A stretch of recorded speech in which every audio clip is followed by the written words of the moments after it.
I will be honest. I hate the fact that this game wants to keep my mouse cursor in the goddamn window when OBS is in the other screen. Drives me nuts. Every time. Alright. Hello, everyone. How's your day going? Hopefully it's going great. It is a Tuesday. So, more Hand of Fate. We are just now getting to play the sun today.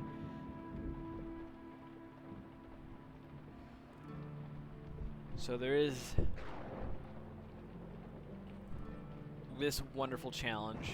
No companion, no supplies. We just have to kind of get our equipment and make life good for ourselves here. So I've got a bunch of encounters and equipment. I didn't have a whole ton of equipment for the Empire, so I kind of threw in some other stuff that I thought might be helpful, or just like, I'll admit it's a mess of a set of cards there. It's not the ideal group that I would like to see, but that's my you'll see. So without further ado, let's play the sun. This offers a conclusion to your story, Regicide. Oh, scheisse. Yet it is already Thank you, Akka. gone. I thought I disconnected from Discord. Give me Removing one. a figurehead is only the beginning of what is needed. And like I said, it drives me absolutely goddamn nuts that I cannot,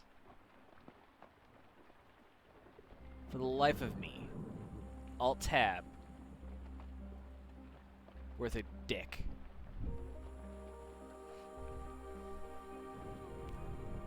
And I don't even know. Okay. I'm just going to restart because I don't know what the fuck I just picked. I should have just quit and then disconnected from Discord and then... Yeah, it's fine. It's whatever.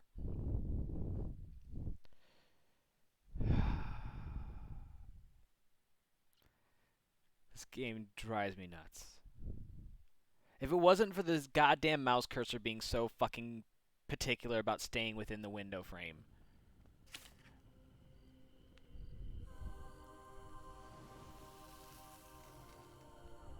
It is entirely up to you if you play by the rules of the game or if you try to bypass them.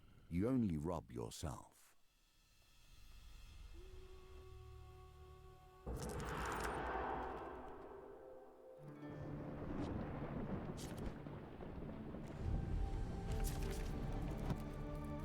Do you think this offers a conclusion to your story, Regicide? Steel of Emperor? Yet Oof. it's already been and gone.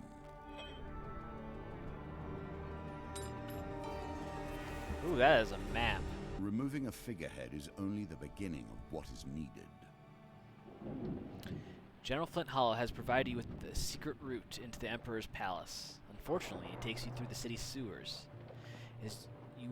As you wade through the grime and muck of an entire civilization, the voice of the hermit echoes once more in your mind. You must kill the Emperor, but that will change little. Kill one, and another will take his place. Yet all of this will guide you to the place where you can make a real change. You are coming closer and closer to the moment where things are no longer determined for you. Take comfort in the presence of your companions and call one to your side. Alright.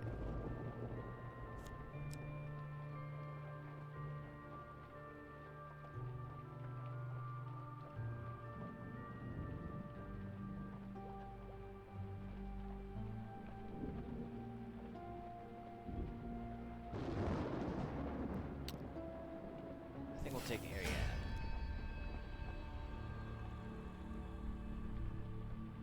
Ariane sloshes through the sewer water to join you. She peers down into the tunnel. By the looks of those iron bars, I don't know why. I can't get her accent right today. This place fills with water on the tide. We might drown if we don't. Hurry. How exciting. Meh. Escape the sewers before you run out of moves. 40 moves until flooding.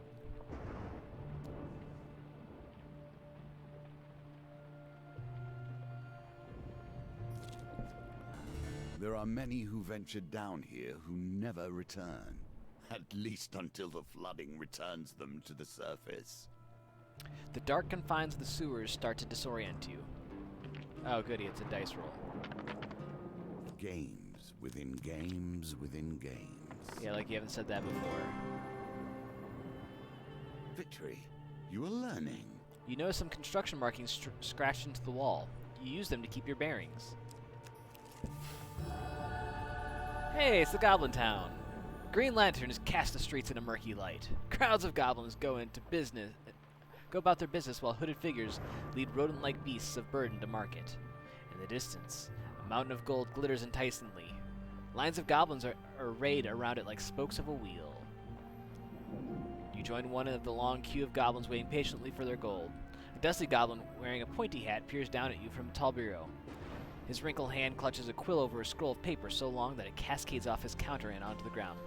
Name? The ancient goblin slowly scratches your name into the parchment before scooping some of the gold into your waiting haversack with a long giant spoon.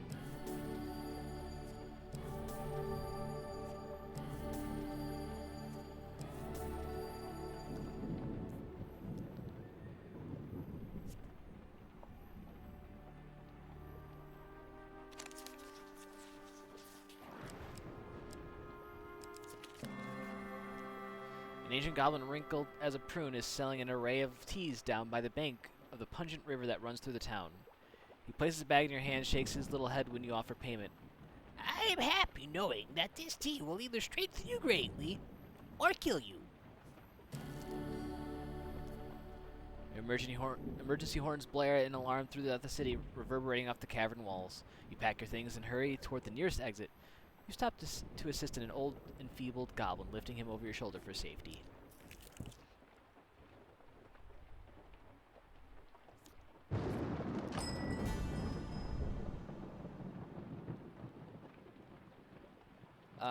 Sure, I'll buy some food.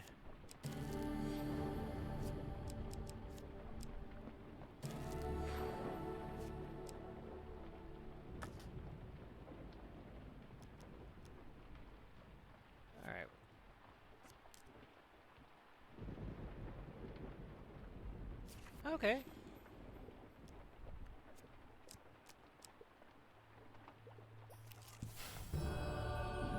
Your quest brings you to a remote shrine high in the mountains. It is revered among the few local peasants for its remarkable healing properties. You kneel before the shrine and beseech the gods to take pity on you. Wow. Yay, I made it. Sunshine appears through a break in the clouds to bathe you in a radiant glow.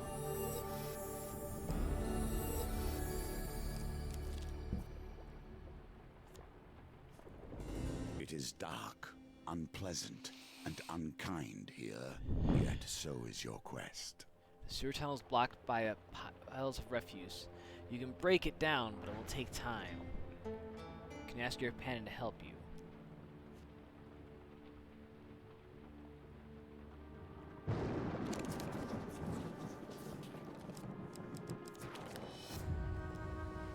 Adrian huffs and puffs as she tries to shift the rubble away to no avail.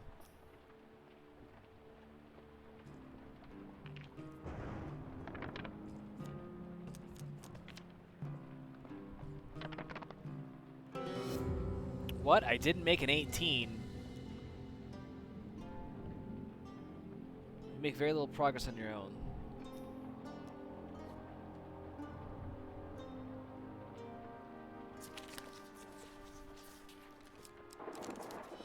Damn!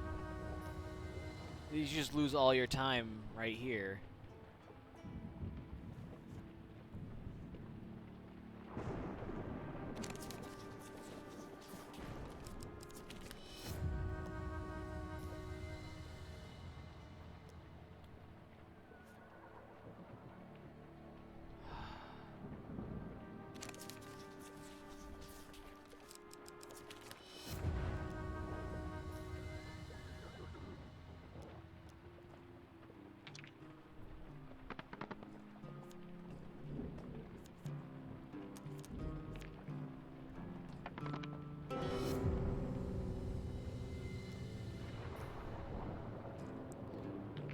Gosh, it's 2 turns for every time I fail.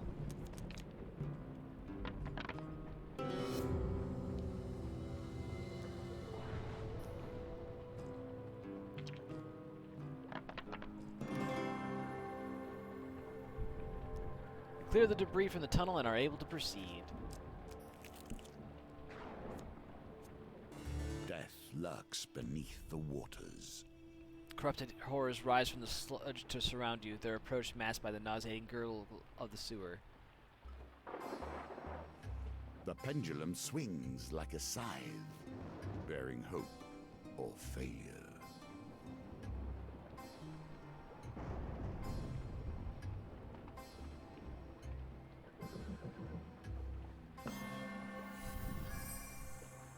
That will set you in good stead from here. You nimbly dodge the lunging attack of a corrupted minion.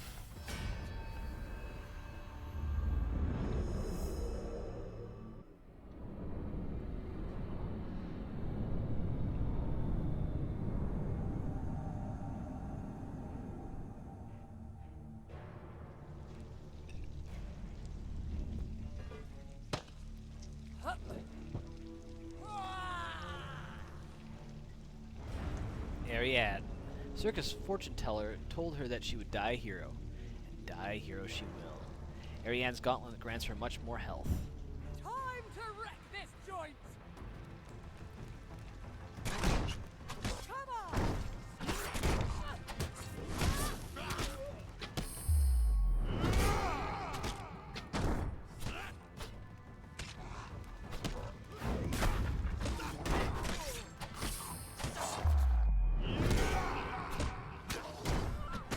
I didn't even see that attack.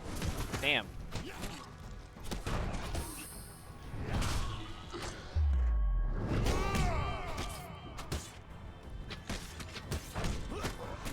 Ah, damn it.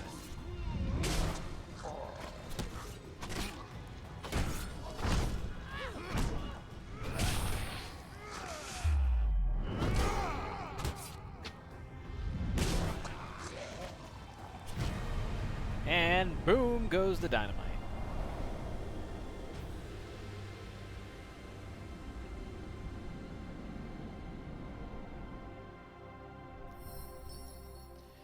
Whoever these poor souls were before the Blight, they still cling to the vestiges of their former life.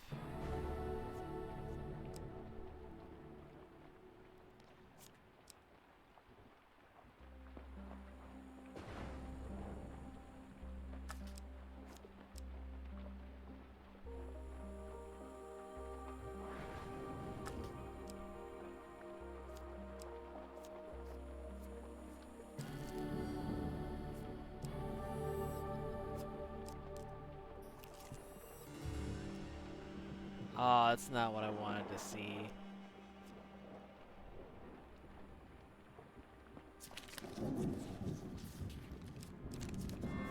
Finally! Ariane leans against the wall casually.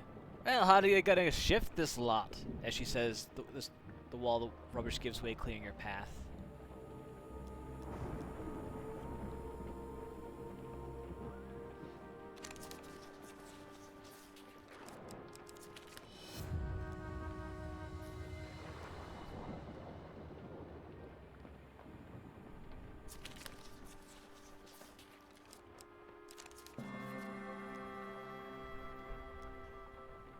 Alright, 14 should be doable.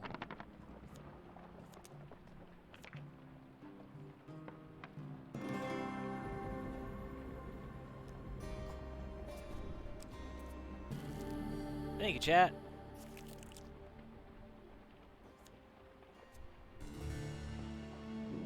You find the hatch marked with a bronze sun that signifies the way out of the sewers.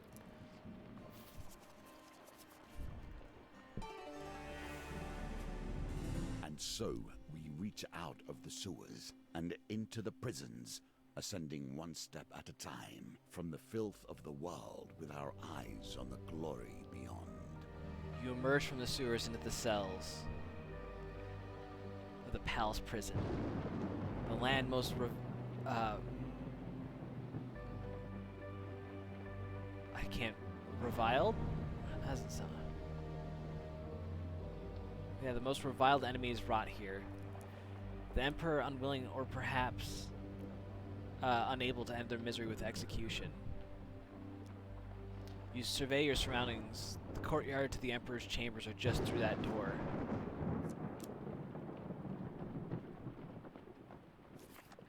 To leave the prison, you'll need the jailer's keys.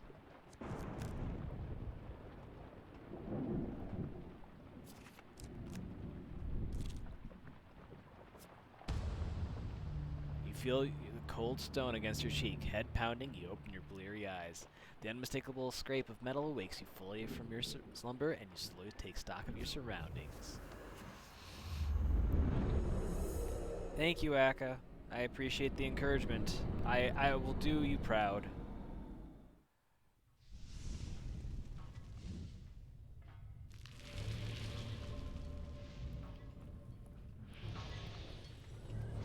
Num.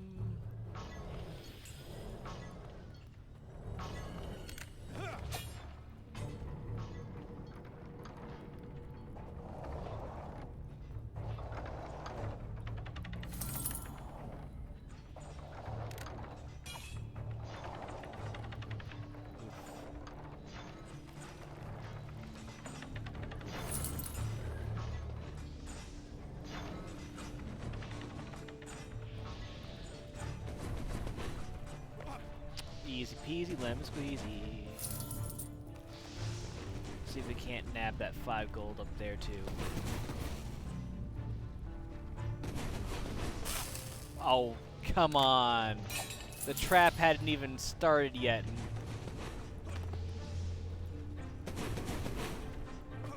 Oh.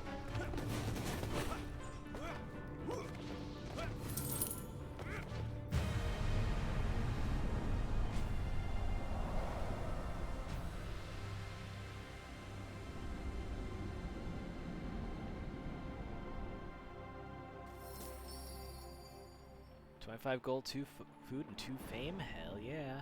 You follow the stairs upwards until you merge into a forest, the morning sun burning your eyes. You film in your haversack for something to eat. Happily, you find a half-eaten pasty, and try to find your way out of the woods. You cannot trust any who dwell here. You meet a prisoner bound in chains. The manacles keep her rations just out of reach. Hey you, she whispers hoarsely. If you free me, I know all the ins and outs around here. Get the key from the jailer and let me out. The prisoner eyes you suspiciously. All right, come back when you have the key. Well, I need the key first. Can you claim this token? I mean, I'm gonna try. You approach a weapons merchant's carriage, tucked away in the shadiest part of town. As you take a seat opposite the merchant, Esmeralda, you notice a fearsome weapon on display.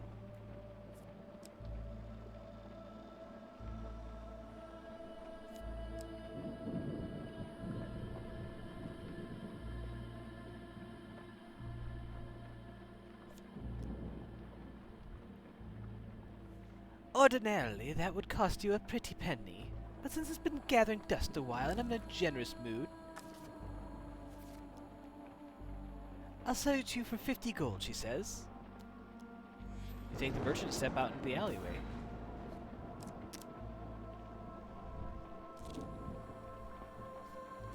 Everywhere we turn, they are burning witches. Were I you, I'd stand clear. Until we end this, the Empire will continue with its purges. The midwife, confined to a pillowy, cries out to you, proclaiming her innocence. I'm not a witch, she cries. She is accused of practicing necromancy after she brought a stillborn back to life and is due to stand trial in front of the Inquisition. I was only looking out for the child, and now they will have me scorching for iron to see if I burn. Of course I will burn, she exclaims. You promise to do whatever it takes to free her. On the day of the trial, you sneak into the executioner's chamber and draw your sword as the burly man adjusts his executioner's mask. Oh, I don't like this. Oh. He blocks your attack with his meaty hands, and within moments you find yourself standing in the pillory next to the midwife. The townsfolk gather around to watch her trial. She screams in agony as she is made to hold the iron bar. "She's not a witch!" calls one of the villagers. Her blistered hands are bandaged before she is sent away. You, on the other hand, are left in the pillory for hours while passing folks throw stones before you're set free.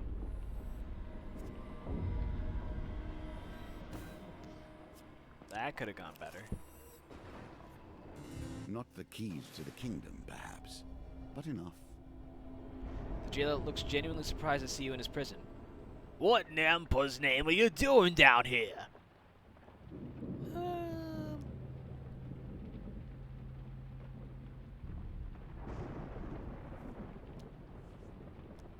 You attempt to persuade the jailer to hand over his keys without bloodshed.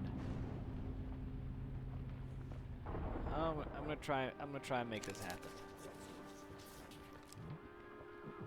Oh no. Well, chat, while I let you debate over what card that is, I am going to pour myself a drink. Because I don't work tonight.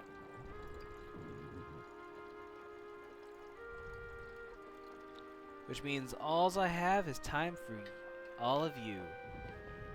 You know what's funny, Akka? That's exactly the same card that I was thinking. Nope, it was 1. It would seem that I'm outmatched. There are 2 of you. I'm on my own, my lonesome, with no help from my guards! Guards! And this is why I didn't want Ariane to copy the card. I had a feeling this was going to go to combat anyway.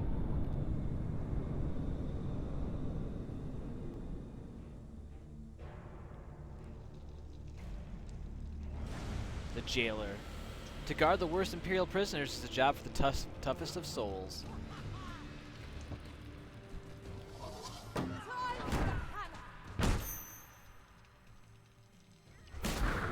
Oh, that was glorious to watch.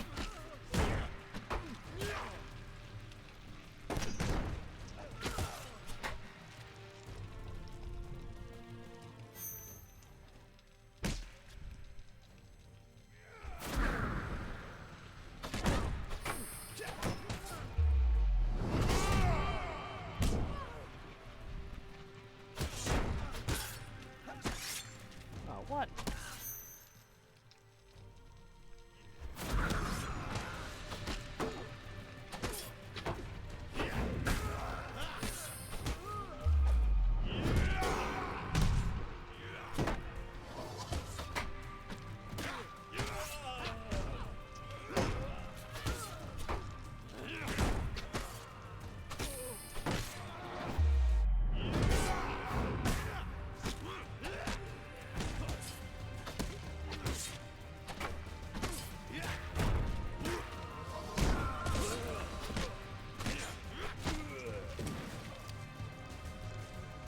And then there's the jailer, all by his lonesome.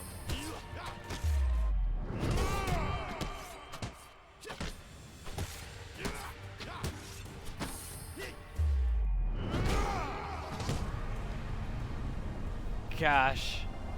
He was like, "Hello. Let me count the ways."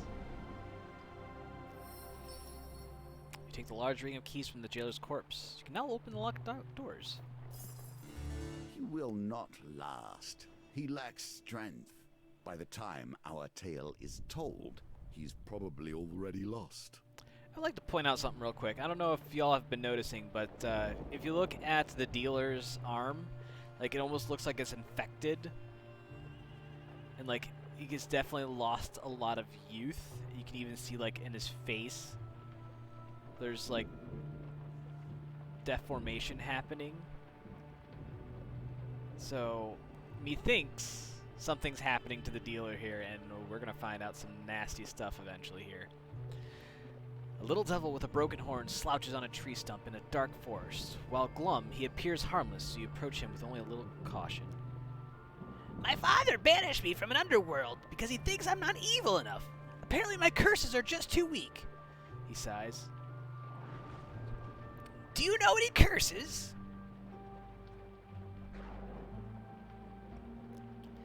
lunge at the small creature, hoping to take it by surprise.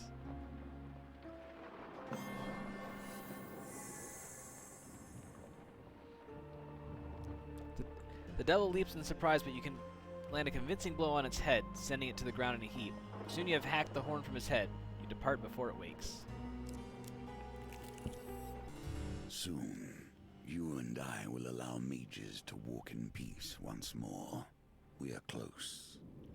A brilliant light catches your attention in the gloom of the palace prison. You track it to the source and witness a group of mages mid-incantation conjuring a spectacular orb of arcane fire. One of them shouts triumphantly, "I knew our powers could not be extinguished! Even under the dampeners of this prison, we are strong!" You may leave unnoticed. Even in the prison, we are not free from interruptions. No doubt you are here to break our tribute, and we cannot allow this. So that was not one of my better ideas. But that's okay. I'm hoping this is just, yeah, it's just a singular mage. But it's an archmage. Their quest for power and knowledge will cost a sea of blood if it must. Mages shoot projectiles from a distance. Use evade to avoid their attacks.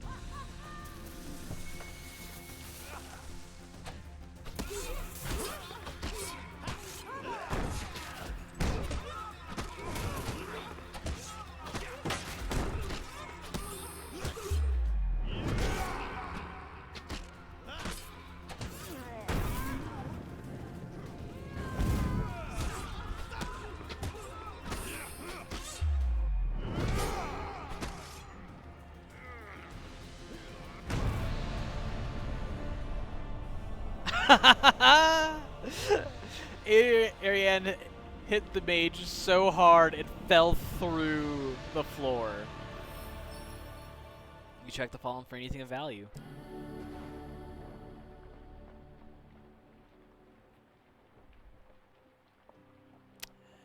Sure.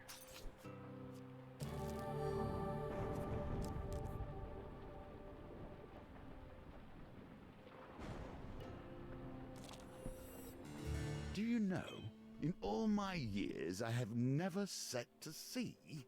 The land seems safer, if you ask me. After several hours of competitive drinking, an old cartographer has become your new best friend. "Come sail with me," he slurs. "I know secrets. We just need a deckhand or three. How many there are there, anyway?" When you sober up, you decide to investigate his tale of a mysterious island that rises from depths of the sea every 7 years. "Hold your ship. Here's some gold. See what you can find." Seems you've been recruited by an aspiring captain with no crew. You approach a group of seafarers unloading their ship. The captain's face is creased and weathered from too many years spent staring into the ocean.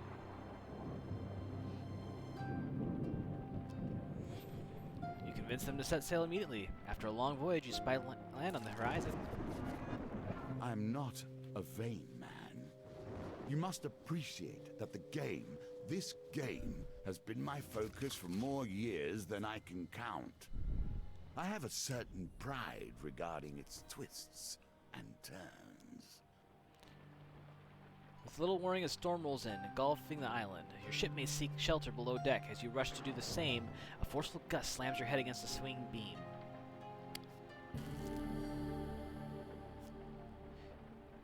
When you come to, you find yourself abandoned on the coast of the mainland. The prisoner's eyes light up when you return. The prisoner sobs. Even if I don't make it out alive, at least I won't die starved and chained to a wall.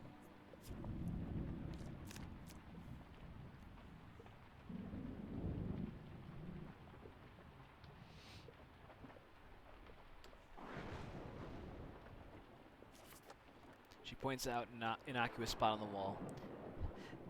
The jailers loose the dead and hide their valuables behind a loose brick. He either doesn't know or doesn't care that I've seen him do it.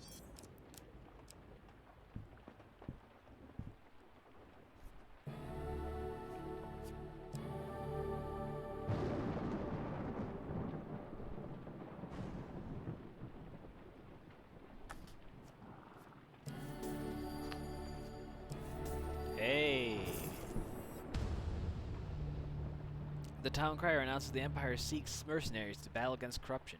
You seek out the watchtower while recruiting is taking place. You arrive in time to hear Sir Malafal's plan to wipe out the Pauper district. The outbreak began there, and we cannot risk sparing any of their lives. He leads the mercenaries to the Pauper district, where the poor and sick have been walled off from the rest of the city. As you hear the wailing of the corrupted, he gives his command to charge.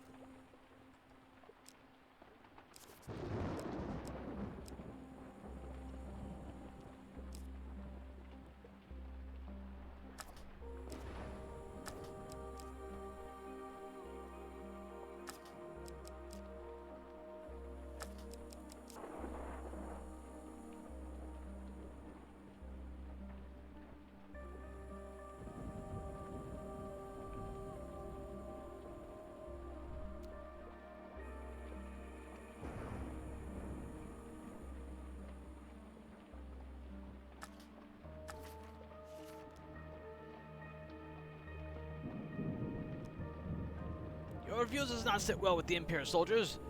Traitor! One of the soldiers shouts.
Fearful of your wrath, the rest of the soldiers retreat. You spot a peasant woman with a child hiding behind some barrels. You lead them past the wall, past gatekeepers who look pointedly in the other direction. Bless your heart. Please accept this token of our appreciation. Yeah, that's actually really helpful because, yeah.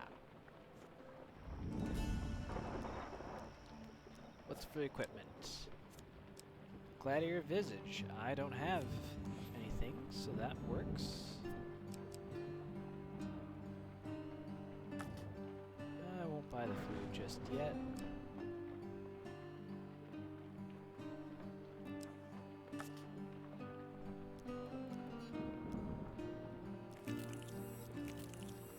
Six, 7, 8, 9, 10. Nom nom nom.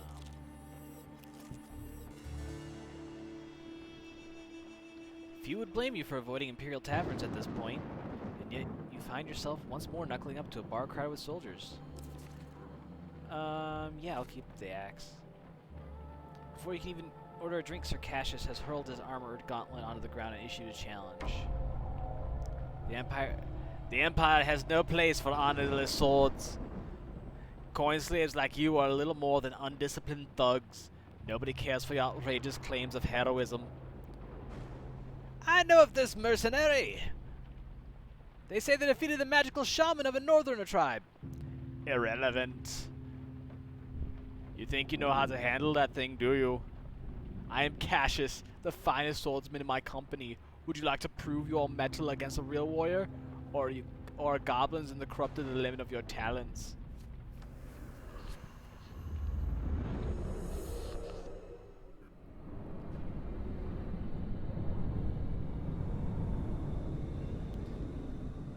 Hey, buddy.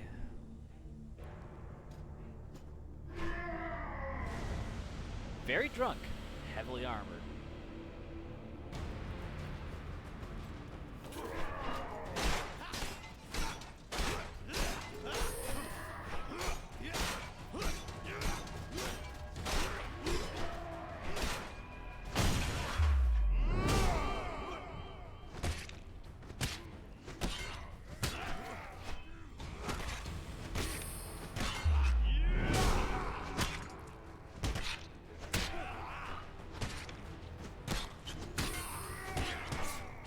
trying to get that swing in and couldn't.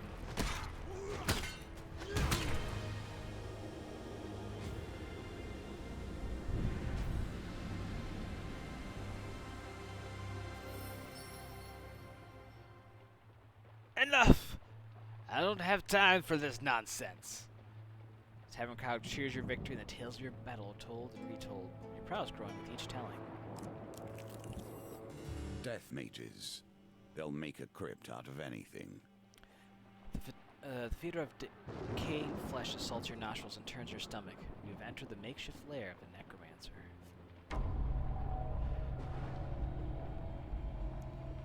Rarely do I see such strength in this forsaken place. You would lead my army of the damned if you would just submit to my will.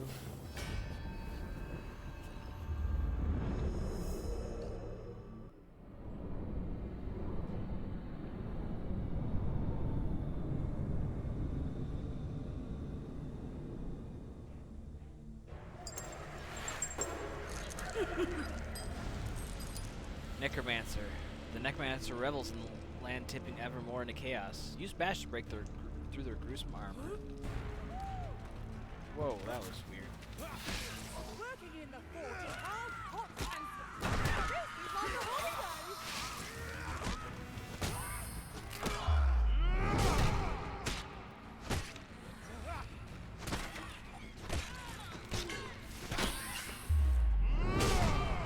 Come on.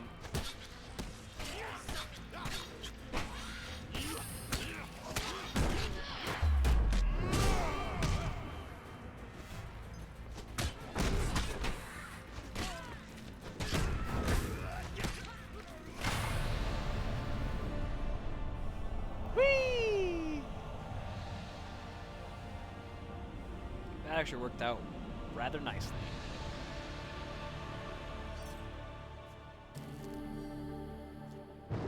The Necromancer may have kept relics.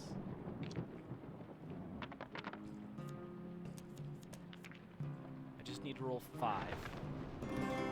There we go. The Pillager's pride pride. that comes with defeating an opponent. This, I understand. Take an artifact from the Death Mage's corpse. All forms of violence dwell here. You feel a crunch of bones beneath your feet, and you recognize the stench of an ogre's lair. Boil thou first in the special pot, or pluck the flesh from bone as it still breathes. An ogre lurches menacing from the darkness, a hideous grin splitting its face. Thy smell warms my stomach with mirth, dear little mouse.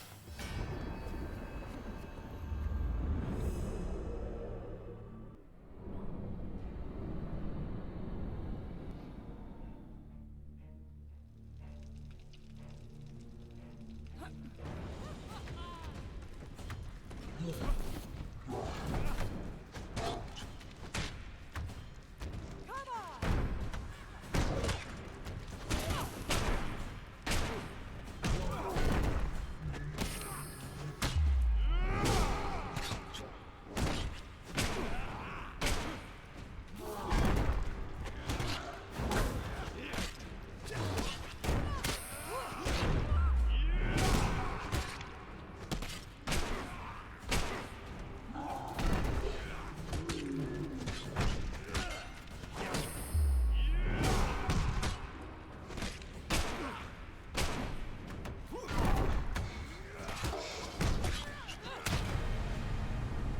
Awesome.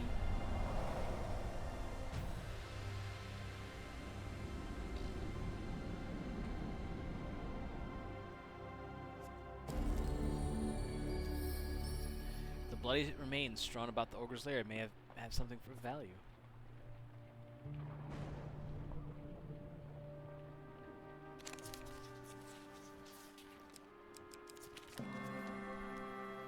Searching the corpse of the long disemboweled northerner yields a useful item.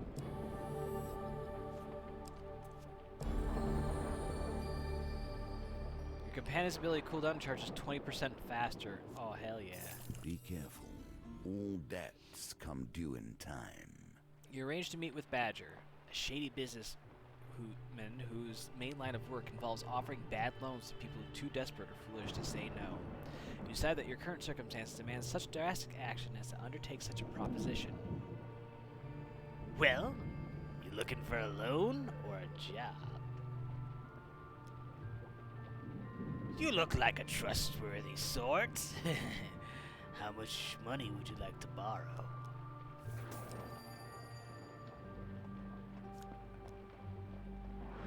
Well, now I hope wealth doesn't change you. My boys will be along later to recoup the payment. You don't want to renege on me.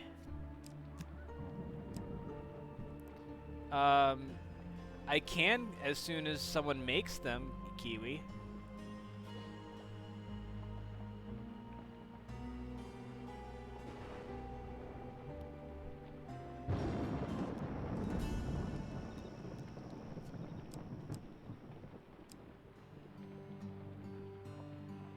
Hello.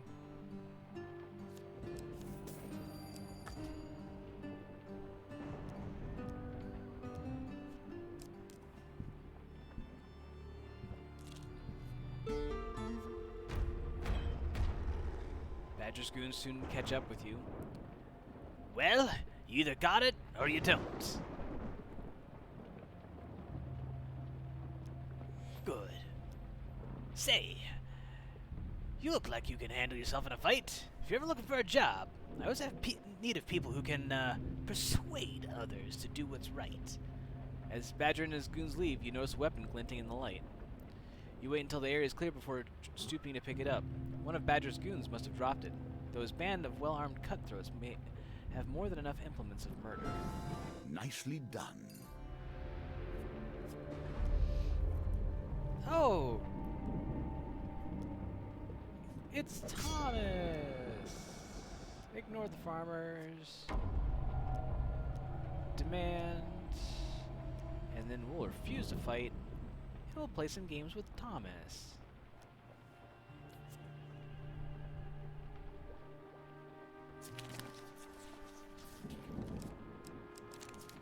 Ah.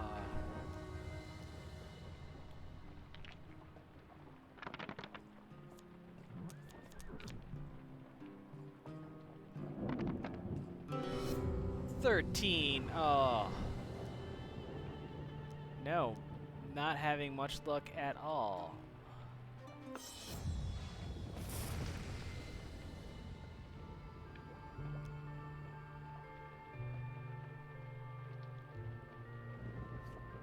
Oh. I soured his mood.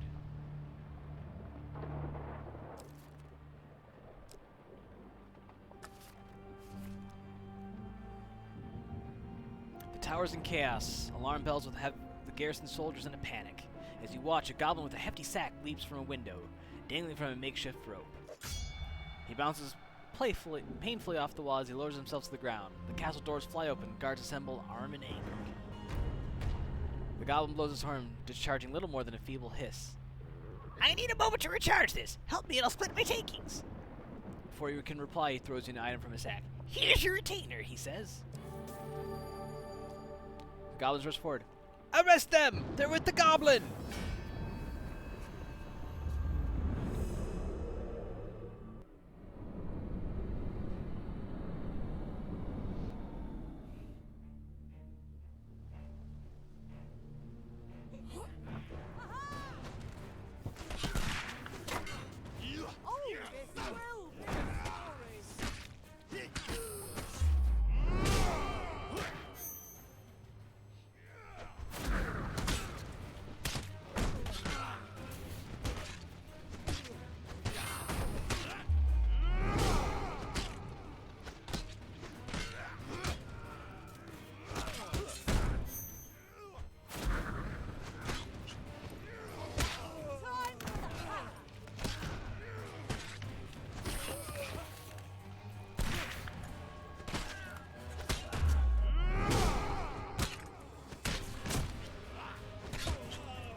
Bye-bye.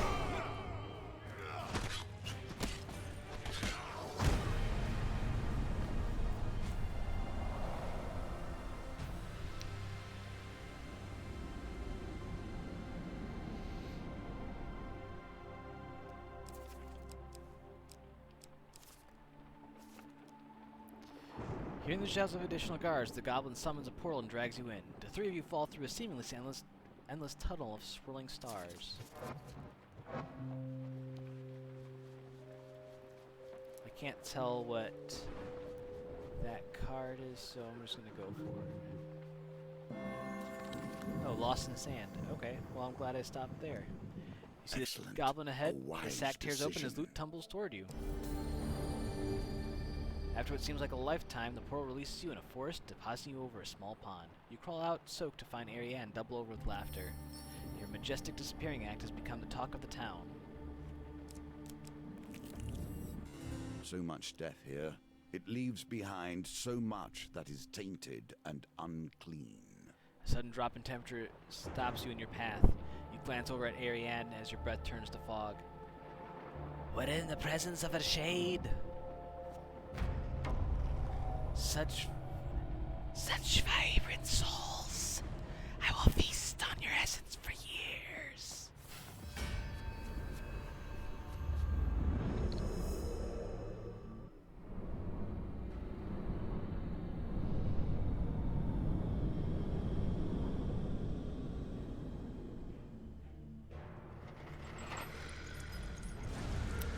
Shades, burned on eternally by rage and sorrow.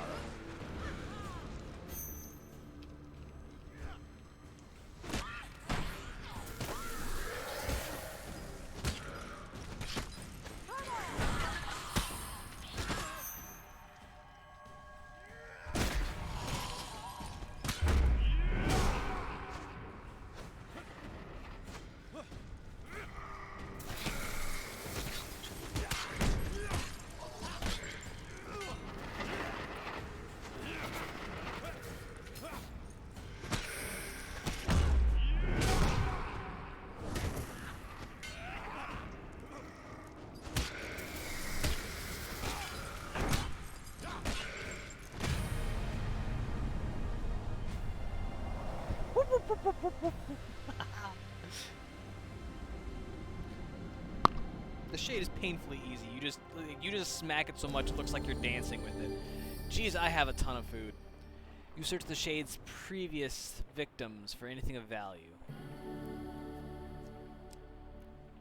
Ooh.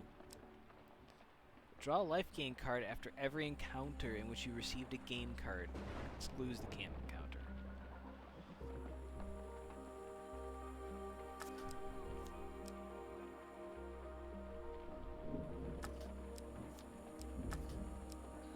I like it, but I'm gonna go with this because I have no tunic and I want to try and get that token. Oh, reveal 3 encounters. Well, I bet there's just 3 left.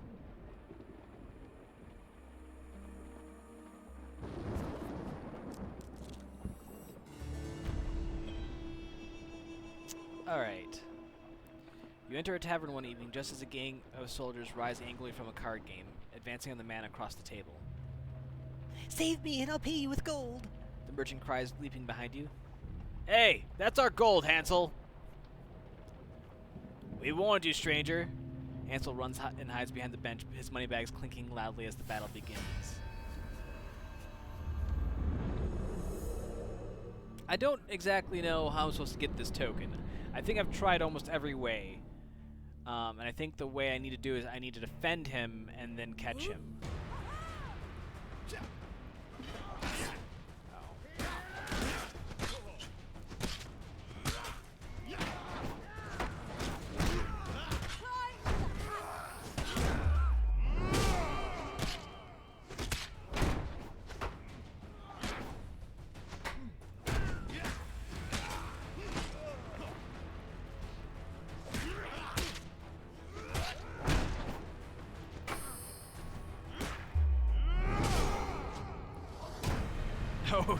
Oh, there was nothing left of him.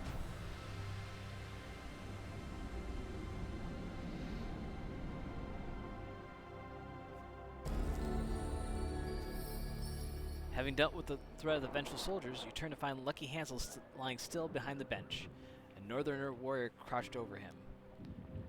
A man who cheats has no honor. He will not cheat me again. The northerner says matter-of-factly, sheathing his knight, hefting the merchant's moneybags.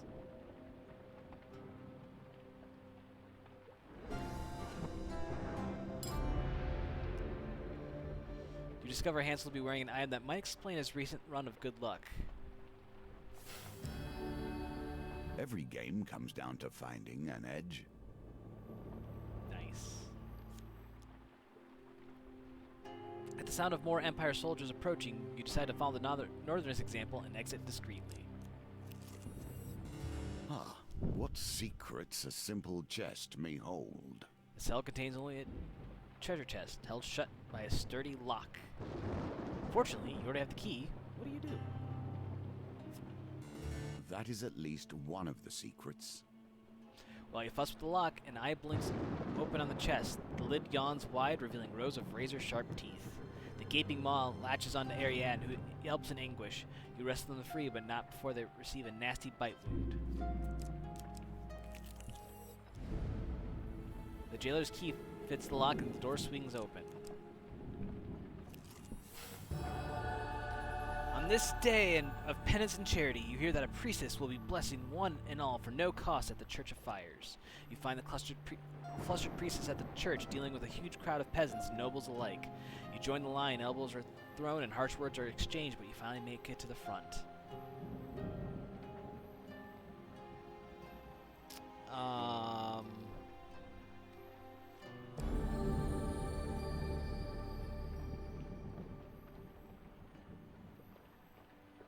Acquire 50 gold on a single map to gain 40 max life.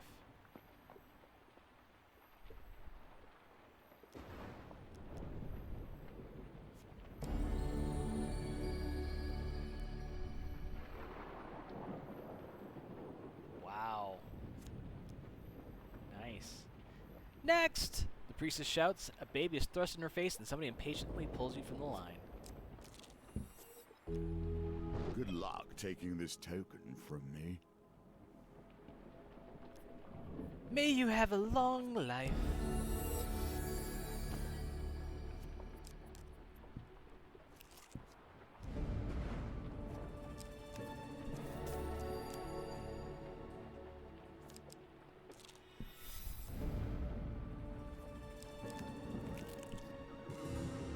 The stairs out of the prison lead to the palace courtyard.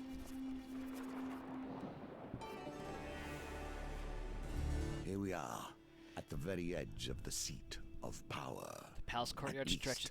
the seat of power for this, oh so mortal realm. The palace courtyard stretches out in front of you.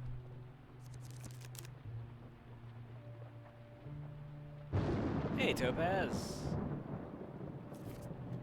Malachite leans in close to you. If this suicide mission has any hope of succeeding, we're gonna need something from the Emperor's private collection. Estrella interrupts. It's a sword, an ancient relic from before this land was won. My sources tell me it is here. What's wrong with the one we've got? There ain't nothing in this land that can withstand my hammer. Colbjorn nods solemnly. The Emperor's evil warps and protects him. We cannot hope to stab the devil in the heart with a butter knife. Don't these relics sound like the ones we rescued from the Imperials? Estrella appears around the corner. This place is teeming with gods. We can't risk open fighting in this part of the palace. We'd be surrounded before we got anywhere near the Emperor. If we sneak up on patrolling guards, we can take them out without a fight, but we must avoid being discovered.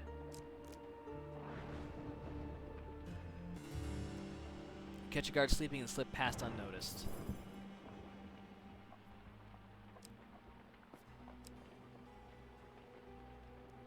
The new wielder of this item will gain a curse.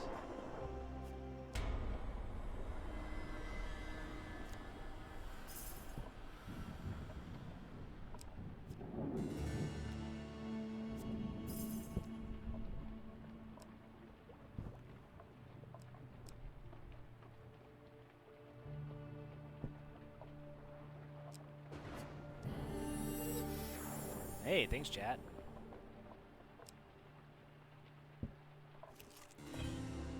Ooh. Gaze in the deep wells of the forgotten dreams.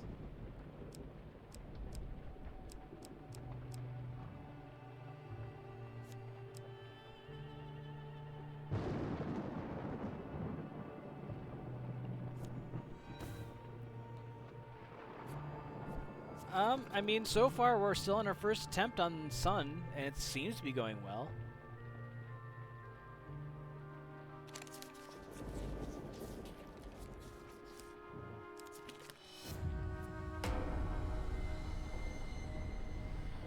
Lose 5 gold after every encounter with a dealer's mark.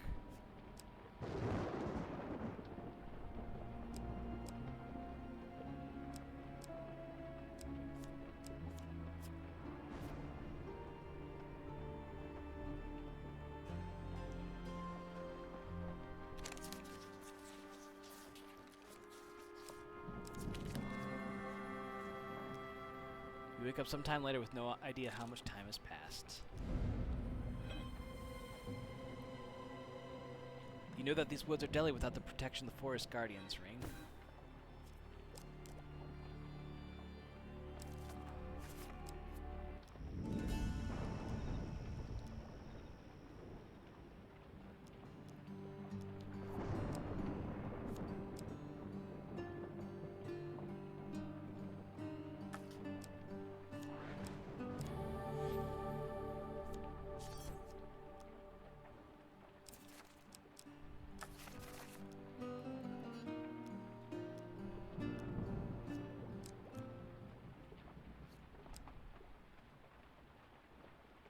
Oh, crap.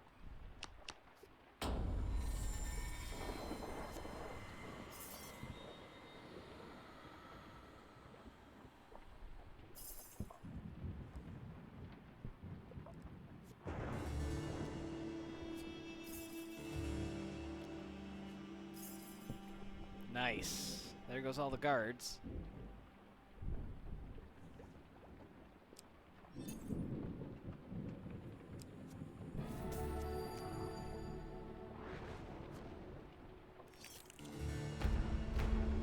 Corrupted horrors rise from the sludge to surround you, their approach masked by nauseating gurgles of the sewer.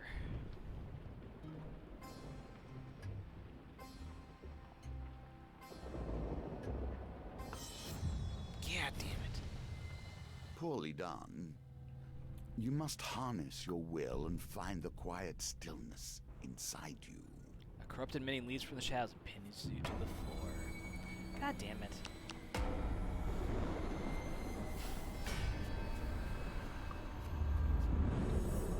That sucked. Here I was thinking I'd go into the final fight with a nice stack of hit points, and I just lost 30 max life.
Thank you, Topaz.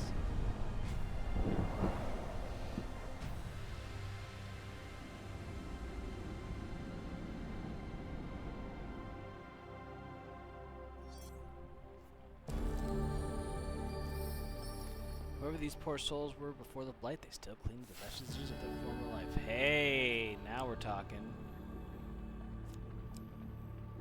Finishers against thieves drop gold. Nice.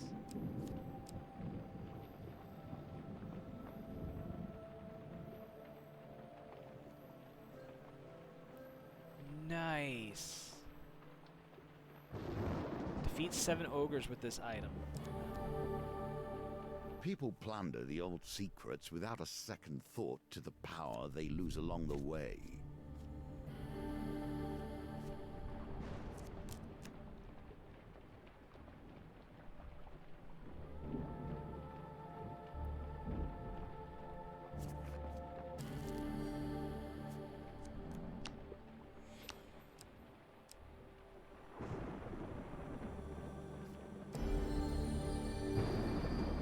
Draw a game card at the beginning of each new map.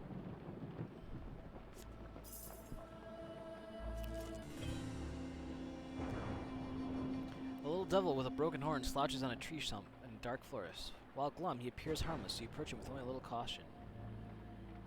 We did this already.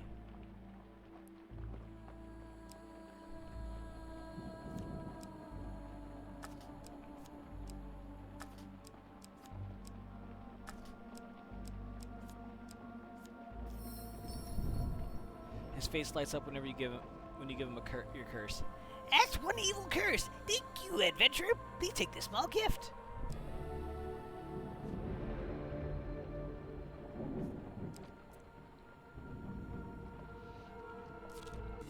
The usurper managed this with hardly a kind word to a passer-by.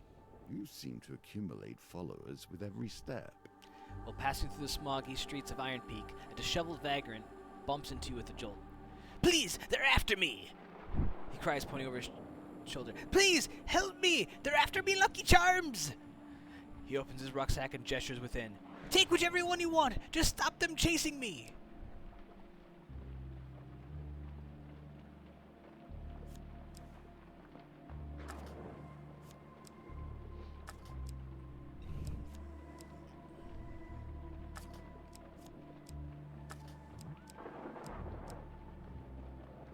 I kind of want to just take the good fortune.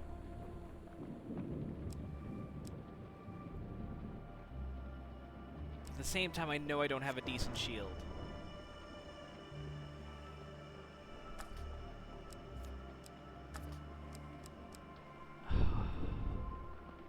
Like, this is all good. I'm gonna take the gold. Bah!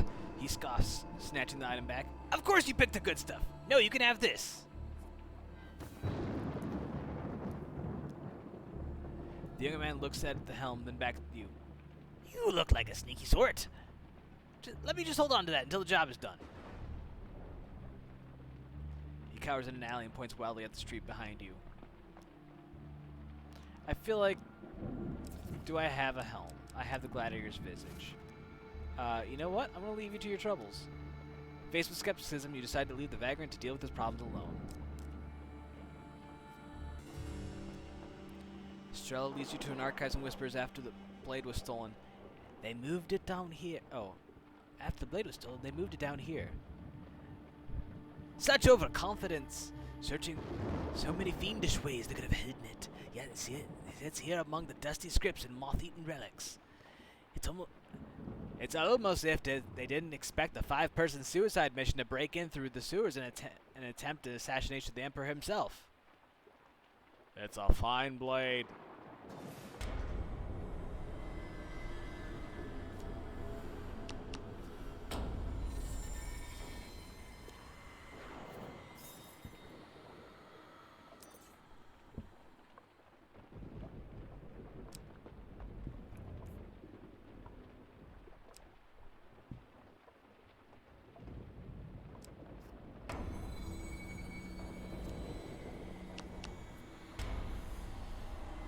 Every individual enemy inflicts 200% damage the first time they hit anyone in combat. Ooh. So that means that one enemy has the potential to do 4 times the damage in combat. Oh. At least I'm hoping. Oof. Ouch.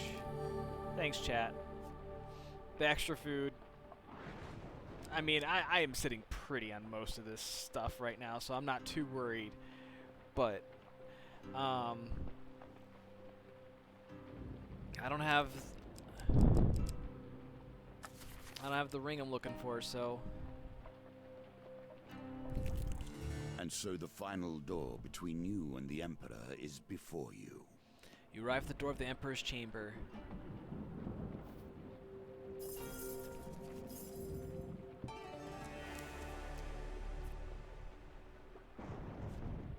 What surprises still lie before you?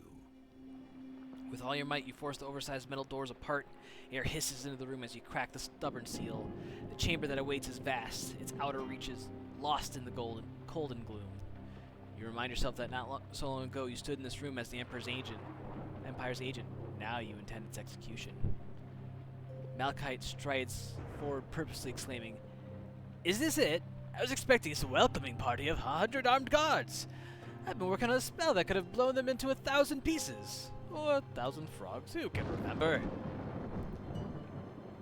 This is no throne room. This is a tomb. It's time to make amends. Sorry. Once a blacksmith, always a blacksmith." From the darkness, your throat cleared with calculated intent, and the group snaps to attention.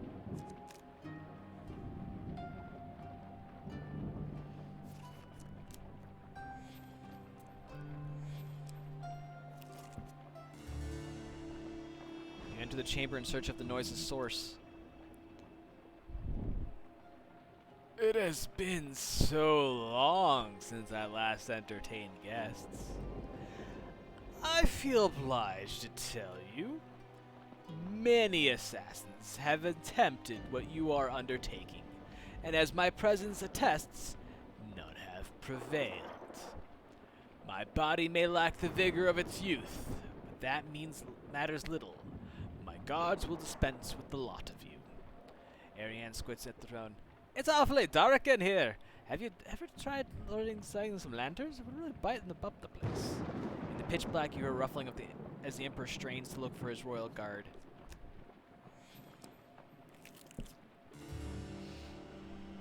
You press on into the chamber and spy the Emperor perched atop his throne.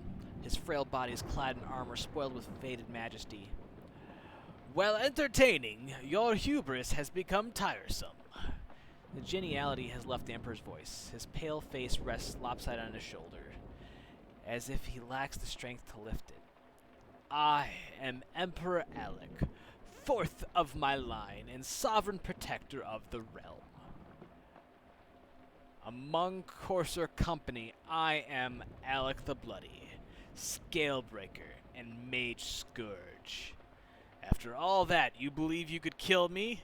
A petty mercenary leading a broken mage, a disavowed barbarian, a treacherous officer, and a blacksmith?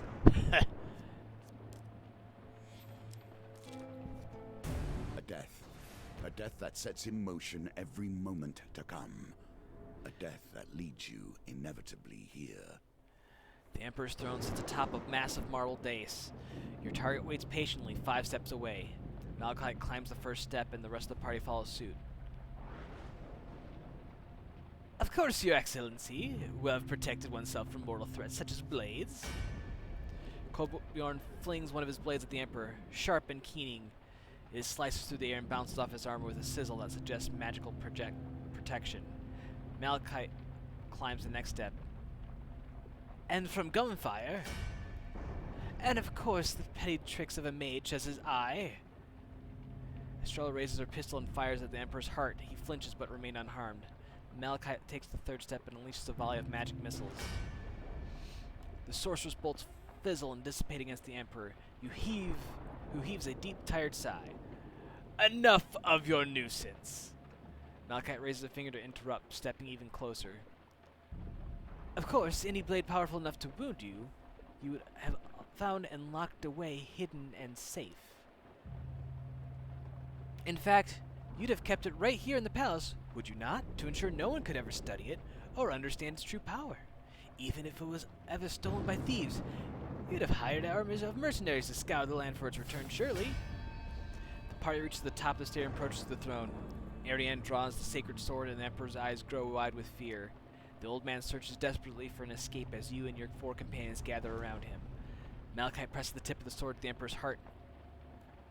For the people you hunted like animals. For the families torn apart. For the good people you corrupted. For the devastation you rained upon the helpless. As one, you thrust the blade at the Emperor's heart. The extra relics you have gathered increase the blade's power. Gain 2 bonus dice.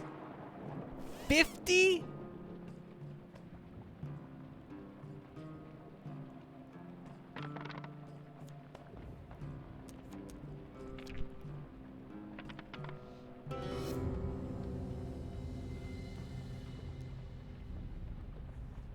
Dark energies from the Emperor's arcane shield course through you.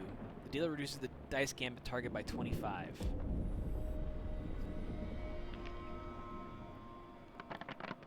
Back to the bones. I hope you have learned to be their master.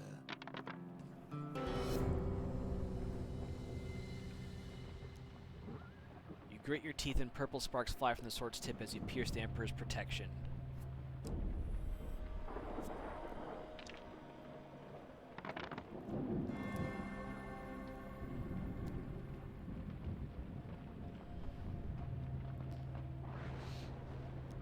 Sparks fly as the blade pierces the Emperor's magical barrier and plunges into his chest.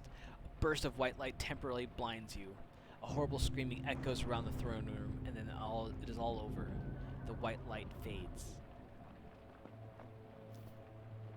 The noise and pyrotechnics have alerted the guards to your presence. They gasp at the sight of their Emperor's limp corpse, a sword buried deep in his sunken chest. The Emperor! Toll the bell! They've killed the Emperor! Your artifact is empty now and will be of little use to you here. I didn't have an artifact that was usable anyway, so fuck right off.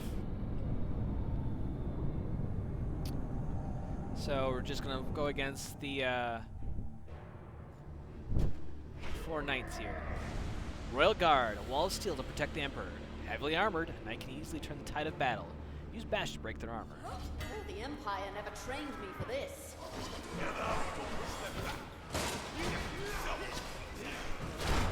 Oh, this is just madness.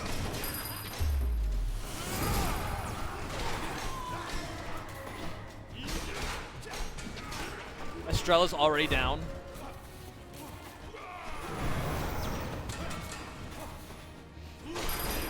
Oh, jeez.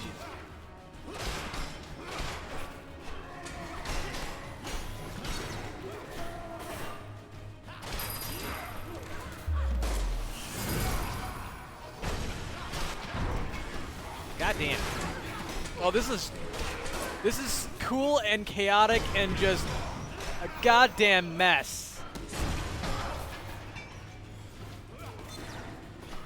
I can't even tell what's happening half the time. Oh, for fuck's sake. Get out of my way, Kolbjorn! I am trying to attack here.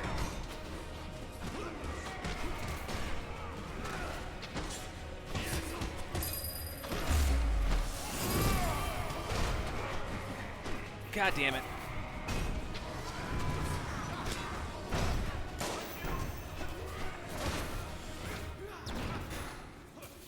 Malachite! Malachite!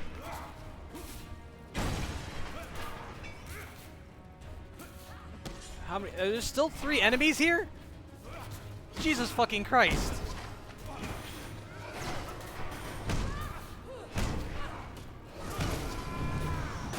Malachite, just... That's all I want.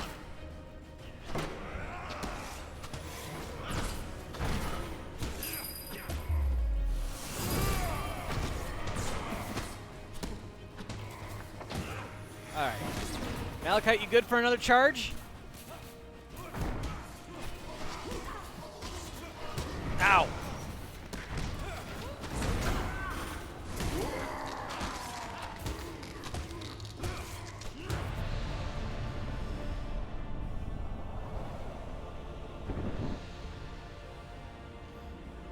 Well,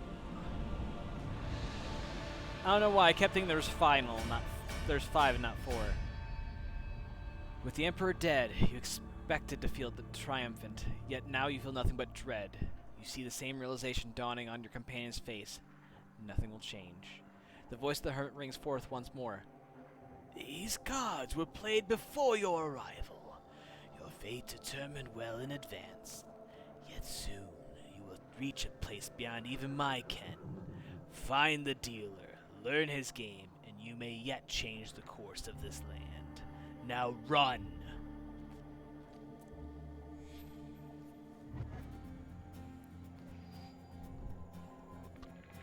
So the Emperor lies dead, but what now changes? The game is still afoot, and time ticks on unceasing.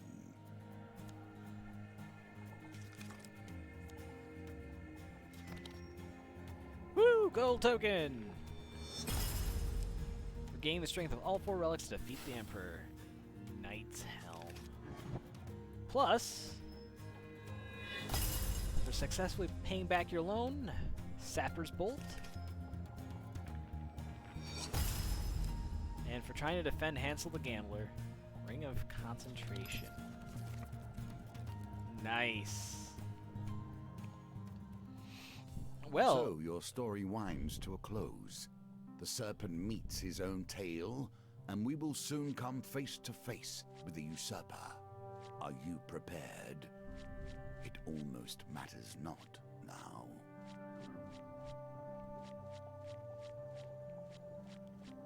that is 20 challenges we've completed. There's only 2 left. The Judgment and the World. So let's find out what Judgment is. Becoming. You came to me believing you were at the end of your journey, but you were merely beginning. Here we will form you into the weapon you must become. Imperial Pursuit. The Empire has released the garrison. They will advance between encounters and after combat.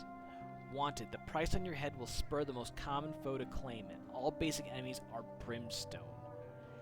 Vast Empire. Your journey along the Empire will be long. Prepare for combat against corrupted, Empire, thieves, Northerner, and undead. Flee to the outer regions of the Empire and find the one who waits. Alright. So let's take a look at resources. Let's just, You do like that one, don't you?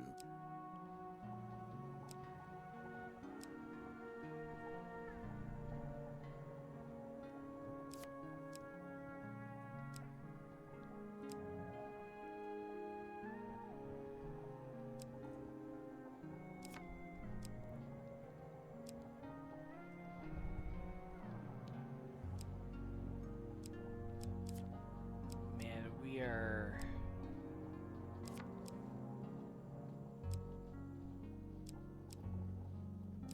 Thomas the Ogre's always good.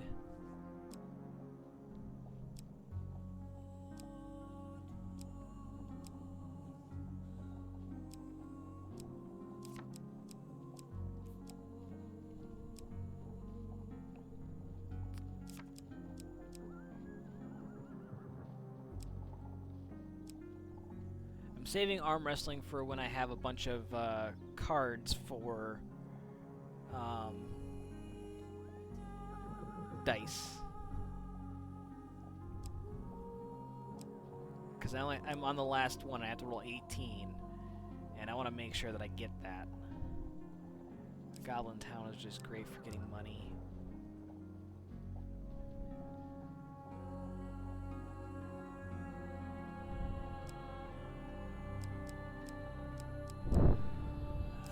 We can try Hired Hand again.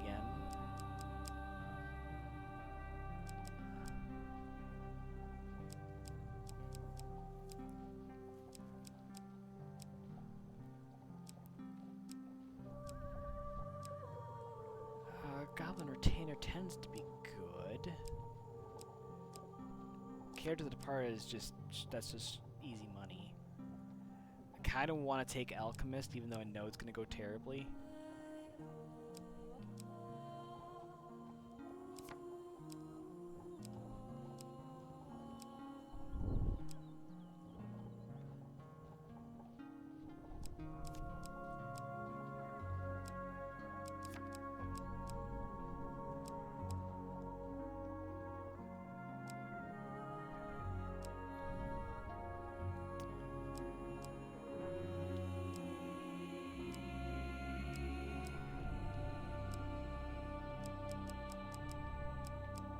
What was the other plat card I put in? Oh, Shrine.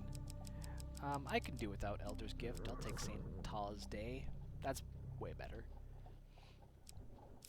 I'll take Fabled Beast. Temple Prayers is an easy one to take.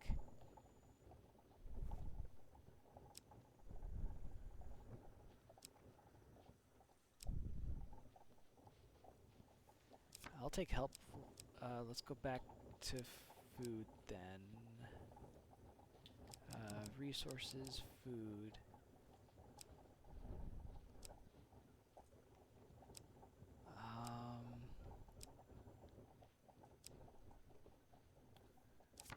deal with the well, I'm not sure I want to do that. Fuck it. We'll just throw it in there. Alright, that's encounters. Now for equipment.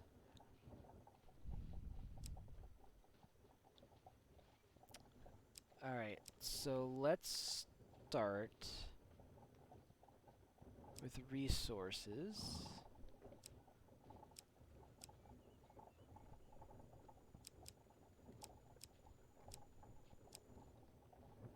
Actually, you know what? I can put 22 cards in here? Fuck.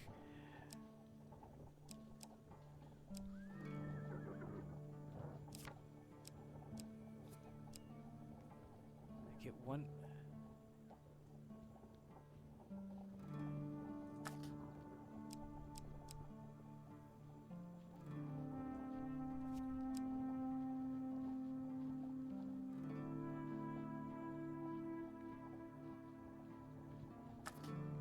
I'm gonna take the Armor of Gluttony.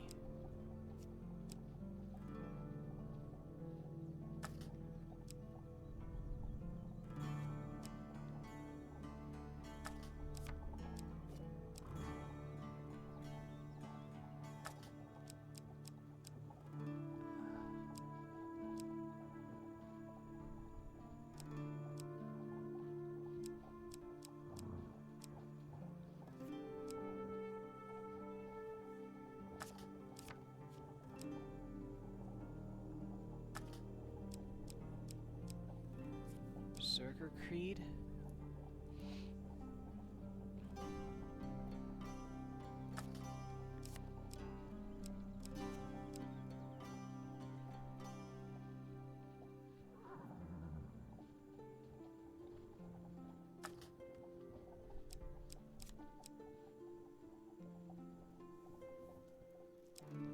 Alright, let's start putting stuff in here for gambits.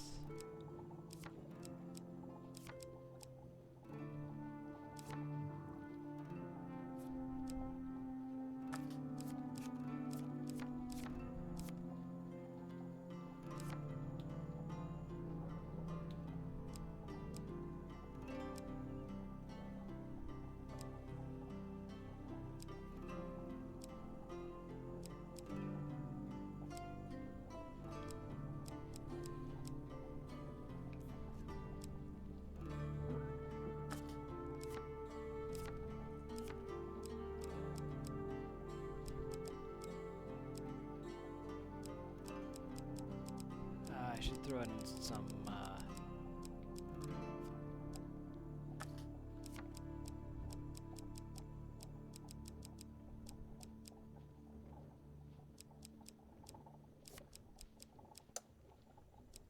platinum cards limit. Alright. What was the other? Oh, I put in the Grifter's Companion. I'm surprised Frostfang wasn't a platinum card. Alright, and I can take 5 cards. I'll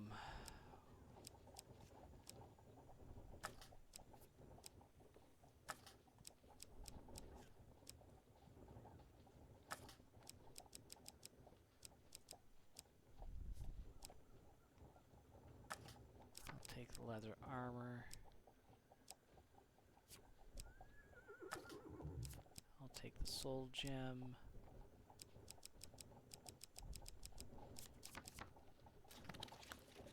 Alright, let's do this. A final step, and with it judgment. We must face the consequences of the things we have done if we are to ever find our worth.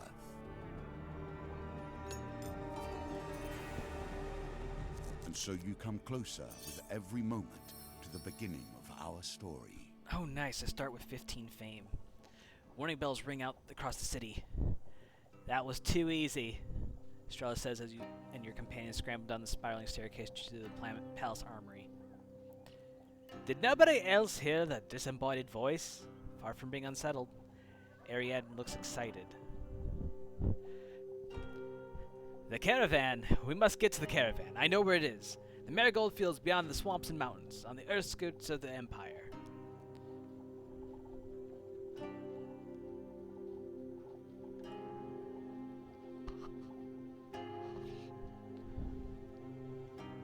They will come for us. We are at its heart, and we have killed the Emperor. You burst through the armory doors. The walls are laden with an array of equipment collected by the Empire across the century. Ariane tossed you some gear. I didn't put any artifacts in there. That will have to do. There is no time to lose if we are to reach the caravan. Our first obstacle is to get out of the Imperial City, and fast. Escape the Empire and flee the city. Keep all companions alive. Our choices are to face on the road ahead.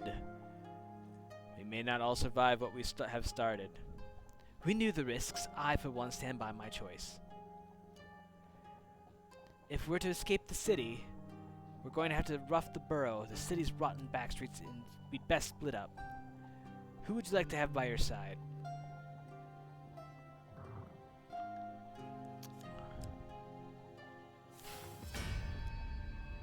Ariane joins you. Very well. We should meet at nightfall. We can regroup and coordinate from there. Now remember, we escaped the city gate. On the other side of the city, we'll need to find a way past the wall to the inner district. Strel looks to Ariane and adds, and the Emperor patrols. They outnumber us greatly. We cannot hope to defeat them. Avoid them at all costs.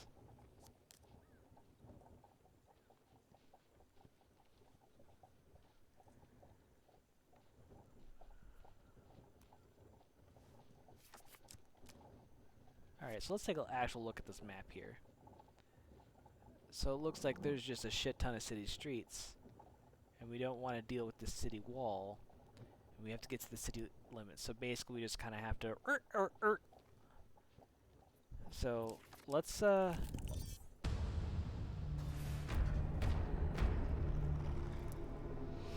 path through the city is blocked by a horde of infected. They mill about unaware of your presence. Let's see, what did I get? Oh,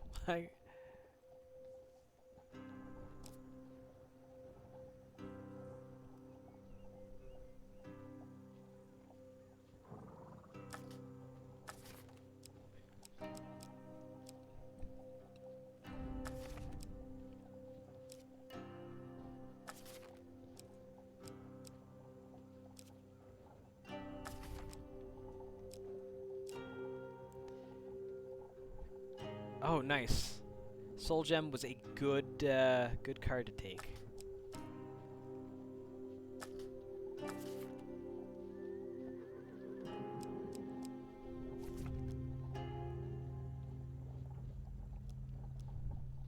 This is our chance.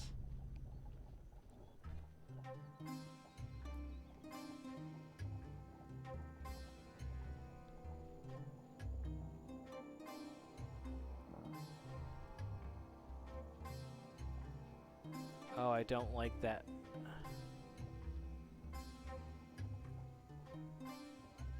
Hey, Charlie.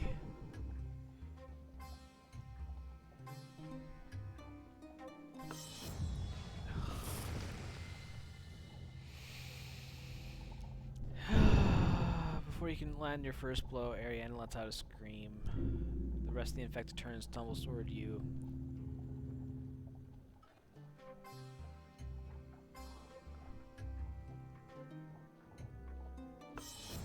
Fuck! Even when things appear impossible, they can be mastered. Keep practicing. Your weapon is met with thick crust of blackened plague rot that repels the strike. Despite your best efforts, the infected surround you.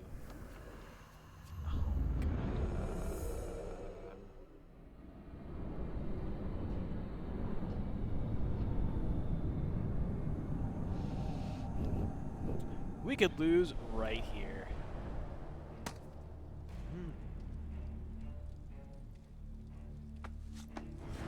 I like how the arrows on the front is just like this side up.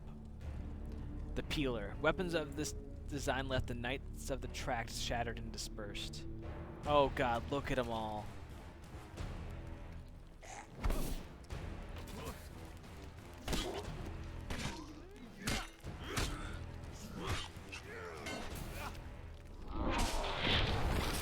Alright, that's one.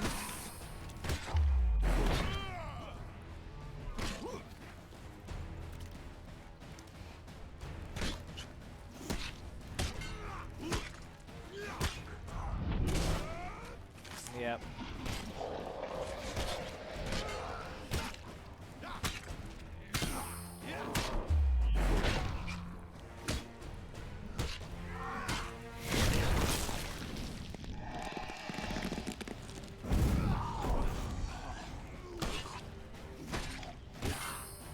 Yeah, I did a bad, well, I suppose subjective.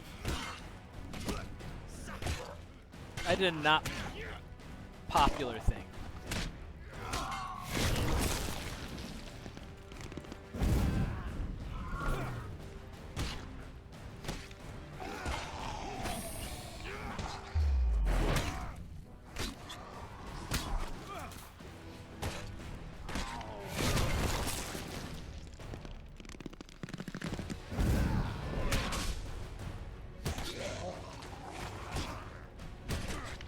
What?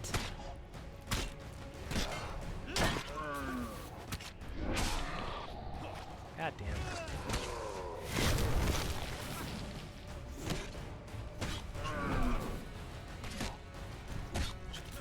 Oh. Now he's done.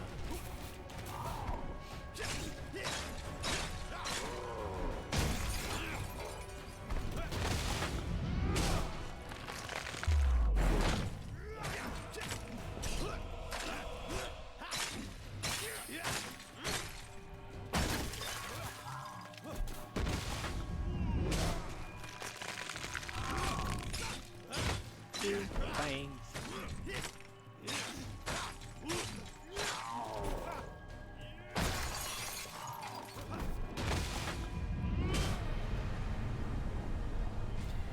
Those guys aren't hard to deal with. It's just when there's a bunch of enemies that they just get in the way. And that was only the first card. With the horde decimated, you continue your escape through the burrow.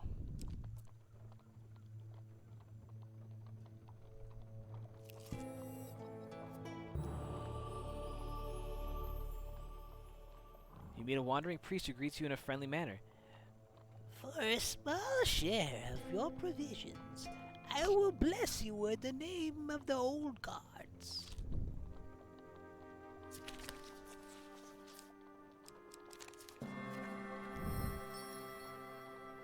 He speaks in the language of the old religion for several minutes and then gently touches your forehead. It is done. Gain 5 fame until you lose any gambit.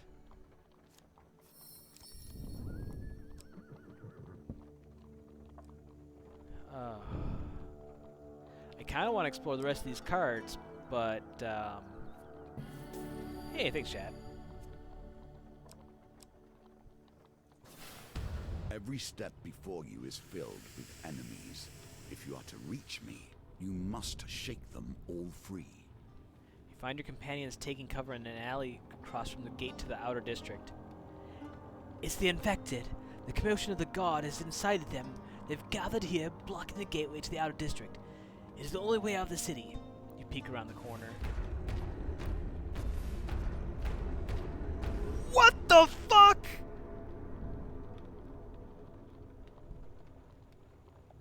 Yeah, this doesn't look good! Let's stir up the hornet's nest if we try to get past them.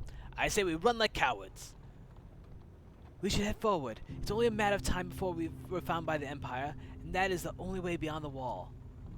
You feel a gentle tug on the corner of your sleeve. You turn to face a small, wizened goblin, a pronounced frown wrinkling his face. Gerald knows a way, He mutters. Below the city, there's a path home to a king from an age past. The Empire's forgotten. Oh. Below the city, there's a path, home to a king from an age past. The Empire's forgotten. Meet Gerald there. And with that, he turns and disappears down an alleyway, looking back sullenly at you. What a crotchety little thing! I don't trust it. We should fight and make a break for the city gates. I trust a goblin over a horde of infected, Malachite notes, turning to you. I thought he seemed nice and incredibly trustworthy. I mean, split up once again and fall back to the burrows.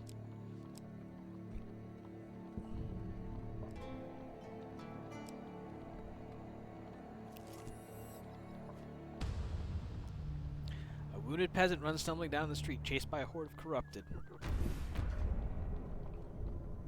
He falls at your feet and begins to twitch. The blood from his wounds boil and blacken. Fuck it! We'll do it live! You ready your weapon as the horde draws near.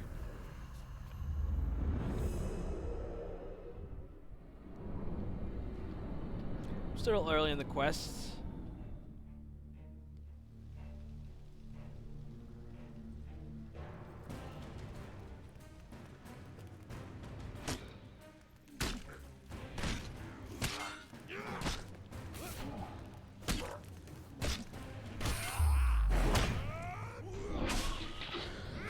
Alright, here we go.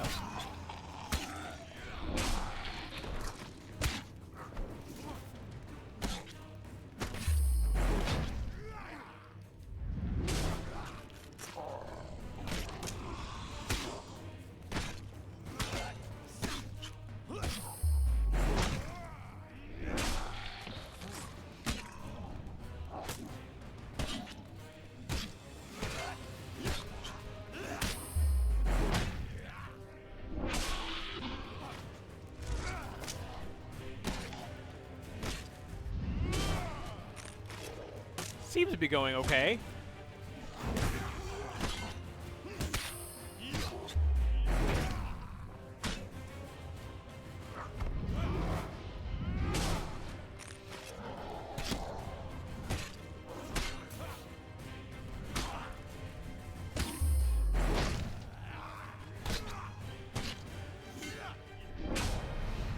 No damage. Nice.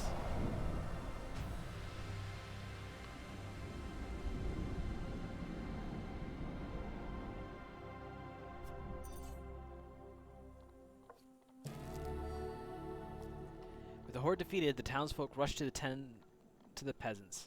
They are grateful for your protection. Basically, just need to avoid those two cards on the.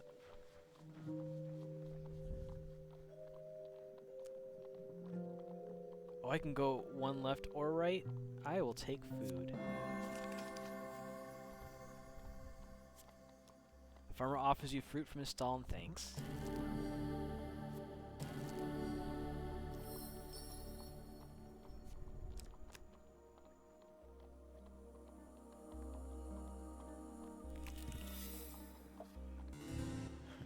This is a place of death. You should be comfortable here. You meet with the bad-tempered goblin. It glances furtively around. They're looking for you. You don't want to die. You should hurry.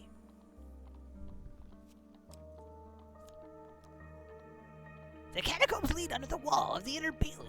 Gerald will show you for a price. He has your equipment. Gerald was sent to help you. Gerald did not agree to do it for free, though. In a flash, the ancient goblin snatches at your belongings.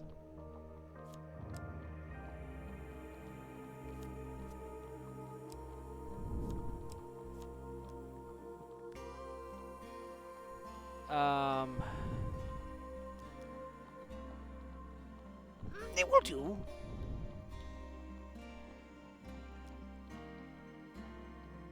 Traitors of the Empire are no place to negotiate. Gerald likes his choice just fine. Gerald was ordered to. The goblin looks positively sulky about it. Ugh, I want the gladiator's visage.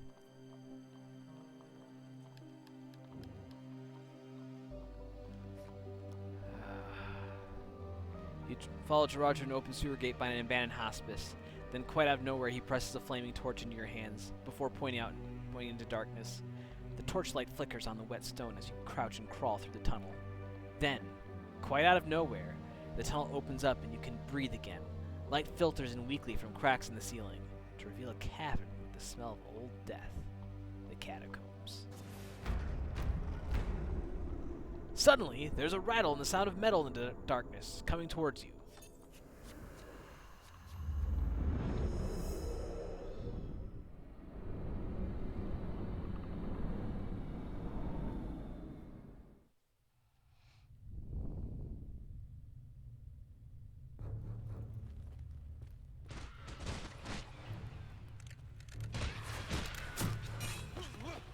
Oh my god.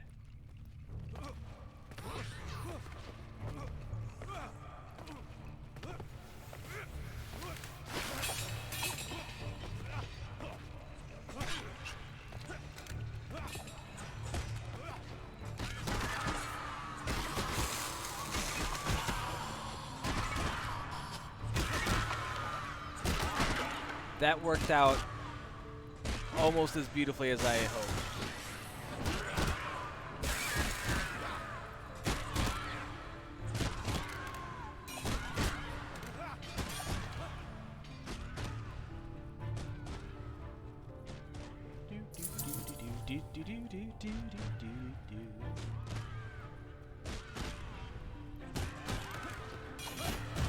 Can I at least get a tip of the hat in chat here?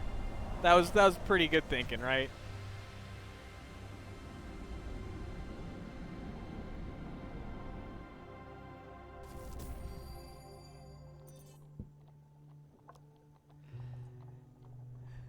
At long last, you emerge out from the catacombs, much the worse for wear. You take a moment to breathe the fresh air. What's done is done. You continue your escape from the city. I'll make it through from me to you.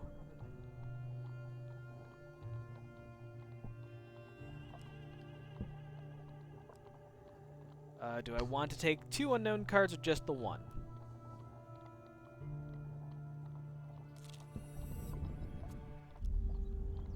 Ooh. Its gaping mouth looks more capable of shredding you to pieces, but at space you know some unusual fruit. You inspect your supplies for something suitable.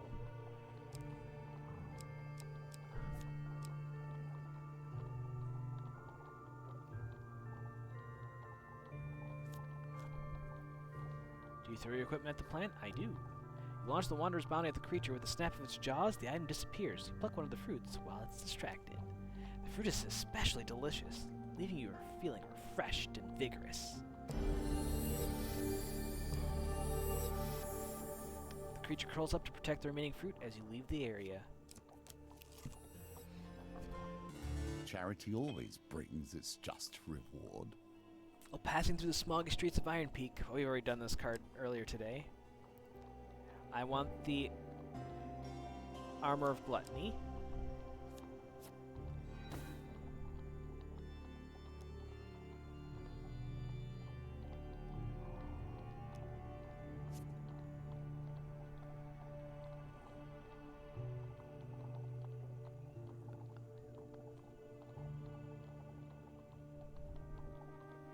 I honestly don't know what card I'd want here. So you know what, chat? You can pick my fate.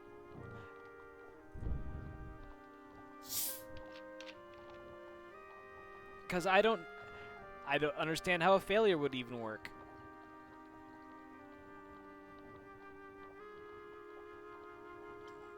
So you may pick.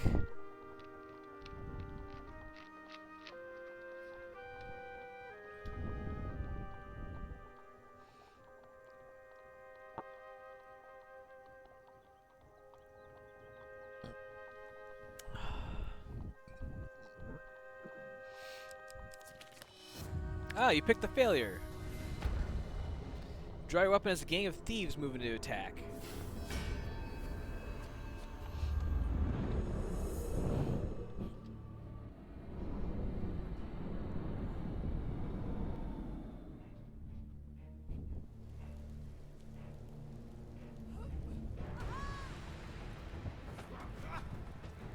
Do you not want to fight?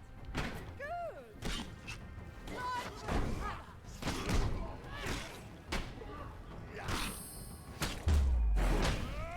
Jeez, 104 damage? That is just fucking sexy.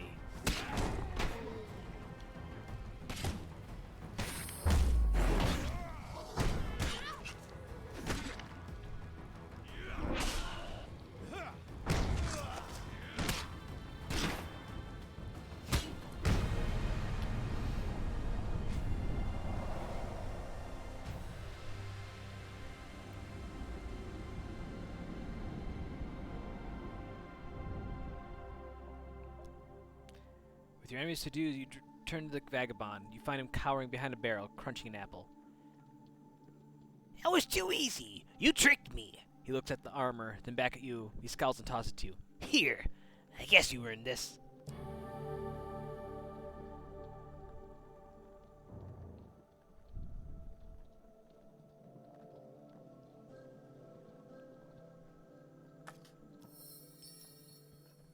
As you stash your payment, the man scurries off down the street. Continue on your way. What sets things in motion? Who and when? Do you know? All will be clear in time. Bells continue to toll as a crowd of paupers and townsfolk fill the square leading out of the Imperial City. Guards block the way, checking all wagons and persons trying to enter and leave. The people cry out in protest, "Let us through! Let us through!" But they are only met with a wall of shields blocking the gates. Malachite beckons to you an area, and from the alley across the street, you press through the crowd, avoiding the guards, and join your companions. There are more soldiers here than we can ever hope to defeat, and they will gain in numbers the longer we linger. Somebody must be sacrificed. Malachite laughs, his colorful hat bells jangling. Don't have to be so cheery about it. I vote we don't send me because I won't be enough of a distraction. Ariane blue eyes look worriedly between the two. Surely there's another way we could all escape.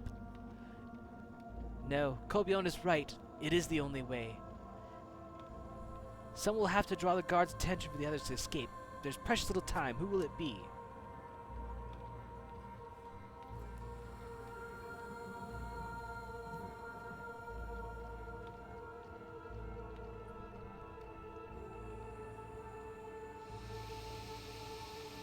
Oh, boy.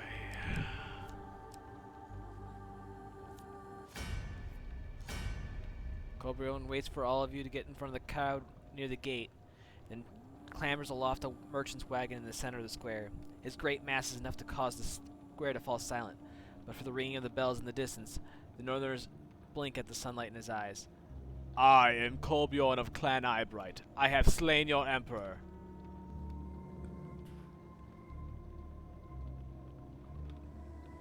Well, looks like we're doing this one again. Get him! The guards shout. With the guards distracted, your party sneaks through the gate and out of the city. You pause for a moment to look back, but Malachite grabs your arm. We must keep moving. Do you even know what success requires here? No, I don't, because you can only give Colbion a moment's more thought before being rushed out of the city with a sea of peasants. And with that, you continue over the pass with one last companion.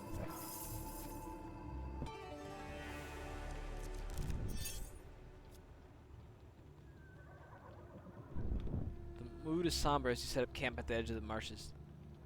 Do you think there's any chance? Ariane asks with tears in her eyes. No one replies.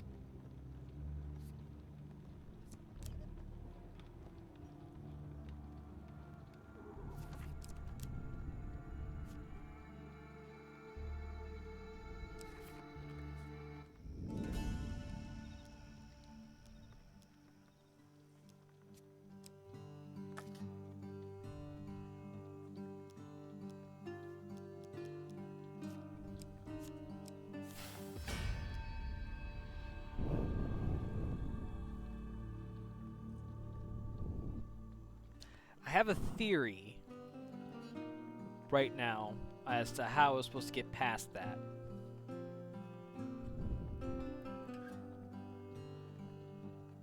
Well, I have two working theories. One, I have to pick the right companion at every step here to make sure that happens. Two, I can't choose myself because I'm the one that has to escape. I have to choose a companion.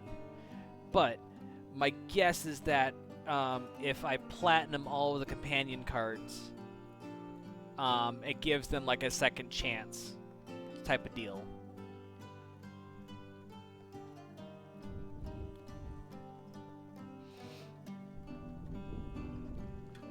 At least that's my current working theory, but Ariane is the only one that I have platinumed right now, and I don't want to lose her, but at the same time I'm going to have to find out whether or not my guess is correct. Oh no.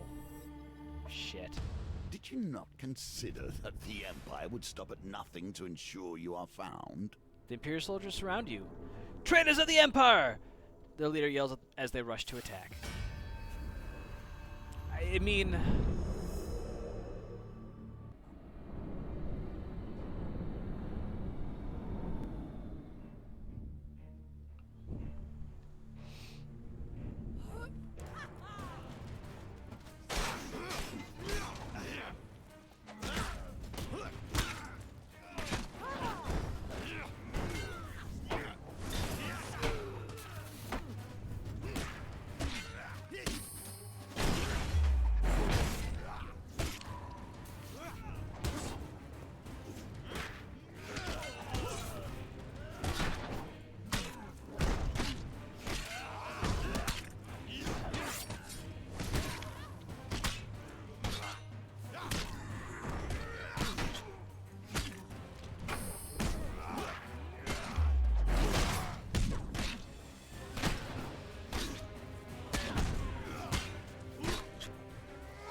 I was holding right trigger, you son of a bitch!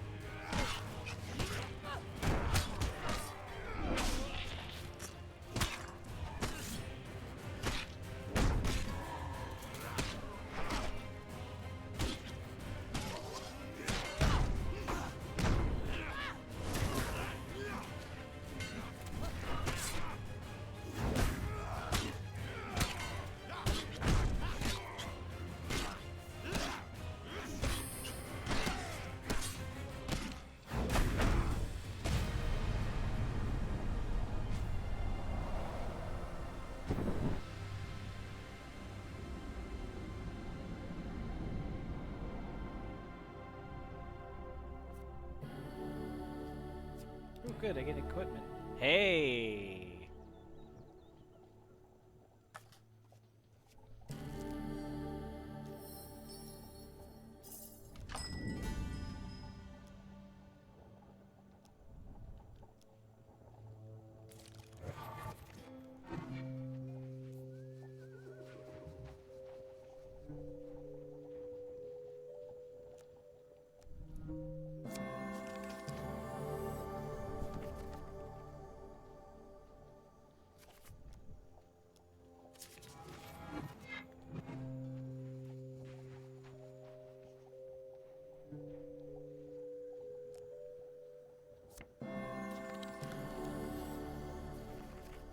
Gosh, that makes Wheel Gambit so much easier.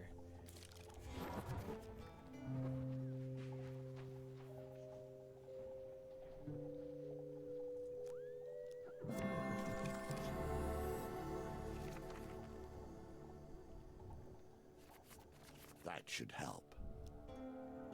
Yeah, no kidding, this is almost dead by the end there.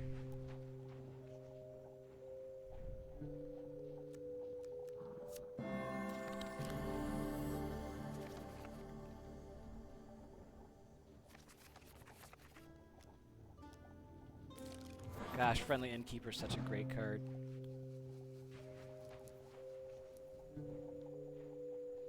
I mean, sure, we'll take more health even though I don't need it.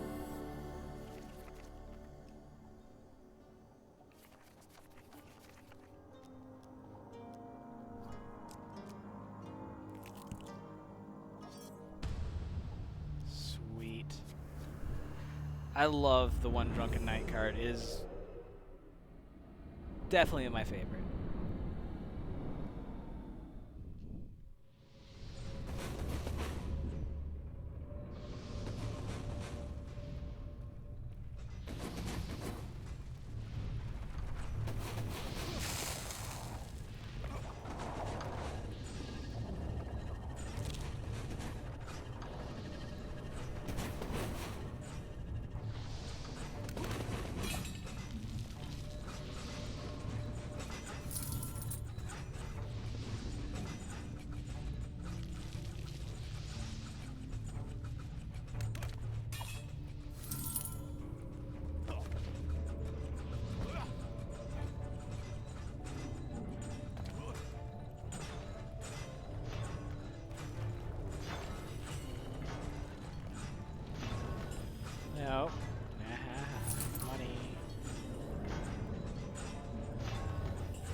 money and more money.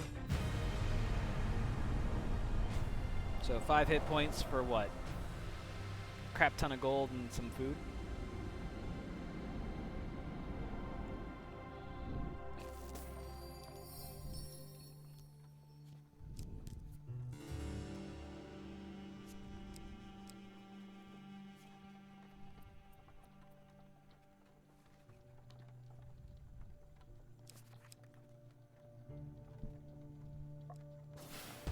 The enemies you have made are endless, and each would stop you from fleeing your crime. You find your companions taking cover a short way from the bridge across the raging river. Bounty hunters! I'm sure the Empire has put a handsome price on our heads. The guild could not resist such an reward.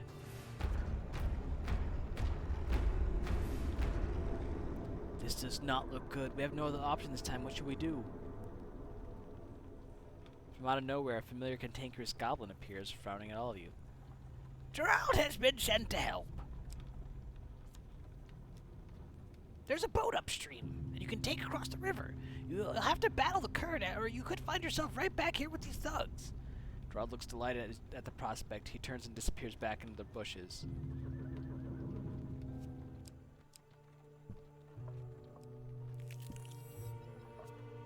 Often it merely takes a map to open the way to troubles.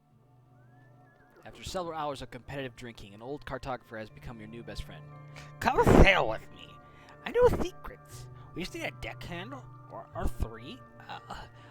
How many of you are there anyway? When you sober up, you decide to investigate his tale of a mysterious island that rises from the depths of the sea every 7 years. We'll need a ship. Here's some gold. See what you can find. You approach a group of seafarers unloading the ship. You convince them to set sail immediately. After a long voyage, you spy land on the horizon. Here we see yet another wheel, each different, yet each bearing their own similarities.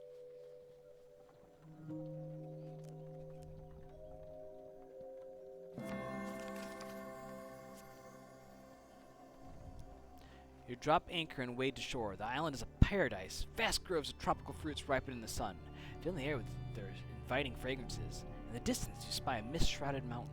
The cartographer documents everything he can find. The sailors follow along, searching for any hint of gold. On the third day, a wide-eyed deckhand points to the summit and shouts, "There's a glass castle up there, boys! I've seen it with my one good eye!" Whipped into a frenzy, the sailors ascend the mountain. A wondrous castle of glass has been built into the side of the mountains. The sailor pushed past, seemingly unimpressed. If there were ever occupants, they are long gone now. The sailor stripped the wall of finery and loot the silverware. "This trip is finally starting to pay off," says the quartermaster. "What gives you the right to take what doesn't belong to you?" says the exhausted cartographer. "I suggest you upload the ship if you want to sail back in it," says the captain, waving his sword. The cartographer grumbles all the way down as you help haul the takings. As you sail away from the island, it sinks once more below the waves, taking its mysteries with it. Back on the mainland, the quartermaster divvies up the loot. "Here's your lot," he says, throwing you and the cartographer a bag of glittering gems. For paying the sailors in the beginning, you receive more treasure. Gain 4 fame.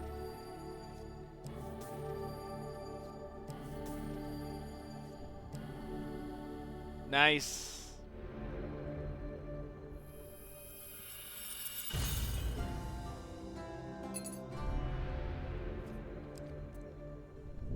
Huzzah!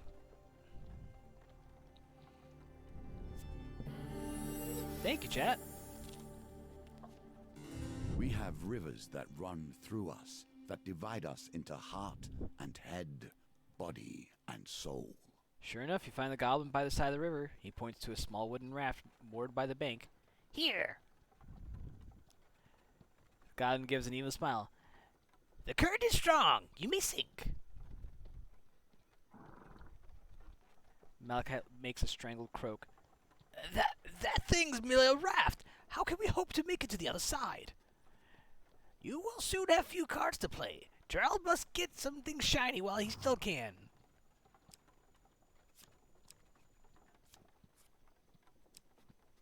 I just got that. Come on, you fuck. Uh...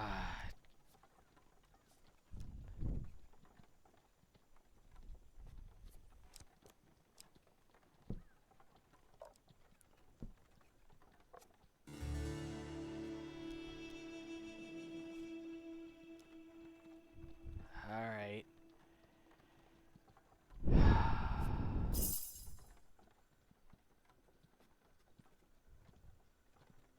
He hands you a pair of weathered old oars, then wanders back into the bushes. You push off and water begins to move you downstream. The current is strong! Go get to the far bank before we wash up at the bridge downriver. Together, you and your companions attempt to steer the raft to the other side.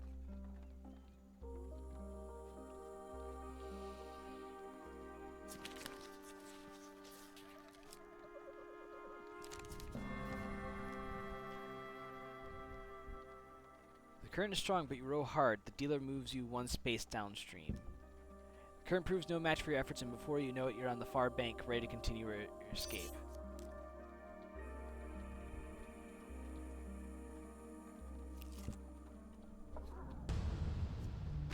Tread carefully here, lest you fall prey to their poison. I mean, I don't think I have a choice.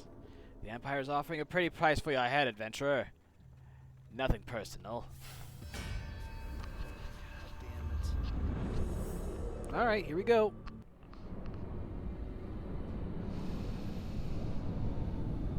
Oh boy, oh boy, oh boy, oh boy, oh boy.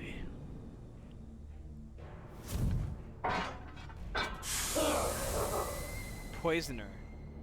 Poison is a tool of subtlety. This assassin is anything but. Poisoners deploy cancer that slowly depletes your life. Destroy it with an attack or ranged ability to stop the effect.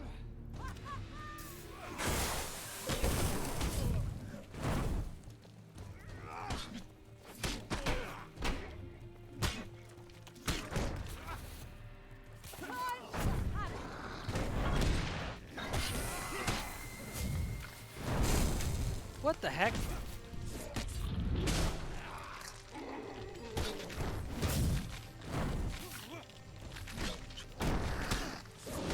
Come on, I'm just trying to attack the goddamn canister.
Thank you, Ariane.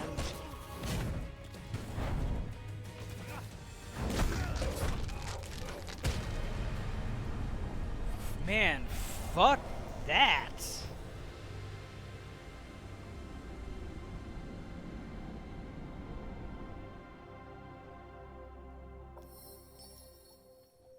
You can't avoid your fate forever.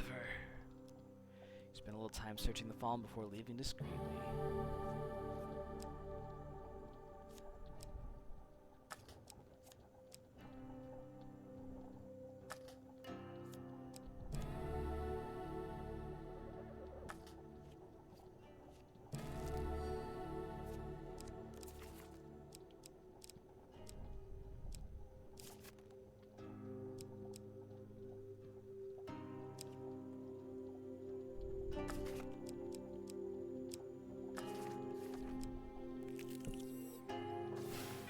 Make your choices carefully.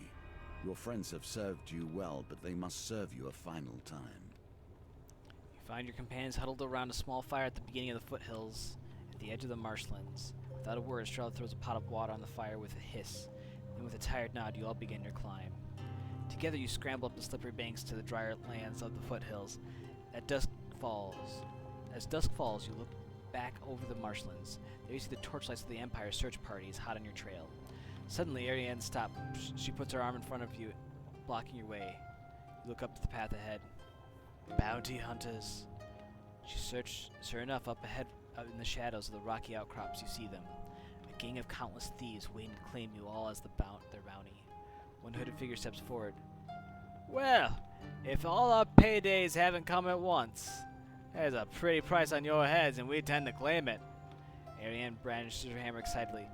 Send me at 'em. They are my easy fodder for my hammer. Okay. Ariane strides up the hill towards the hooded figure, twirling her great hammer in her hands. Are you ready to have a good time, lads? Is that one that done felled Draknar the Mighty? Ariane lets out a booming laugh. And now I'll squash the lot of you. I don't care what the bounty is. I'd rather have my skull intact. A small army of thieves exchange looks with one another before scattering in fear. Well, that was disappointing. Ariane smiles from ear to ear as she returns. Did you see how they ran from me? Must be making quite a name for myself. Yep, so we have to platinum all 4 cards. Yep, that was the... Draknar the Mighty was the ogre that we defeated to get her platinum. So we've got to get platinum for the rest of the characters, and each one has a part. So that was Ariane's part, which was pretty obvious.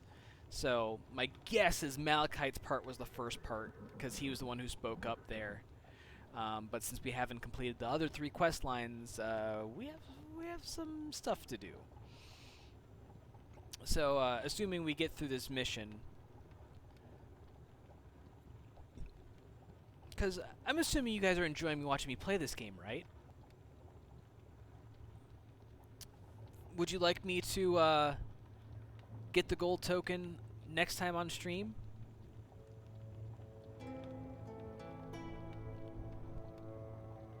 Alright. Then that will be the current objective right now, because I already made time for next week to keep playing. I am talking here, you shit! Cultivate focus.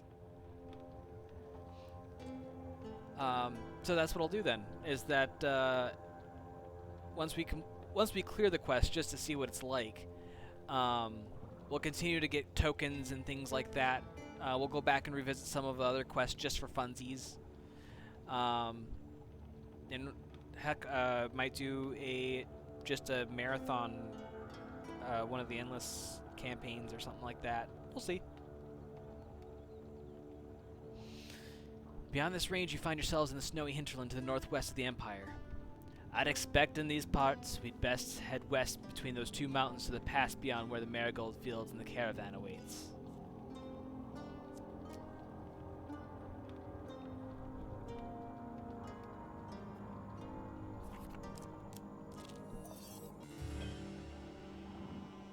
Have we done Fabled Beast today?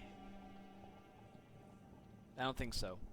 Ursus, a young warrior from the north, proposes a hunting contest. This farmer kindly saved my boy instead of handing him to the Empire. I will rid the land of the boars destroying his crops and things. Who will be a worthy opponent? As you step forward to accept the challenge, the farmer warns. Not only have they been wreaking havoc on my fields, a huge white beast ate one of my lambs. I hacked off one of his tusks, but he still roams. You and Ursus shake hands before heading out into the field, paying heed to the gnarly grunts echoing in the distance. Alright, Ariane.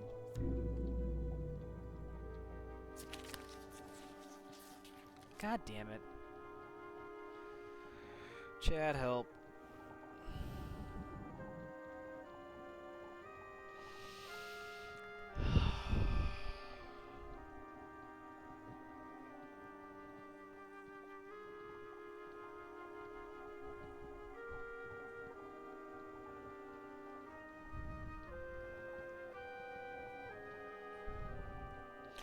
I almost feel like Ariane duping a card tends to hurt more than it helps. Because it makes it just that much more difficult to try and track the cards. even though it increases your odds of blindly guessing.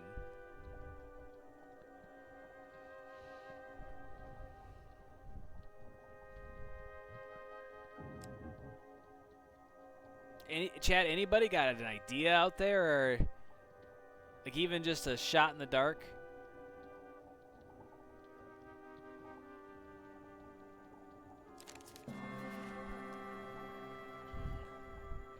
Following its huge tracks, you find the monstrous white boar by the river. You stealthily approach it as he sharpens his single tusk on a boulder. When he senses your presence, he grunts in the common tongue with a strange little accent. Spare this old blood, blessed mortal. What?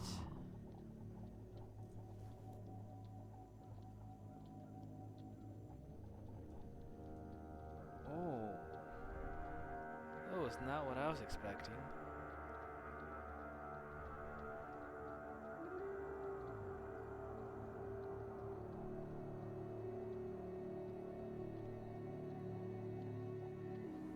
I feel like the spirit of the encounter would be to slay him and claim the tusk. But I feel like the spirit of the token would be to spare him.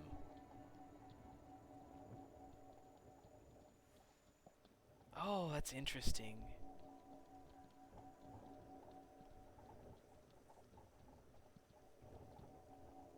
I know, right? Like, it is really presented in such a way where, like, you don't know the answer.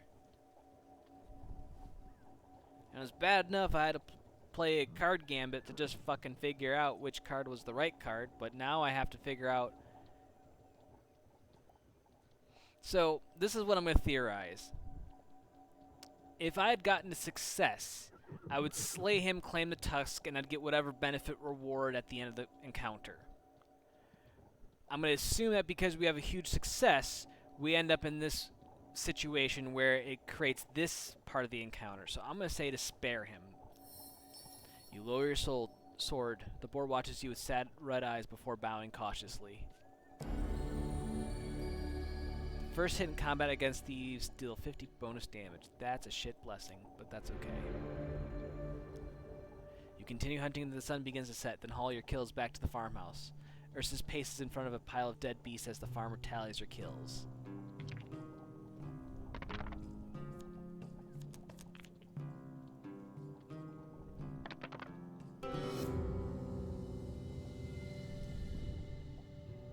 Ursus has beat you by 6 beasts. Ursus is the winner! I'm grateful to you both. My fields will be safe once more. Well, at least I got the silver token for it, but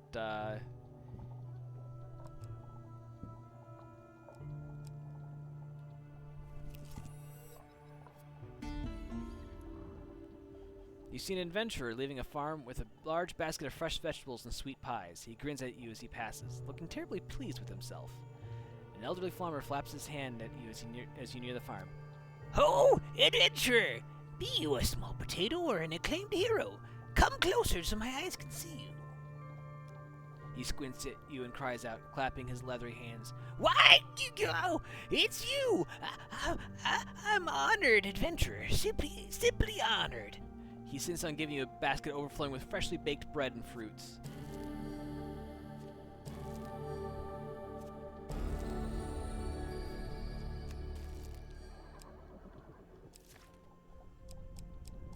Nice. The Armor of Gluttony is giving me 31 defense now. Tinged with flame, yet you must cross, or all is lost in vain.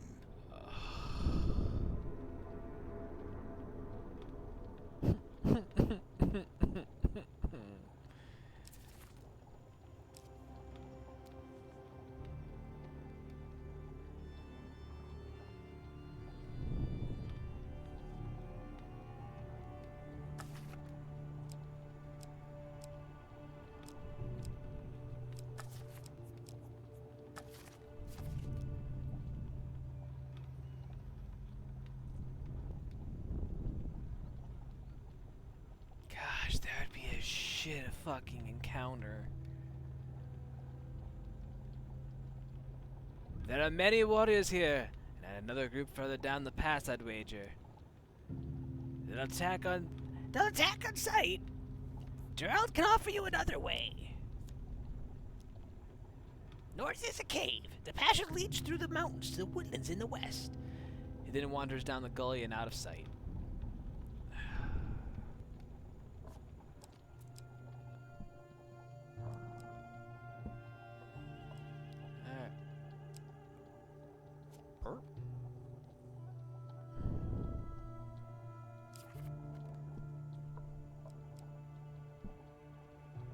Oh, goody.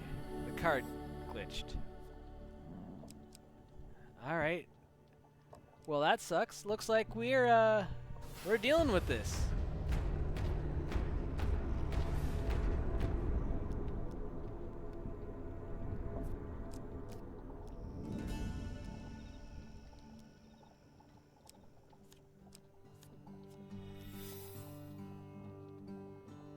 Oh, alright. Well, that's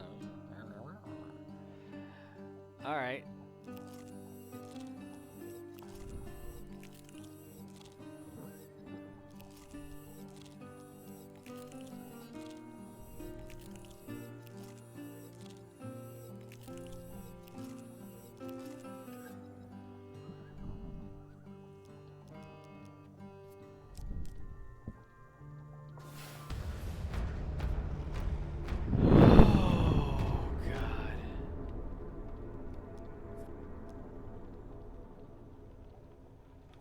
You give the nod and your companions ready their weapons.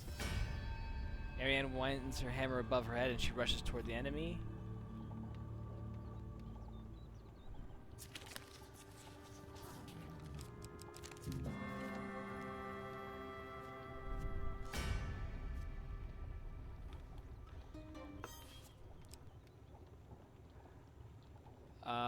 Yeah, I would.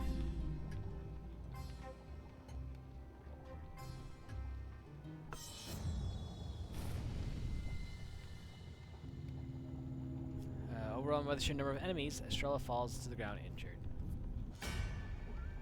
Malachite books glows as he summons a spell. Oh god, where is even the success on this board?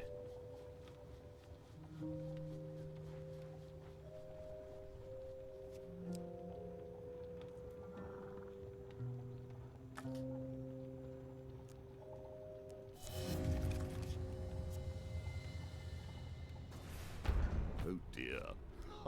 Move faster next time. Malachite defeats his target. More raiders rush toward you. The dealer draws a life pain card for every monster card until 4 remains.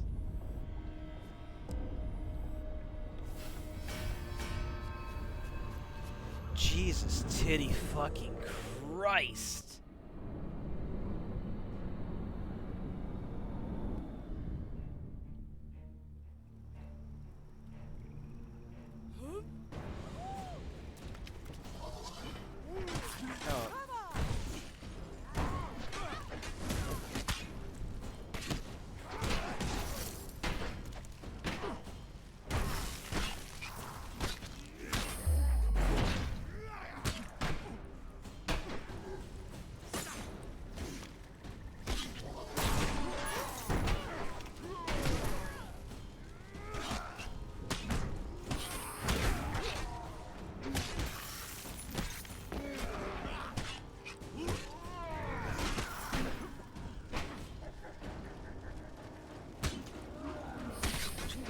Stupid.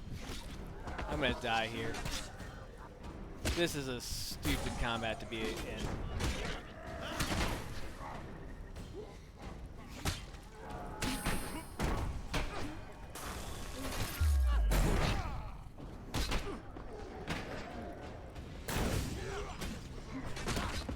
Back to the fray.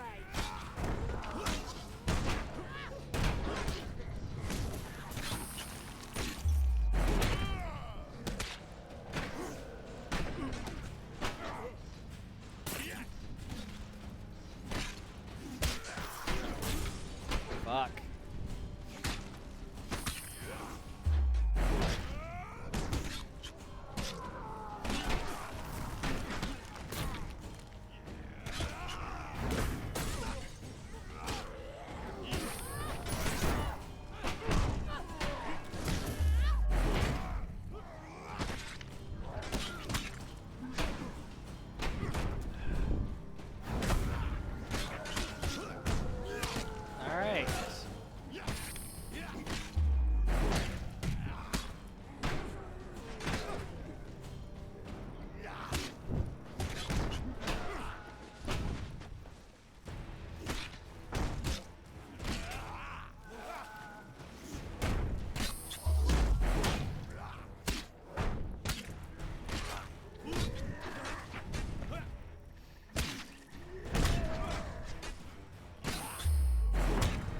Oh my god. I survived?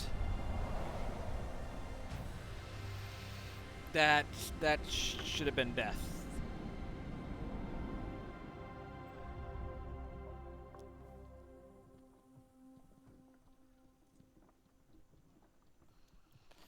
With the last of the Northerners defeated, you continue your escape through the canyon to the pass in the west.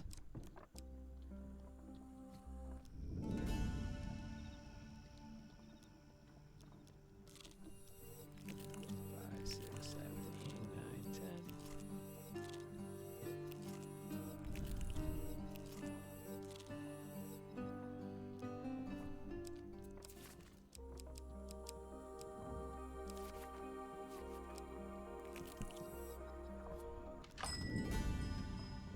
Of course. But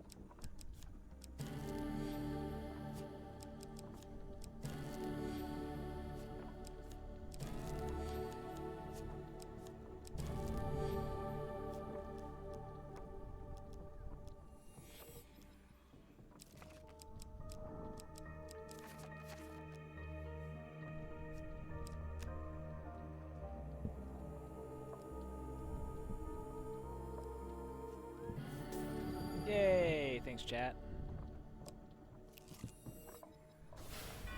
This card is not lightly called Judgment. You join Here your you compa- must pay the price for your regicide, and also for your decisions. You join your companions at the foot of the pass as planned. As you begin your ascent, northern warriors emerge from the craggy rocks and block your path.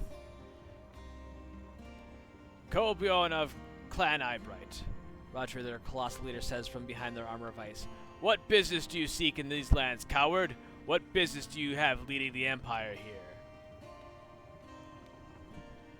There's only one way to forward to the Marigold Fields and to the caravan. The other direction shall only spell death. You must send someone to parley with Clan Crowfoot. Well, since I fucked you up, Malachite, goodbye! Malachite approaches the northern leader. Rogvir turns red with anger. We do not parley with those of the north. Not of the north. But you have defeated the Emperor. As the High Priestess desired, Clan Crowfoot will grant you passage. He runs his frozen blade through Malachite's chest, the tip protruding out the other side. Remember this, friend of Colbjorn the Betrayer. You may pass, but never seek our protection again. Seems like some of the ancient blood payment has been made. Clan Crowfoot allows the rest of you passage. Past. You can only arrange Malachite as best you can. Already you hear the Empire soldiers approaching. Numb with cold and grief, you continue onward.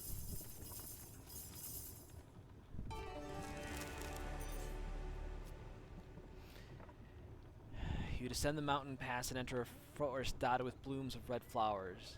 In a clearing, sure enough, you spot a lone caravan. A mountain horn signals the Empire is closer than ever. You set off at a run.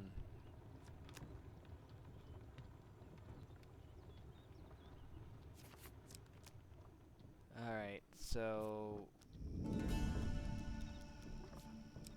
we'll flip back to Marianne.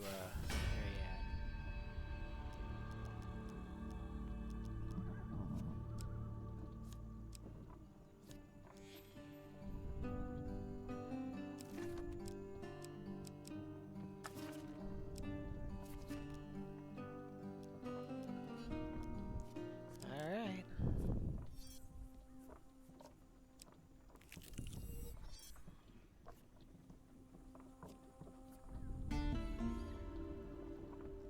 Carriage of the Departed. You know what? I think we've done this already. I'm gonna just roll my dice and get my coins.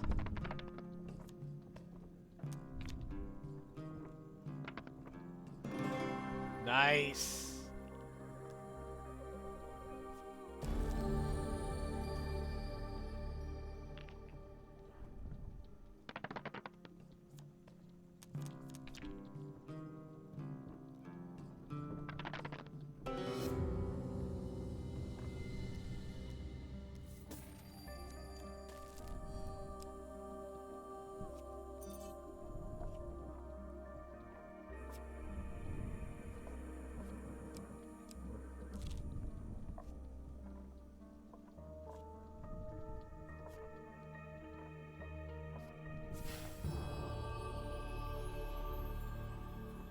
Really, of all the things to have? Although, hang on one second. I have a message from work. Let me check that real quick. Oh, never mind. It's just the notification for the weekly trivia contest. I will check that after stream. On this day of penance and charity, you hear that a priestess will be blessing one and all for no cost at all. Well, let's go for good health.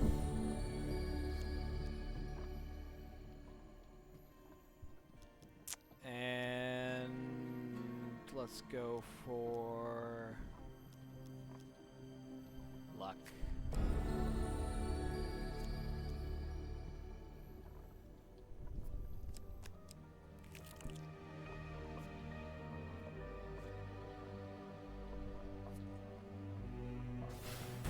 You have made bitter enemies, and the best of them would stop you now.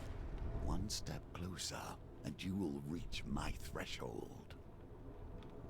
Imperial soldiers surround you as you approach the clearing with the caravan. A knight steps forward. Fools! No one can hope to escape the Empire's reach. You have survived this far not by luck or skill. You have survived because we let you. If the sacrifice of an emperor is what it takes to draw out the last of the mages, then it is a price that must be paid. The knight steps aside as the soldiers completely surround you. With the inevitability of the Empire closing in, you give the nod and your companions ready their weapon. Ariane looks you in the eye. You know you're not going to get this unscathed, but I see no other way.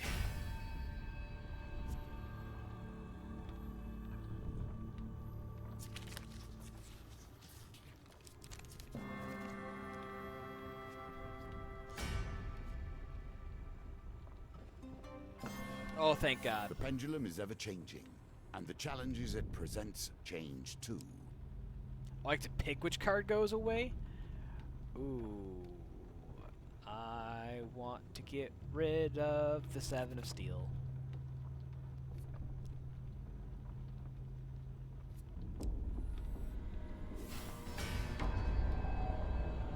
So be it, he says, stepping forward. He lowers his helmet and charging and drawing his weapons. He calls the last of his men. Charge!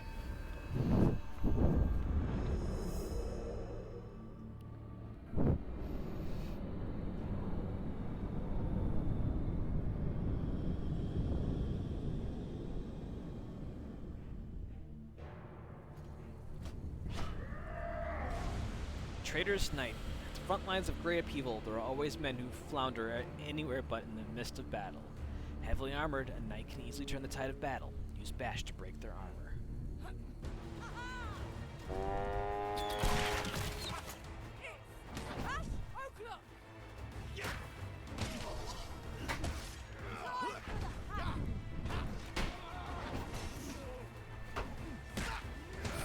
Alright.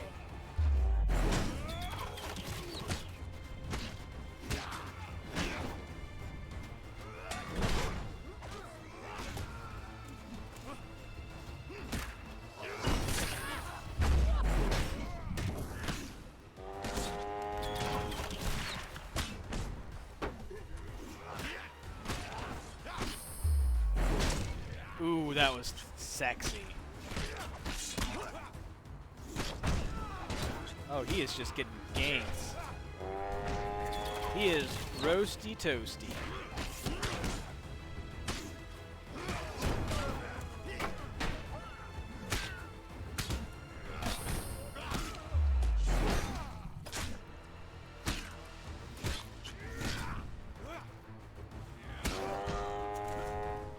Who keeps blowing that goddamn horn?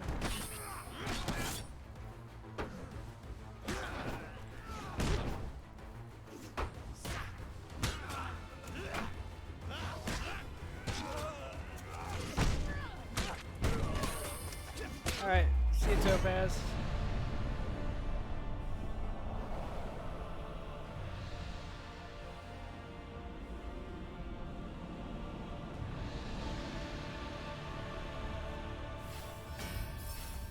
Here we are, perched at the moment of revelation.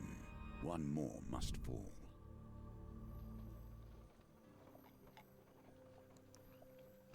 You stumble across a clearing, the caravan waiting ahead of you. 4 mages lay lifeless on the ground. Among them is the familiar gaunt figure of the hermit. Relinquished of the fabric mountain that draped him in the winter forest, he lies in a simple pale robe, like a burial smock. More soldiers will soon be upon you. You must draw them away from the caravan before all is lost.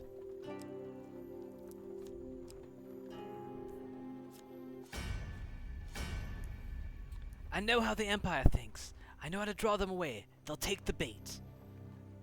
I'll hold them all as long as I can, but that will only last for as long as it lasts. Now get going! In the distance you see a familiar goblin standing by the caravan. He beckons you over. Exhausted, you open the door and a voice calls you. Come, sit, catch your breath. They will not follow you here. Your memories are fading even now, as we set the pieces in play. Gone to the form of soul, the game we play. And so the circle is complete. The entire journey to my door has been unwoven, and we understand how we came to be. Now there is only one.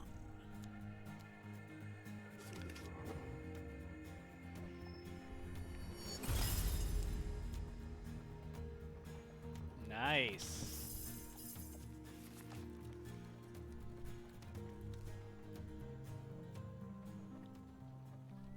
It has been timeless, our journey together. But now we see the truth of it all laid bare. You must help me. And together, we will return this world to the way it should be. All enemies Now are the final brimstone. moment is here. I have taught you all I can.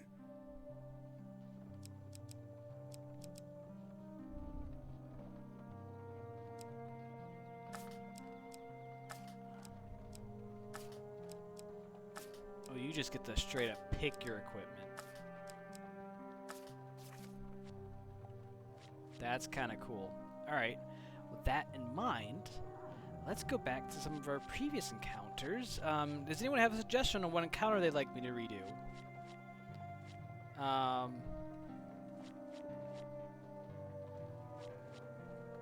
Actually, ideas. So we have, there's some achievements and things like that that we can work on. So if we look at strength,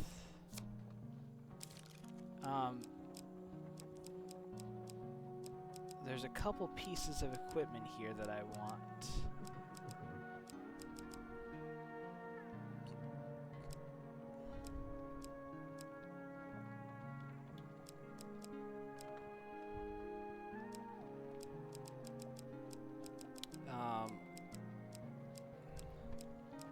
Armor.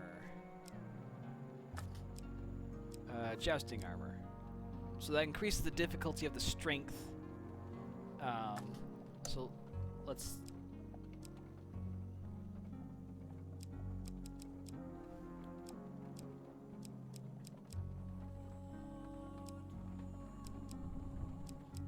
I mean, our armor gutting is cool, but I don't think it's really going to help in this one. So let's...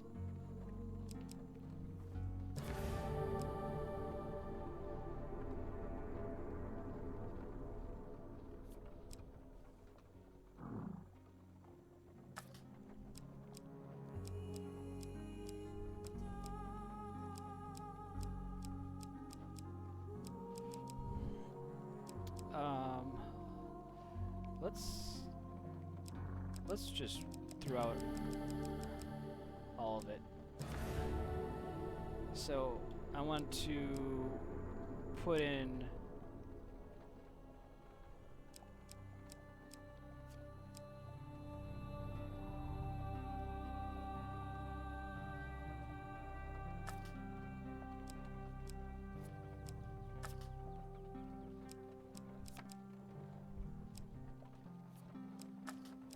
let's just throw in some stuff that I don't know what it is. That's fine.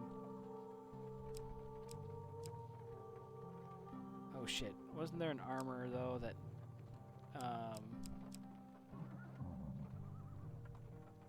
nah, yes, the Dead's King Scales. That was the one I had to defeat 7 ogres, so we'll just throw that in there. As the other armor. Helms.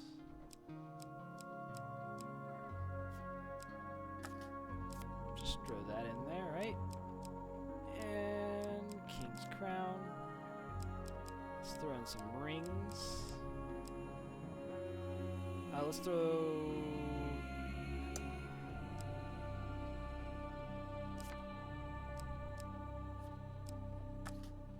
Gambler's Jewel.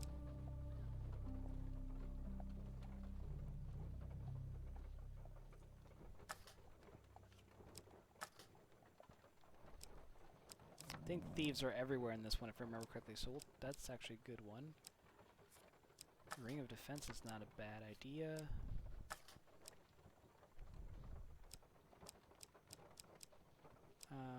Ring of the Feast? Sure. And we need some weapons.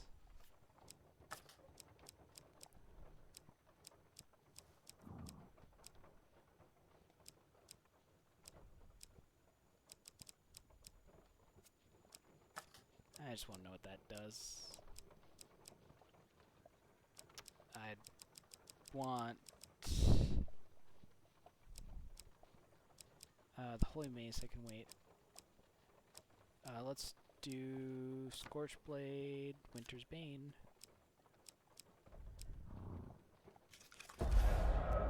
So let's look at our companion. We have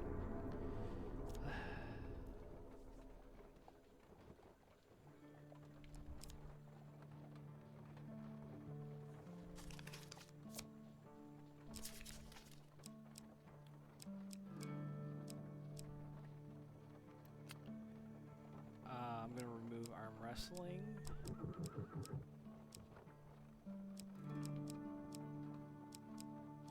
We are on...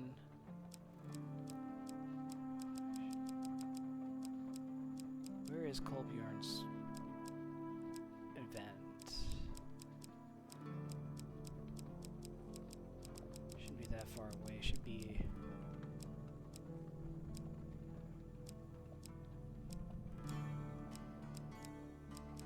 Unless it's already in here. Yeah, it's this one. What was this? I think I had to have a blessing in order to do that. I don't need alchemist. Well, actually, alchemist was good to have for the health.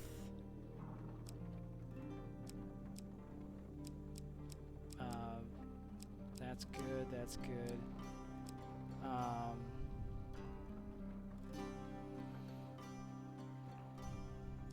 That's fine. That's fine. Temple prayers.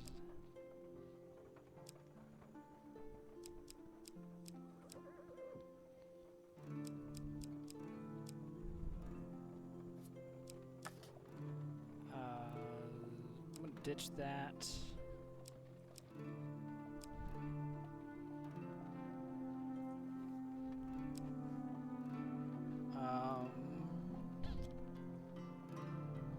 Because I want to gain.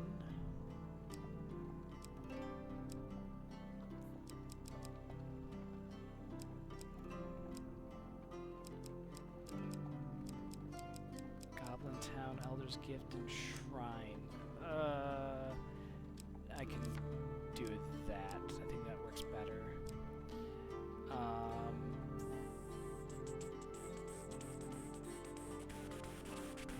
Let's do that.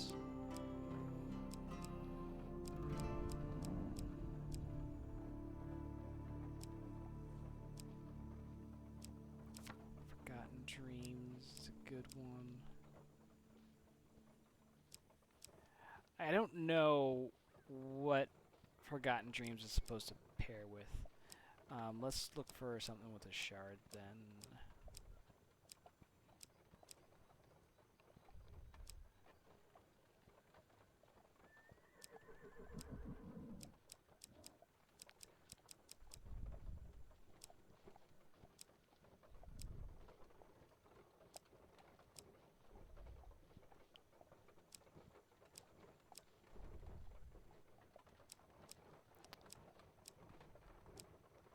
Actually, let's just uncover one of these other events that we don't know. Let's just do Wishing Well. That sounds like fun. What supplies did I put in there? 5 max life, 10 gold, 5 food. You know what? Fuck it. Let's do it.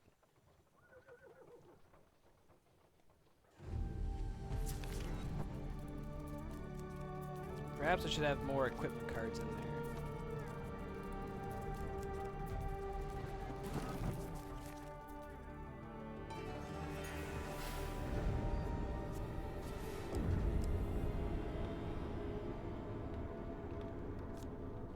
The bitter taste of blood of the first is the first indicator that you're still alive. Blind and disoriented, you make out a voice calling to you. A pair of strong hands shake you upright. Your vision steadies as Kolbjorn's sovereign face swims into view. Kolbjorn gestures you to be quiet. He presses his back up against the boulder beside you and grimaces, holding his side. As your head clears, a booming voice echoes out from deep in the foggy marsh. Oh, where have you crawled, gasted boys? Let your insides be gut and bones be crunched. You peer on the rock in the mist, and from the mist steps an ogre, 3 times as tall as a man with a lumpen, vicious face. His one good eye darts about wildly as he surveys the area, hunting for something. The ogre grunts and scoops up a broken shining trinket from the ground, splashed red with blood. Ruined with your dirty blood, wretched cut purses. Riven in two. His great hideous face turns red. If thou listens here, I will find the twin, and then I will eat thine eyes. The ogre lifts his club and smashes a tree trunk in anger. The tree creaks and crashes to the ground as Draknar the ogre turns and disappears back into the mist.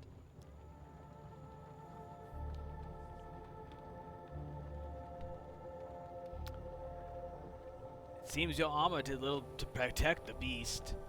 Kolbjorn says, examining you. You look down at your armor and now tattered and bloody mess of metal plates and leather.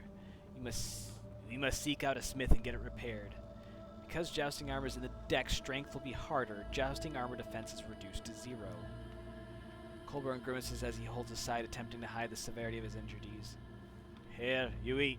You are injured, eat. He throws you a medicinal herb bun. Weak to your bones, you gratefully take a bite.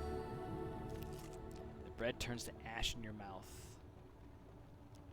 With a sinking realization, you pull the other half of the ogre's trinket from your pack. Sure enough, you feel a wrongness emanating from it.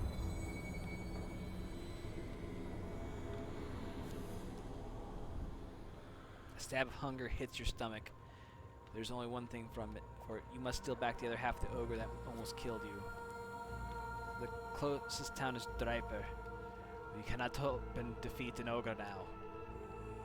Some of your remaining strength, you lift yourself to your feet and stagger forward.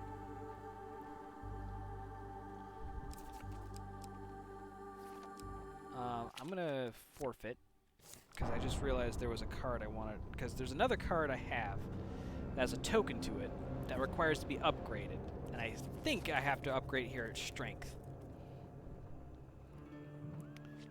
So we'll, and I believe it's in my supplies actually. Although, let's go back to equipment real quick. I want to check something out. Type, ring. Oh no, it's an artifact.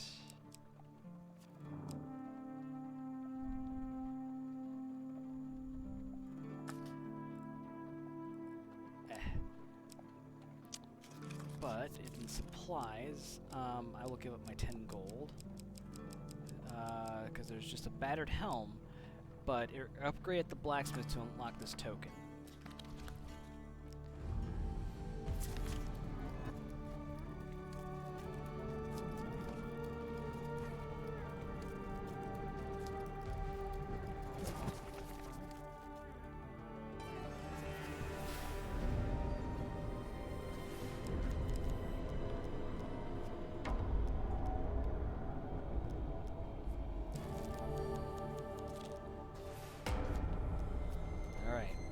Now the board's reset. After another day of rainfall, the marshlands swell into a swamp. Water and mud obscure the path ahead. As you press on, every direction begins to look the same.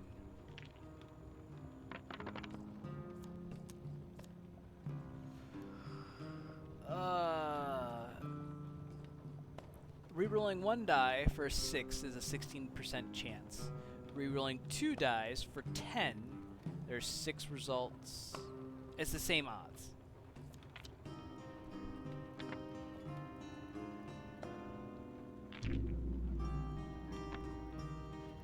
You know what? Colbjorn, your dice is fucking cursed. Disoriented and slowed by the bog, you spend another day finding your way back to the path.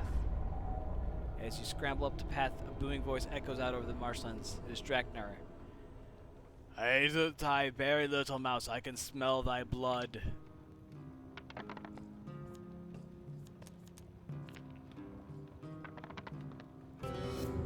You've got to be fucking kidding me with this dice.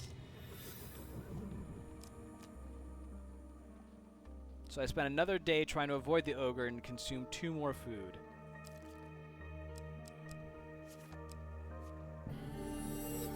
Thanks, chat. The sun's warm rays do little to lift your spirits as the mosquitoes and flies torment you.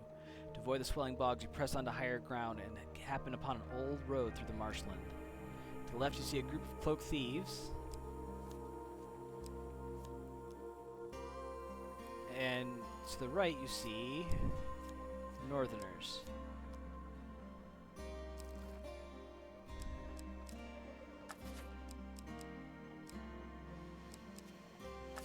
Oh, motherfucking assholes.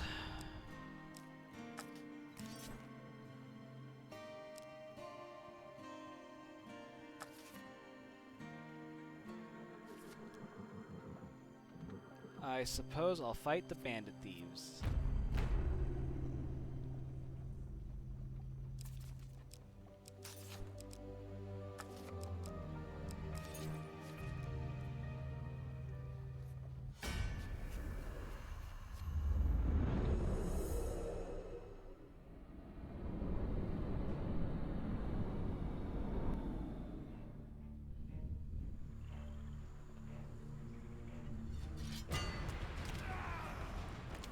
I wish you no harm, yet we must do what we must.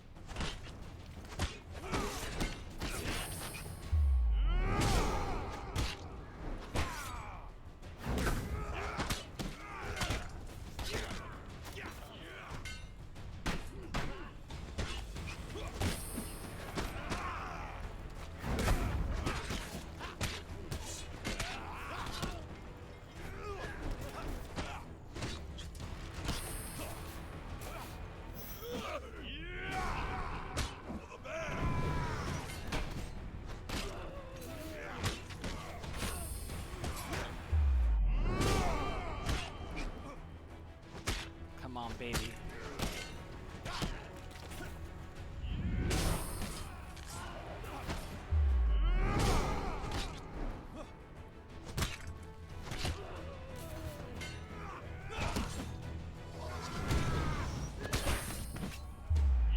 Booyah!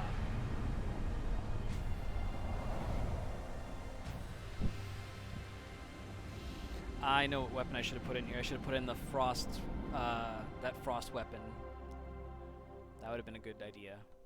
With the thieves pursued, you notice their stash of treasures hanging precariously from a tree over the bog below.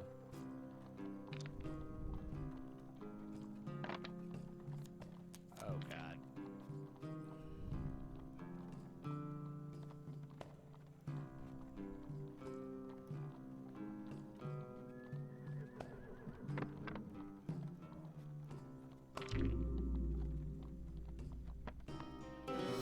Are you? Come on!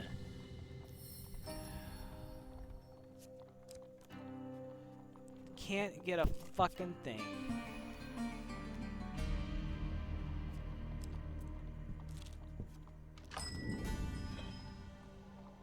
Oh. Well, for fuck's sake. Alright, well.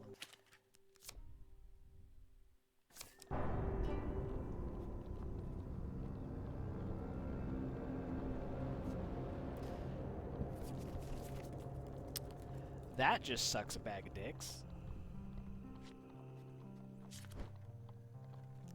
But, since I did have that epiphany, let's throw back... I can do that with at any time. Frostfang.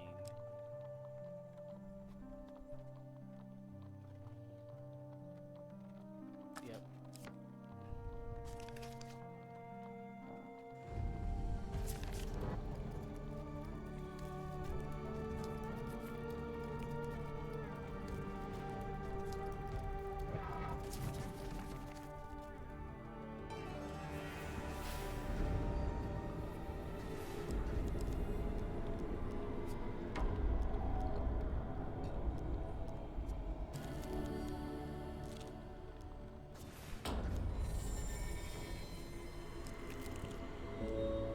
Hey, it's Here the old is your maiden. reward, at least in potential. I will ask for a longer life.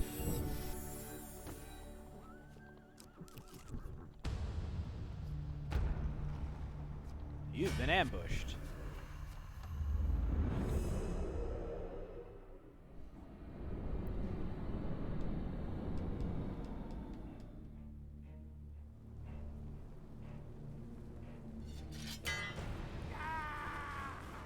There are no innocents in battle.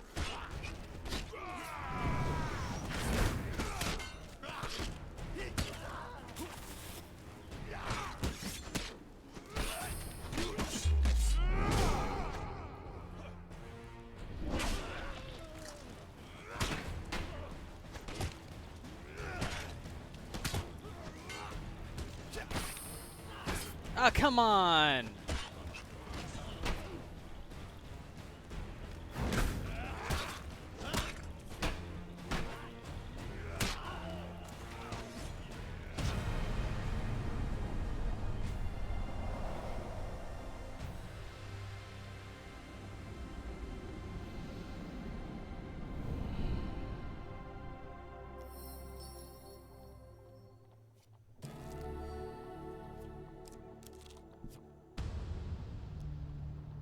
Poor weather slows your day's journey. To avoid the swelling bog,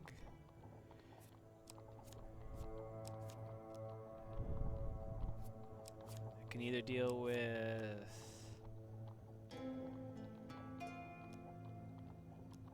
I can deal with the Empire better.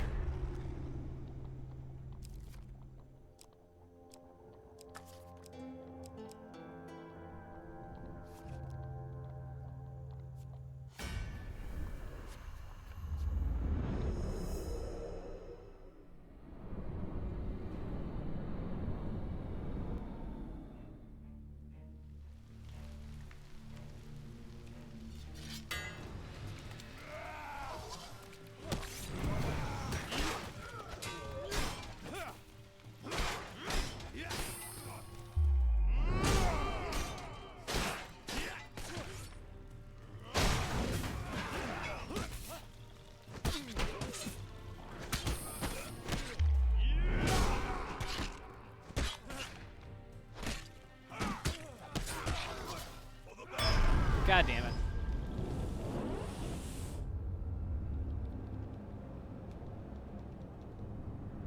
That's rough.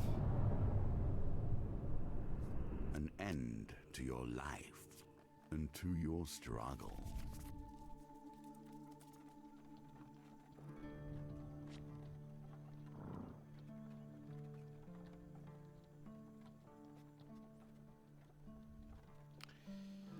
Alright.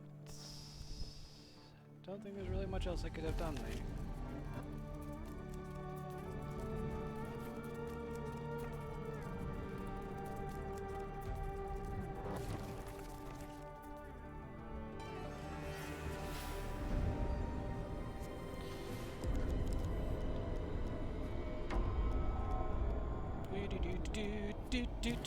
We've done this all before.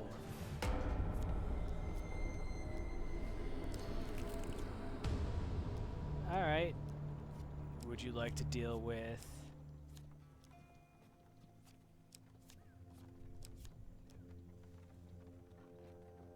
I'll take the bandit thieves.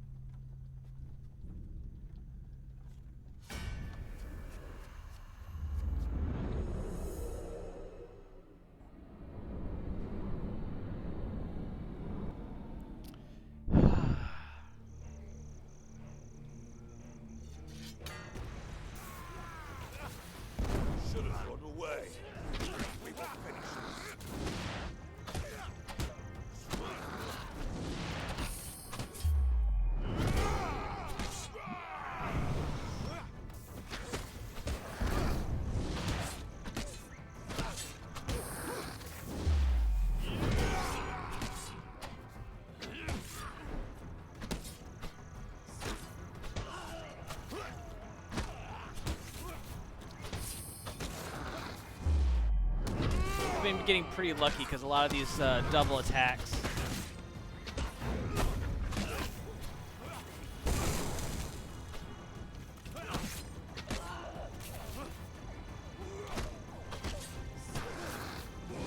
Just happen to dodge the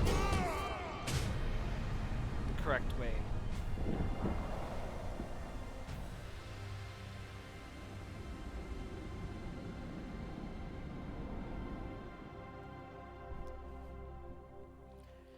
Alright. Dice, don't fuck me now. Alright, I need to roll 7. The odds are ever in my favor here.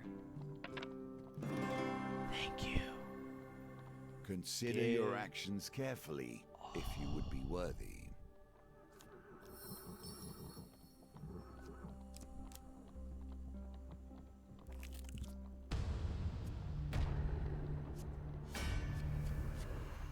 Okay, I only have 3 enemies to deal with.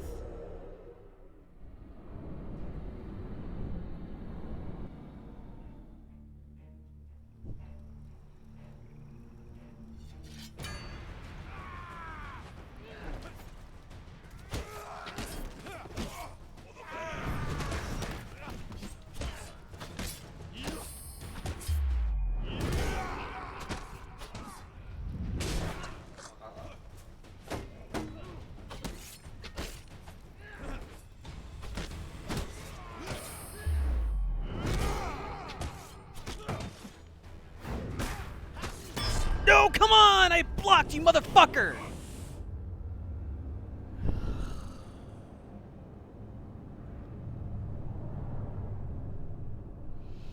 Combat I forgot how solved much so I little. hate It strength. has ended this, however.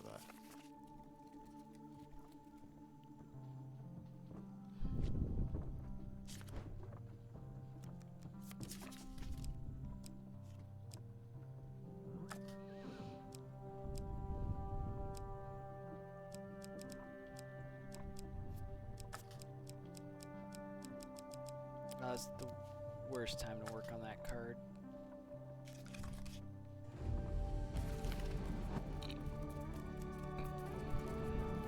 I mean, could I be done with it pretty quickly? Sure.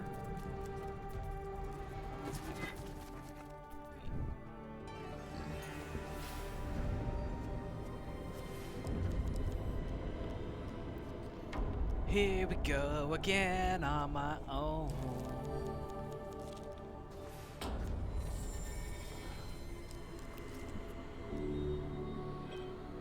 I will ask for longer life, thank you. Delicious. Oh, hell yeah. Hello, Gold Mountain.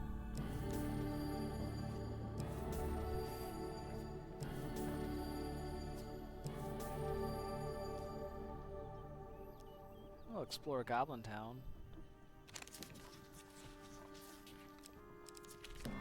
I didn't even...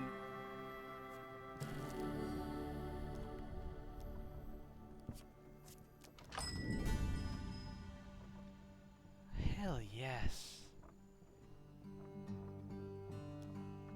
I can trade equipment for food.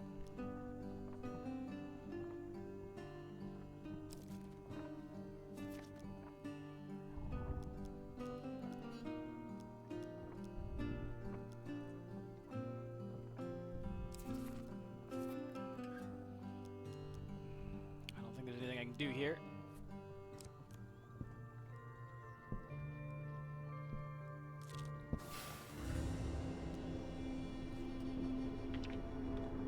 Oh boy.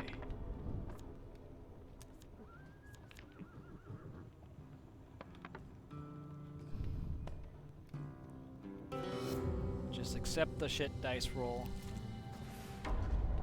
And the ogre's back. Games within games within games. It's like I've done this before. Fuck you, you stupid ass motherfucker!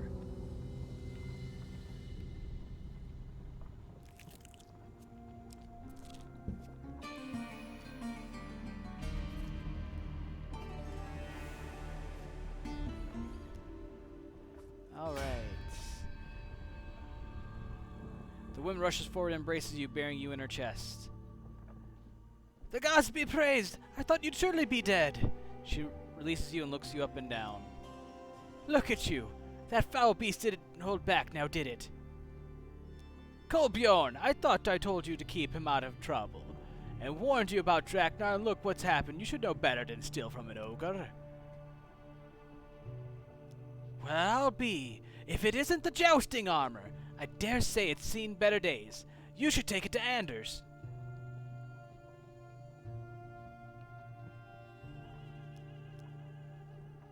Yep. Blah, blah, blah. This is all the same.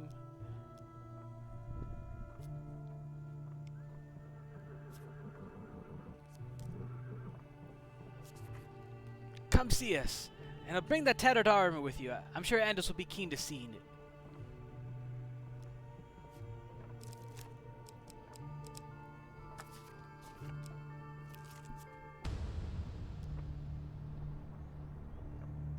Poor weather slows your day's journey.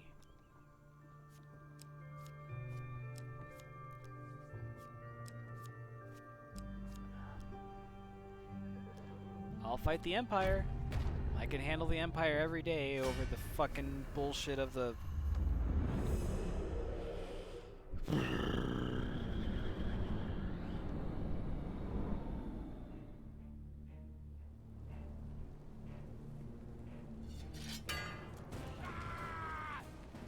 Today,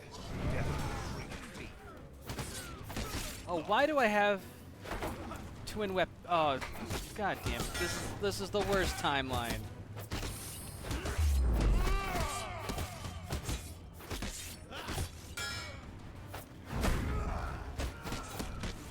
Hello.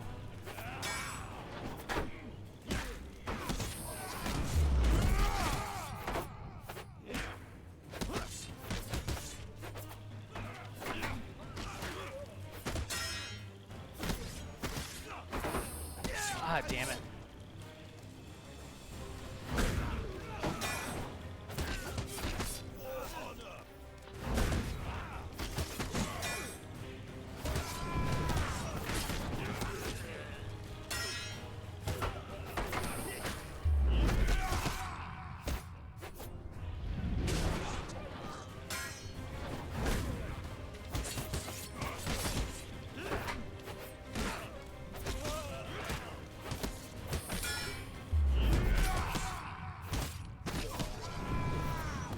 That was not the right direction, Kolbjorn. Yeah, that was not my intention.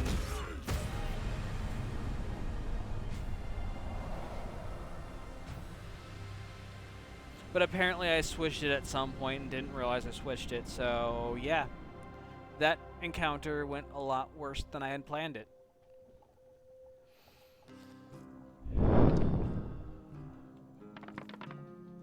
Fucking dice. Please, baby. Finally. A win here sets the tone for your challenge. Alright. You know what? Fuck it. We're just gonna go with an axe.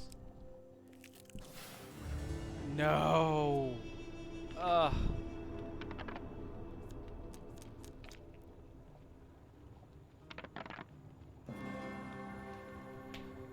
I don't understand this fucking game sometimes. No, this is not modded.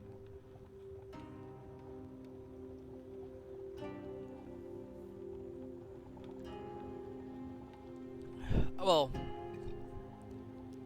this is, so I have the jousting armor, so I'm doing the strength plus challenge right now.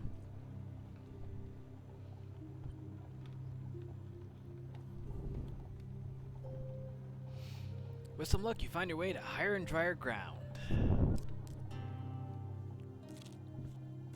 If wishes were truly granted, we would not be here, you and I. You find an ornate wishing well in the center of town. Shiny coins gleam below the surface of the water. A sign nearby warns, "Be careful what you wish for." Let's throw some coins in the well.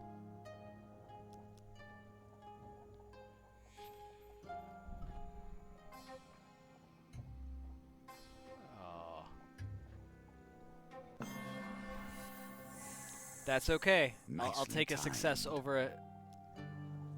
The gods are somewhat pleased with your offering. Okay.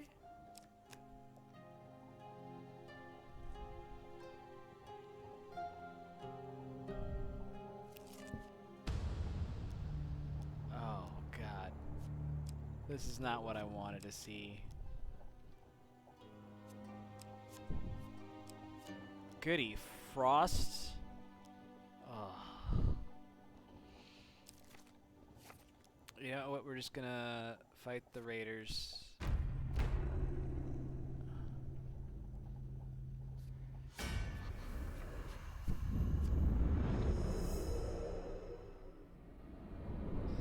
I wouldn't know. This is my first. This is my first time playing through the game.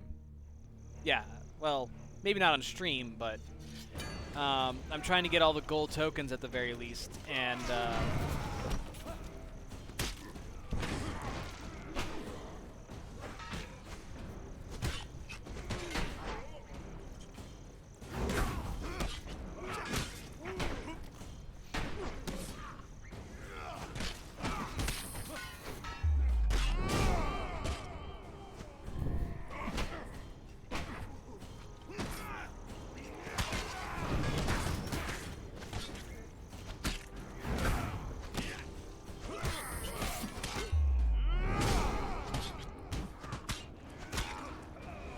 Thank God.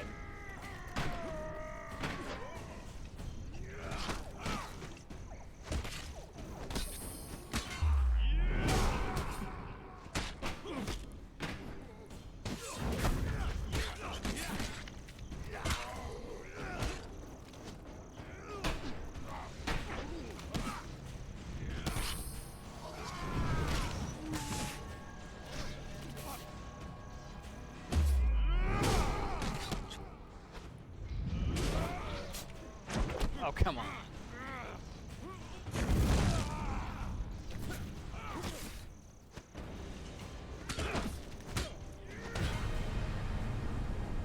If that attack didn't kill him, I would have died right there.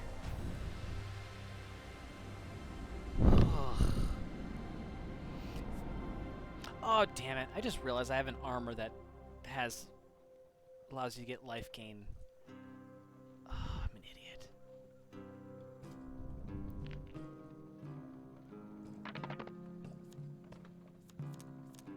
Oh, this is so familiar.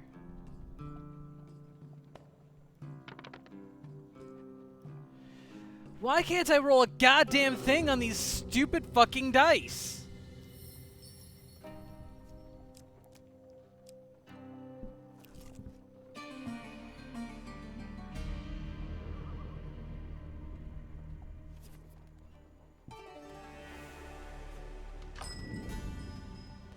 All right.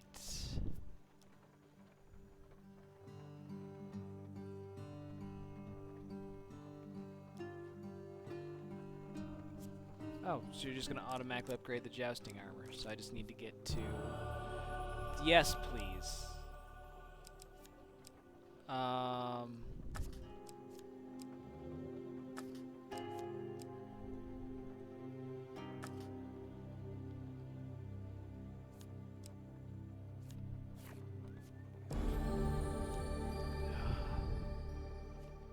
will take a blessing.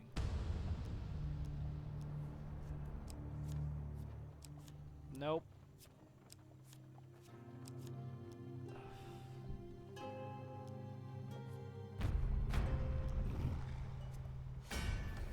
Oh, this sucks. Yeah, I know. I sometimes forget, but at this point, I'm embracing the axe. I'm a glass cannon.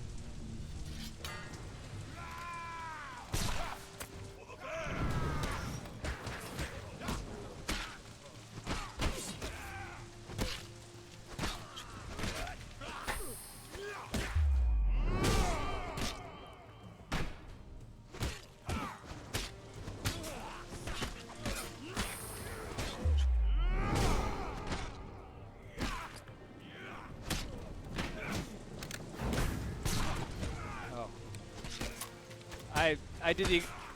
controller equivalent of face rolling the keyboard there.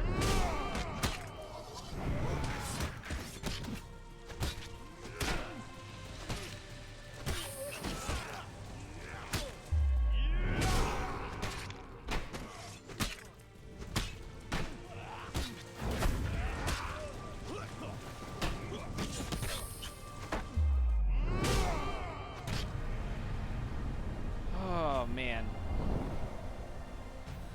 I forgot how much I dislike strength.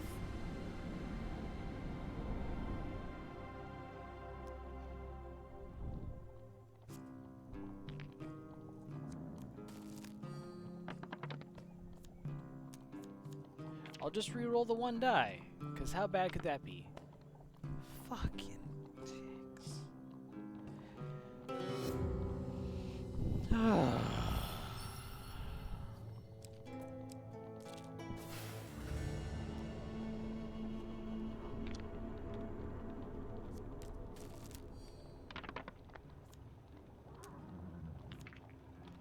Two sixes, right?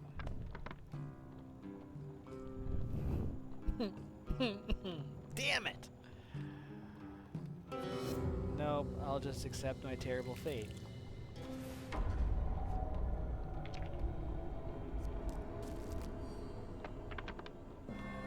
Hey! That actually worked out okay. Yes. Bless me for health. Player cannot starve to death, but it can starve down to 1 life. Awesome. Bless me for luck. Oh, I really wish it wasn't a precision gambit. Blessing. Oh well.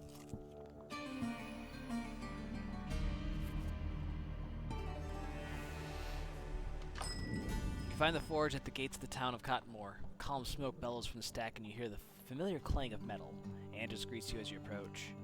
It seems like so long since I've worked on something so fine. It is an honor to finish a work that Ares' father started.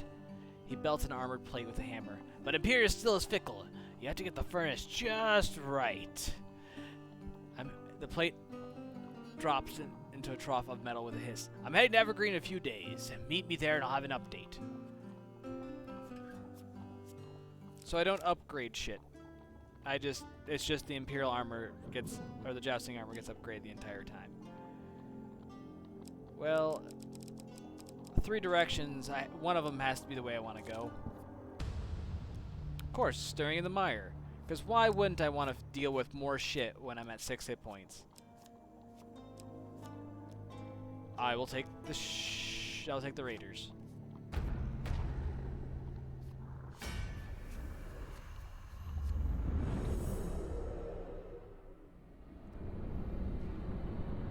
Kinda wish I didn't have to deal with the Frost Shaman, but I'll take the Shaman over the Thieves any day.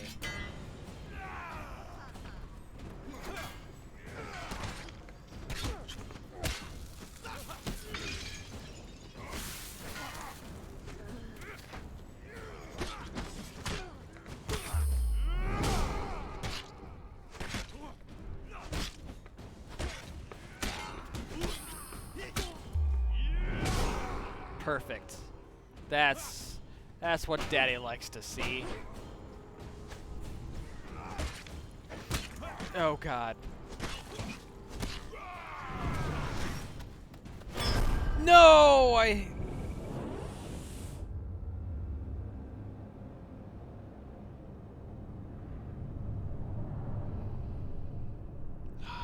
Now death Damn it. comes to you. This story ends here.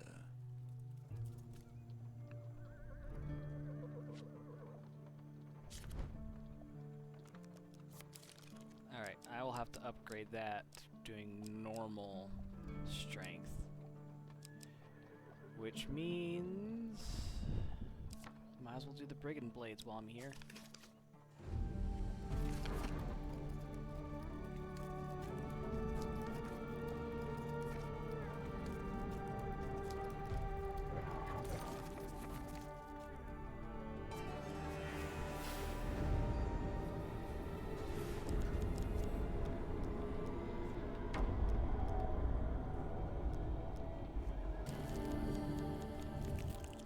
Yep. And we lose. And we start off with some bullshit.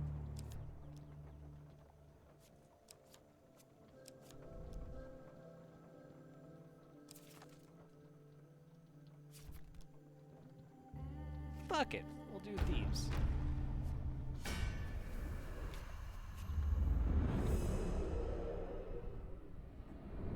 Just because I want to get this token.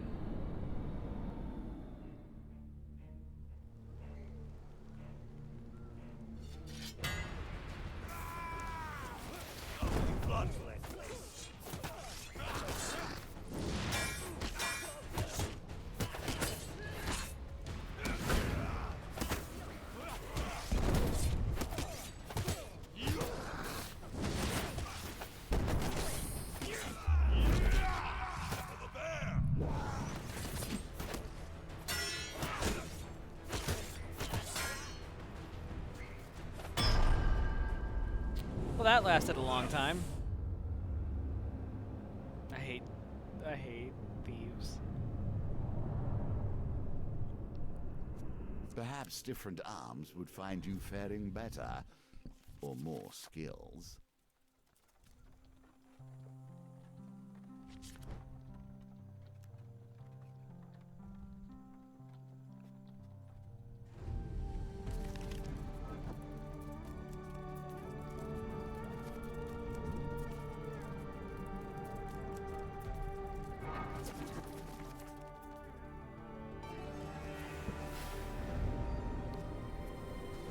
And all of the health goes away. There's an ogre. Here, have some food. Oh wait, you can't taste food.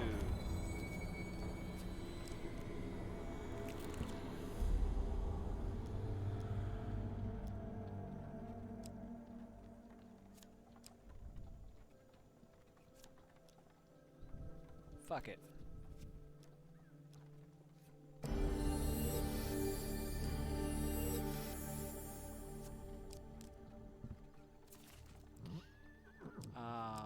But we're not going to do blaze. We're going to go back to our axe. 4 frost is not bad. I will take a 4 frost at this point.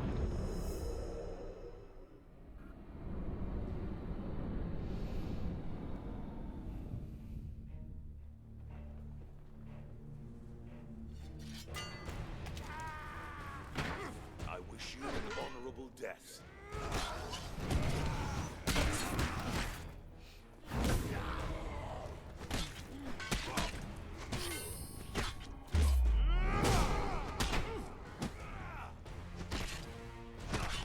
Baby, come on, baby.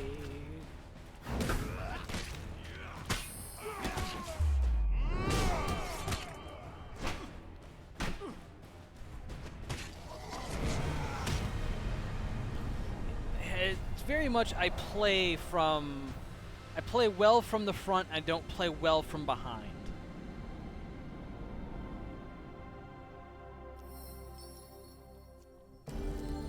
Oh, hell yeah!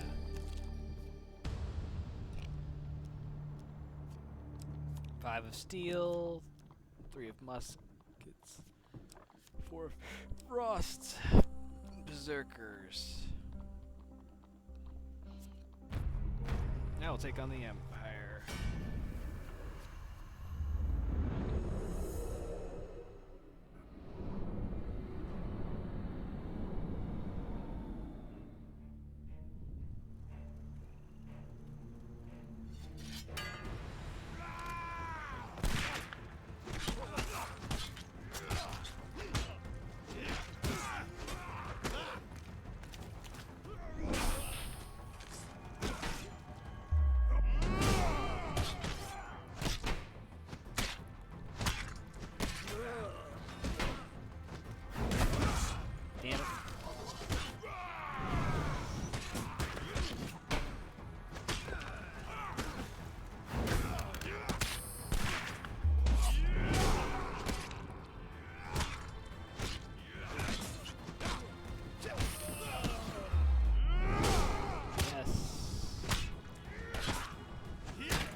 Oh, you're still alive.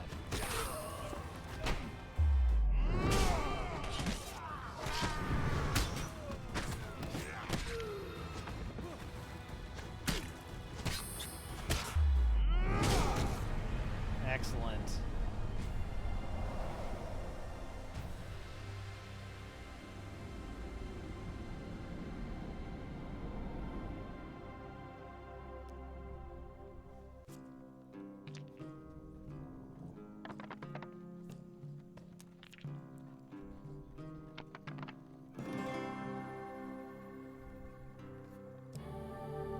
Sweet titties.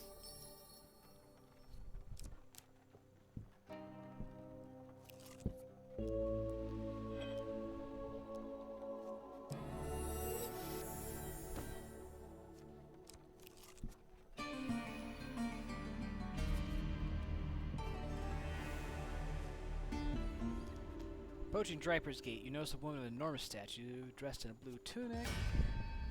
She releases you.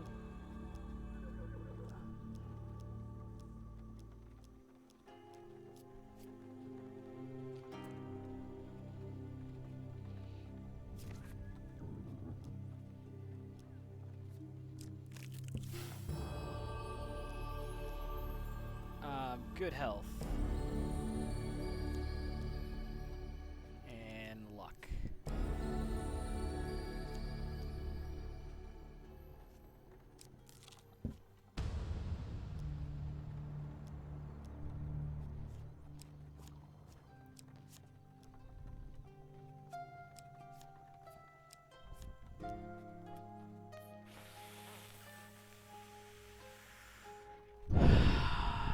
I'll take the Raiders.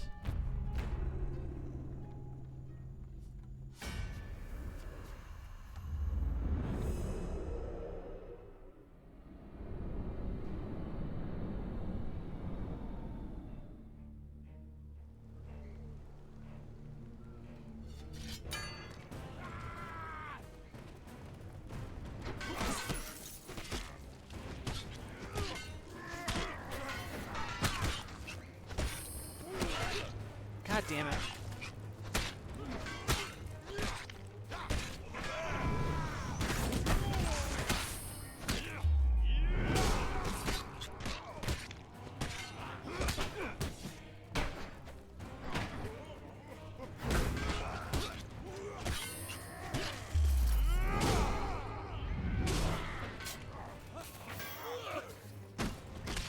Ooh, hello.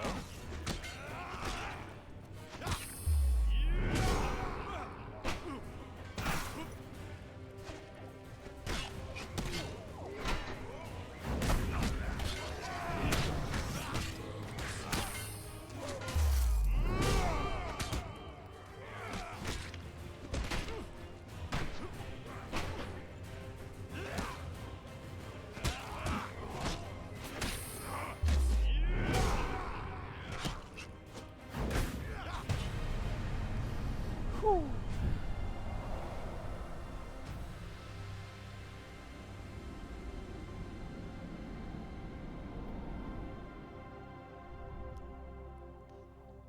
Alright, come on, dice. Don't fuck me.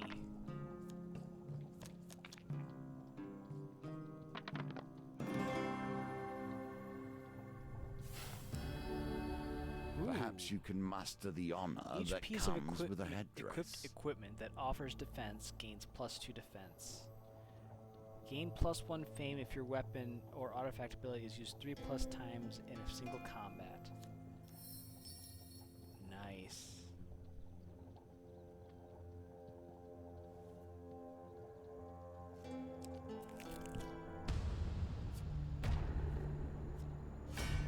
Ambushed by a fort of steel. I'm not scared.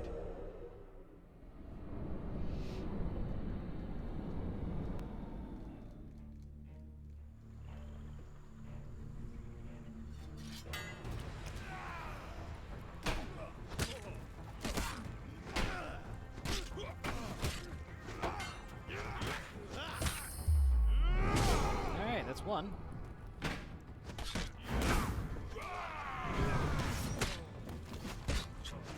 Two.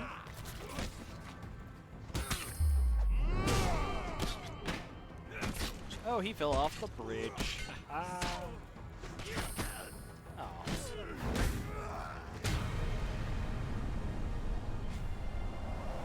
Well, I fucked that up and got hit. I should have gotten through that combat with no damage.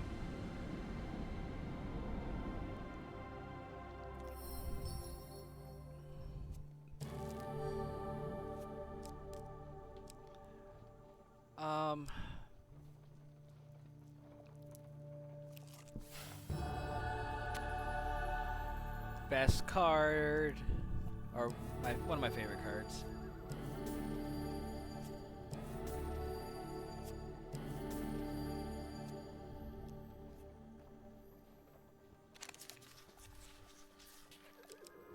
Oh, that's not the card I wanted, damn it.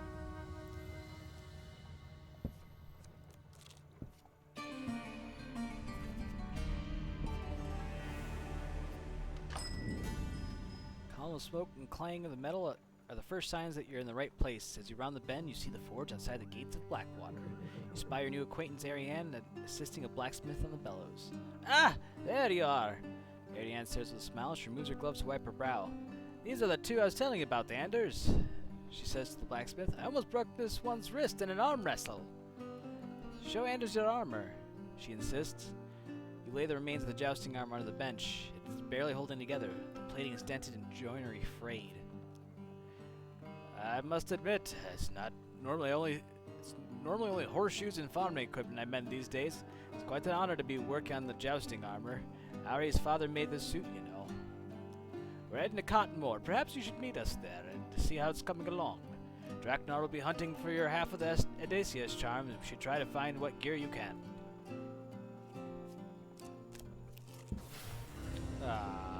Balls.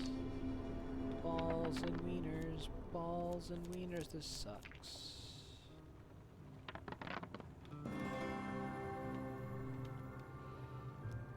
Hooray.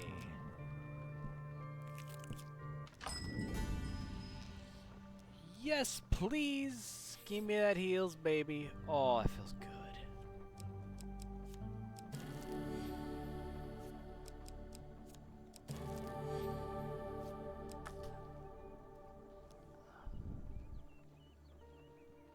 I'll buy information.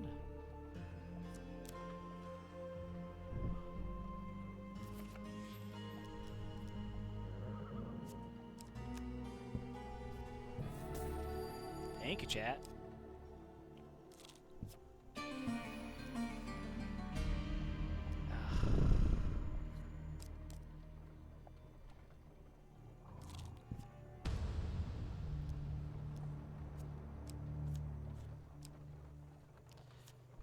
It's not bad.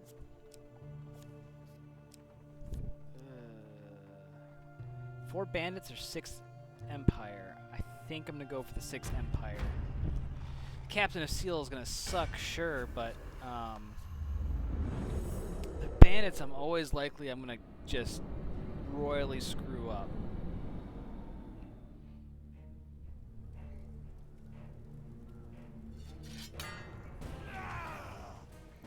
If our time is come, so be it.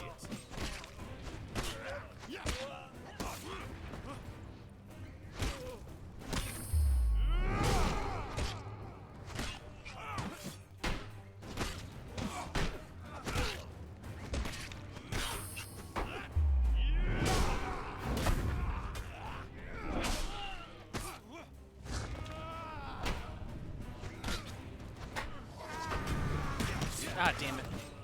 Wasn't expecting it.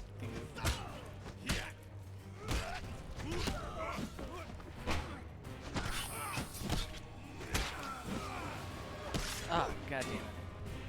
Thought I was out of the way of that, but...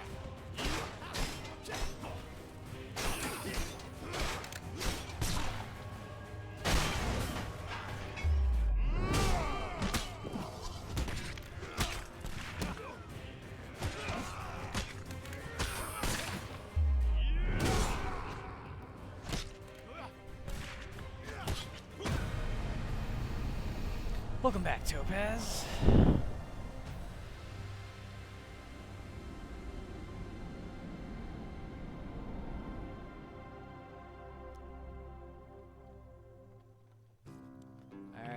for some treasure. Back to the bones. I hope you have learned to be their master. I just have to re-roll this. Not get a goddamn one again!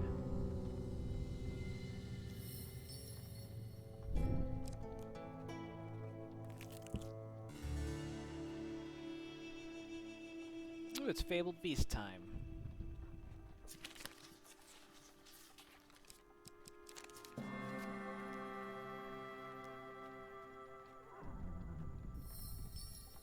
Now the power is yours to use.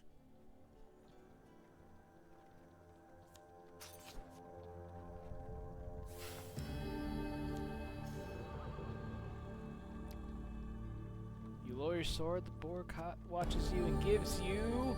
If you have 0 gold and 0 food at the beginning of a new map, draw 3 game cards, then discard this card. Well, that's not gonna happen.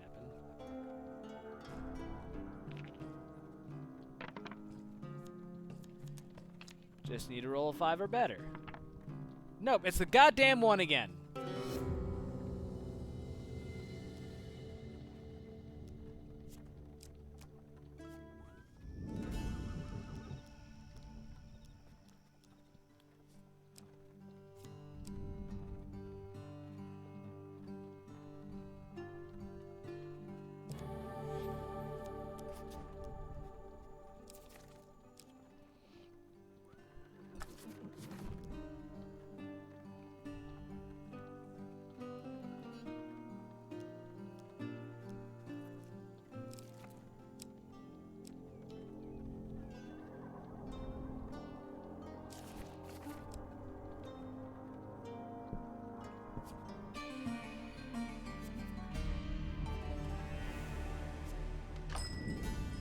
Find the fort at the gates of the town of Cottonmore. A column of smoke bellows from the stack, and you hear the familiar clang of metal. Anders greets you as you approach. It seems like so long since I've worked on something so fine. It's an honor to finish the work that Ari's father started, but Imperial steel is so fickle. You have to get the furnace just right.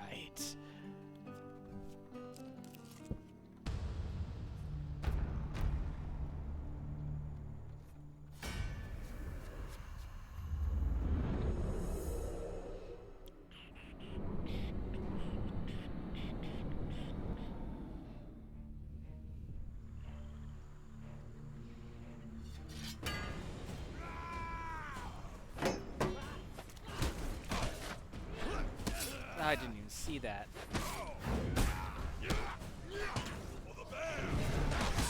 God damn it! This is why I hate thieves.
Oh, I don't have 6 gold.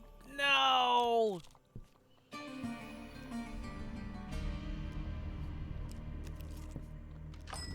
There Here's we a go. token for you, if you can earn it. The Shamaners of the North are known as healers, raid leaders, and curse bringers, among other things. She stares warily as you approach, but relaxes at the sight of Kolbjorn. Clan Eyebright Frauda, in one of the eastern belts. I've only seen your people's blood. I've yet to see one up close. The shaman peers into your eyes. Do you find it hard to move with bones so weak?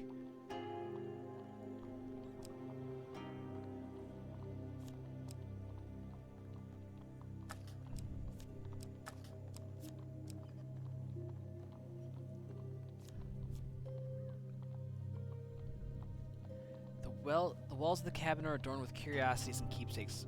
Vials of black ichor, broken sword, and everywhere golden trinkets.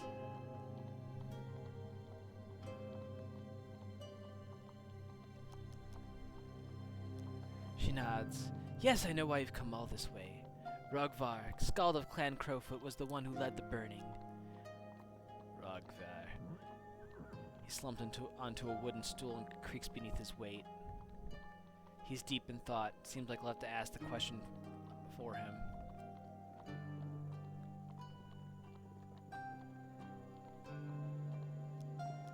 Shaman shakes her head. The trinkets tied to her headdress clinking gently. That is not mine to tell. Most died, but of course you know that already. Kolbjorn must tell you the rest. I only heard the screams from my shack. She cuts her thumb and wipes a line of blood onto your companion's brow and then on his sword. To avenge his clan, you must die, Kolbjorn the betrayer. You defied the old ways, and so you must pay with your life. Perhaps then good will return to Clan Eyebright.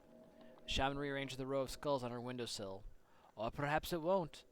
Ancestors can be a fickle bunch. Kolbjorn blinks nervously. What if I cannot? That is like... A new step forth, and a new revelation. Kolbjorn is deep in thought. Alright.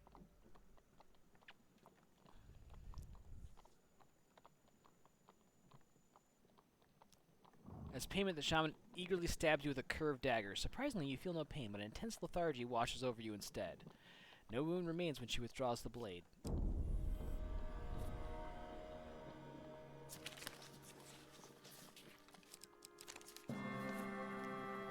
Blessings are the Northerners' bread and butter, and bread and butter are blessings to everyone. Damage is reduced by 30% in the next combat with light weapons equipped.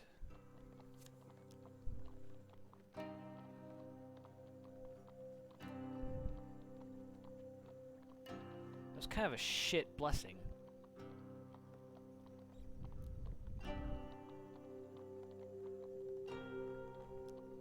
For greed of nature is too little. Alright. The shaman's black eyes glint at you from the smoke of her shack as you depart. What was this card? Oh, that was the King's Road. Advance Kolbjorn's quest. Do I need this card?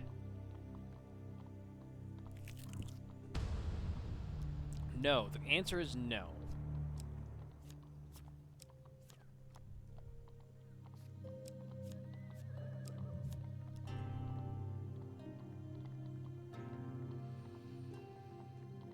Fuck.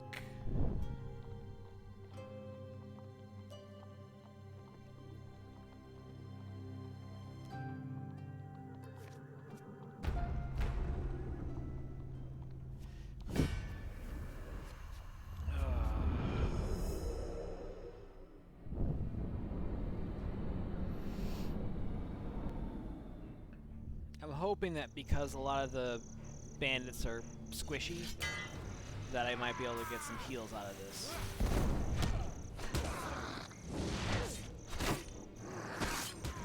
God damn it, how am I supposed to dodge both of those things at once?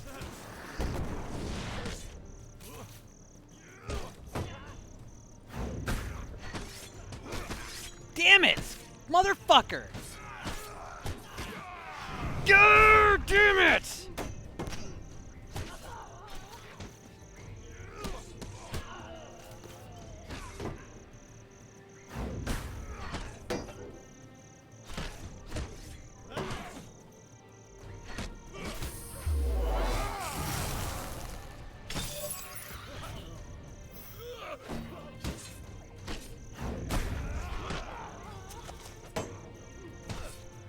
Oh, you bitch in fucking Sundance.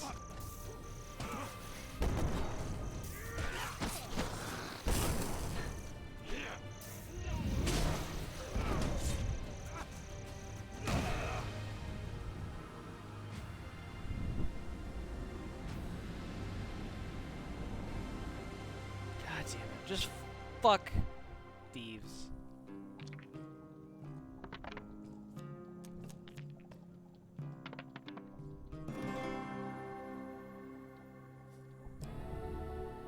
It's not the crown makes the king, as I'm sure you know.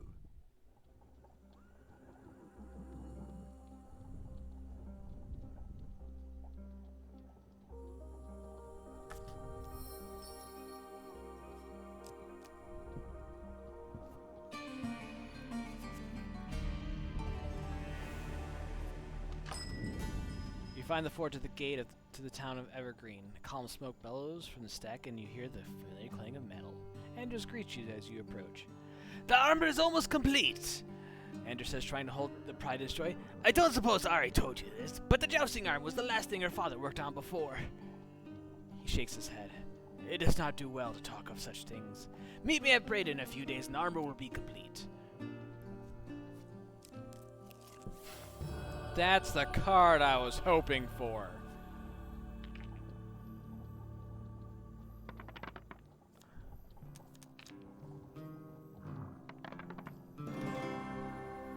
Thank Jesus. Give me them hit points, baby. 5? And another 5. That was weak sauce.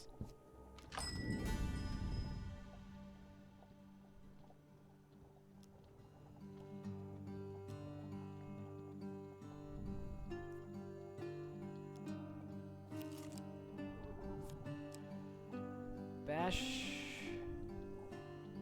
deals full weapon damage to Empire while they block it. Ring of Defense increases defense by 5. Pretty self-explanatory. I want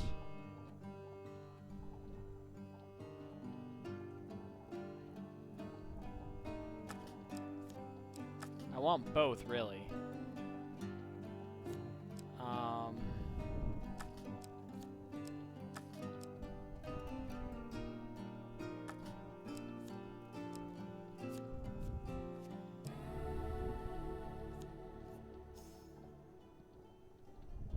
Excellent choice, although either would be useful in a fight with a Minotaur.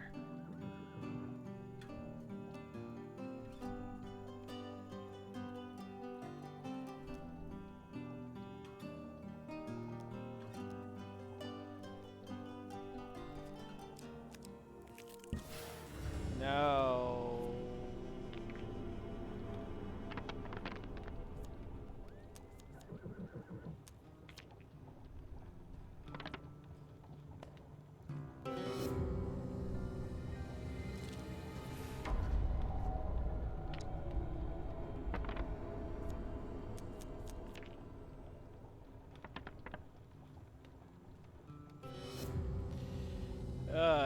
Fuckery. It's all fuckery.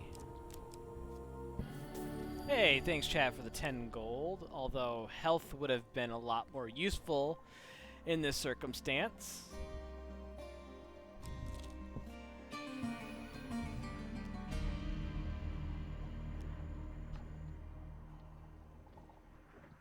You know what? I'm going to continue on because I don't really think... God damn it.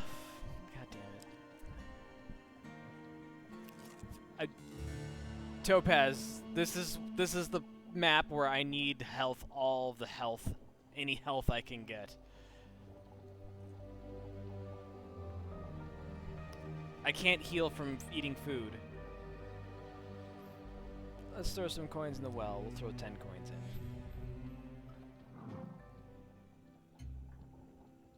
in. Well, the fact that I'm at like 28 health also was like, eh.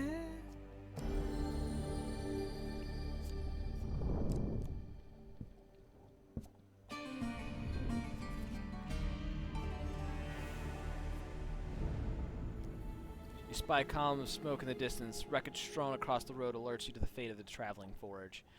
You rush to the forge and find Anna sitting on a wooden stool amidst the debris, startled, but otherwise okay. Ah, I was hoping you'd find me here. The ogre tracked our ambush the forge while I was traveling to Braden. I'm fine, but the beast took the jousting armor. I could not stop him. You know, Ari never talks about it, but this is the exact thing that happened when their father first made that armor. He, however, did not part with his work so easily, you see. He claimed the ogre's eye, but the ogre, well, you know the rest. I thought finishing the work would bring me some closure, but I fear I have failed him. Please help Ari before she does anything foolish. With no other option, you set forth toward the ogre's lair in search of Ariane.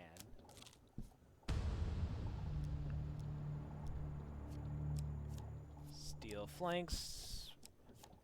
Oh god. Frost Shaman, Frost Trapper, 4 Frost.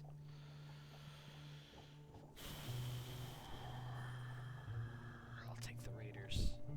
It's only 8 enemies.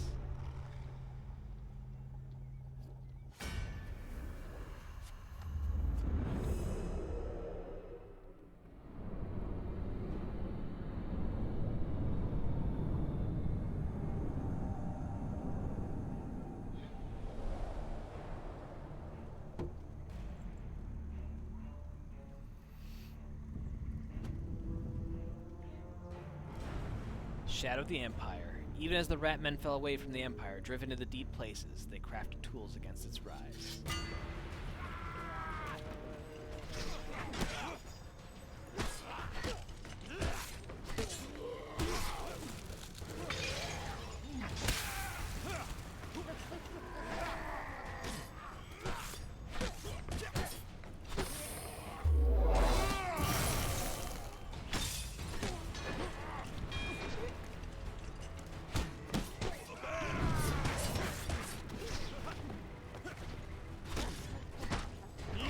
God damn it. Okay, that's all I wanted.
Come on! I was going to kill him! Kolbjorn, you bastard!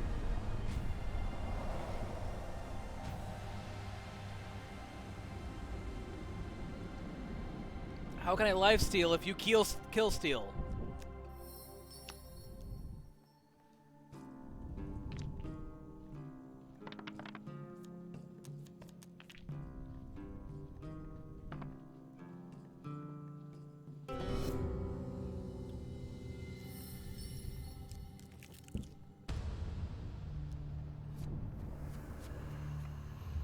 Although now that I think about it, One Drunken Night's probably not the best card for this, but you know what? It's whatever. I can normally dodge all the traps. So I am just going to try and get to the end here.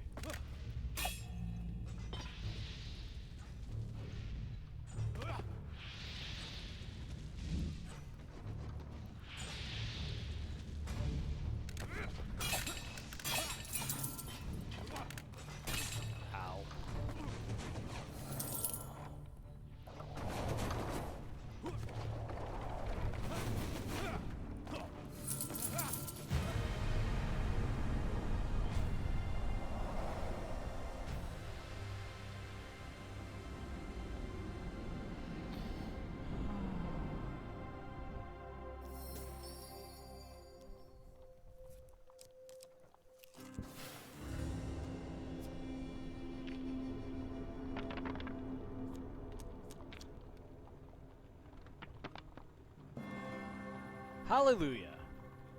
Well done. You continue to impress. He is one of the last of his kind. He has waited decades now, defending his land, building his reputation. hoping to see another of his kind. His story ends here, and his people soon after. Crunch, crunch, the little wagon went, and such pretty armor I did find. Does your bones sing as beautifully?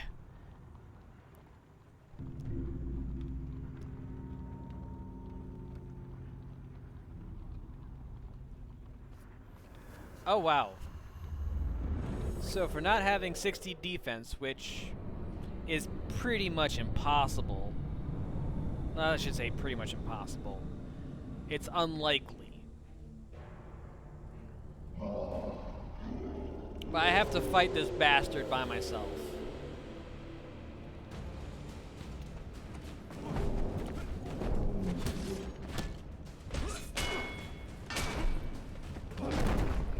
Luckily, I've gotten a little bit better at dealing with ogres.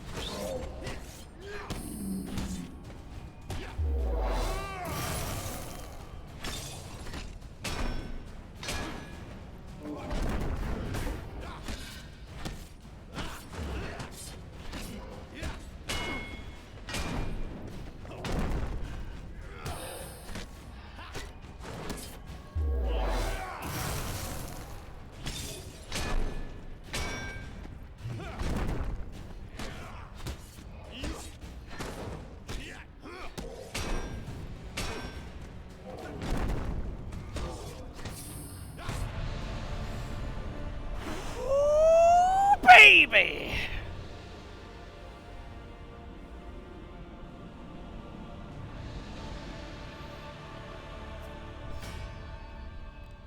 With the ogre defeated, you help Ariane and Colburn to their feet.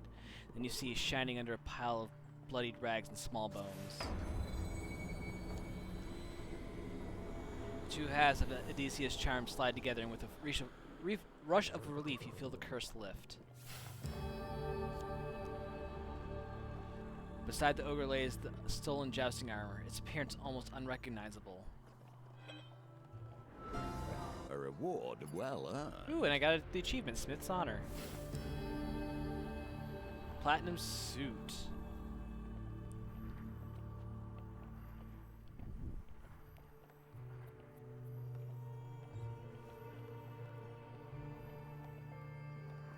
Nice.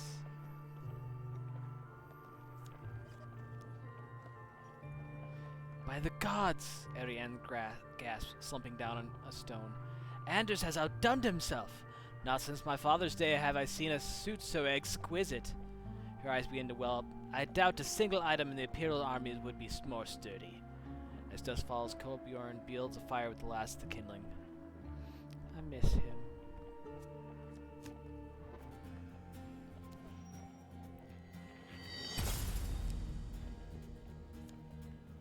Clan Crowfoot.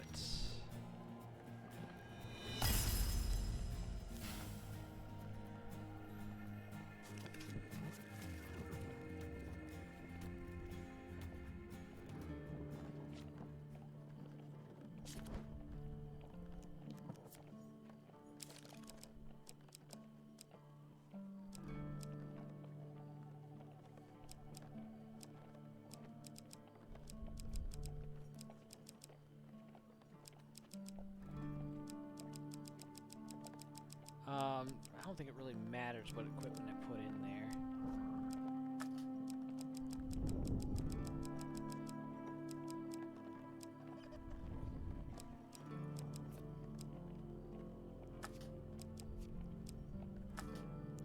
Let's throw the Scorched Blade back in for now. Oh, I did put Forgotten Dreams in here. Nice.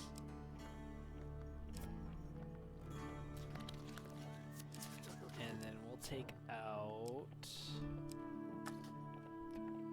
Brigand Blades, and we'll put back Battered Helm. So I'm not looking to win this at all. I just want to find Kolbjorn's card, and then I want to find I just want to get far enough to upgrade the helm to unlock the piece there.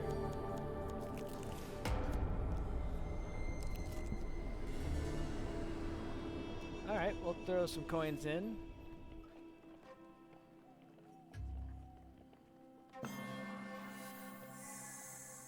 Breathe, you have done well. Receive plus 20 max life while no platinum cards are equipped. Nice.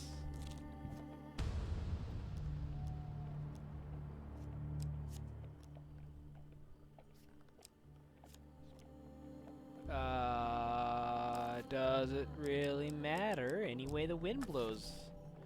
Let's put on an axe. And let's fight some raiders.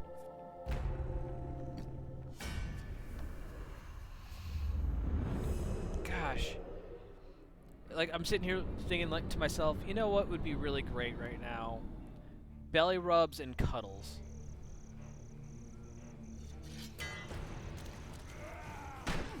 Together, we will push them back.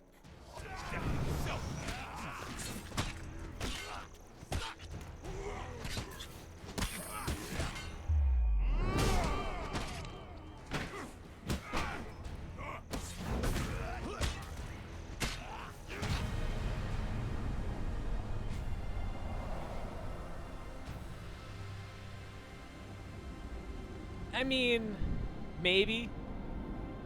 Yeah.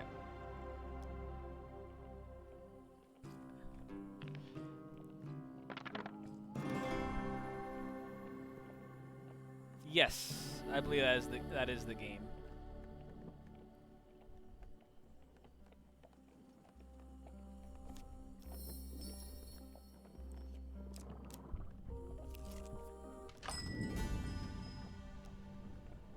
Oh, I don't have money. No. Sadness. Thank you, chat.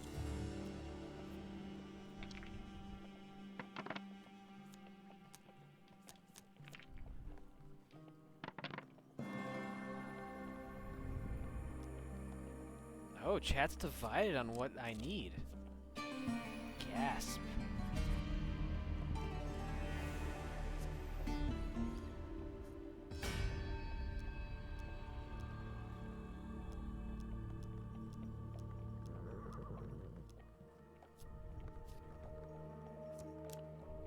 Alright, that's where I gotta get. And I gotta get to getting. Motherfucker! All the good cards come up when I have... Oh, here we go. Oh. Fuck. Well, goodbye card.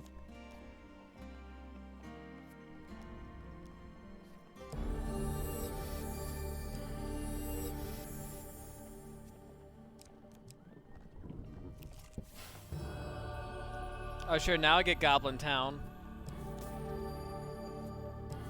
40 gold. 50 gold. 70 gold. Alright, let's explore Goblin Town. Let's see if we can get a success here. Nope.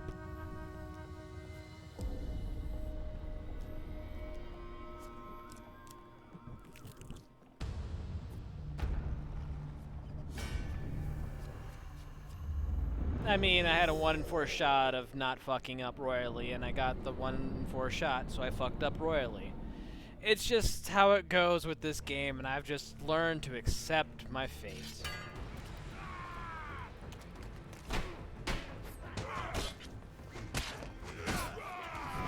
Ah, damn it.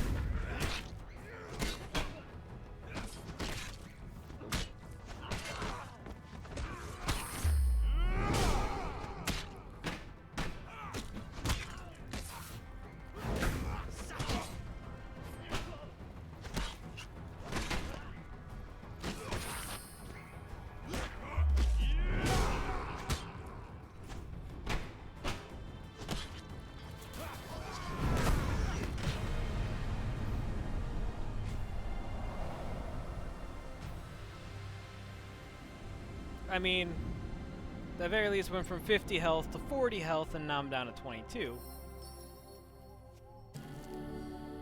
That's something. Thanks for the gold, chat.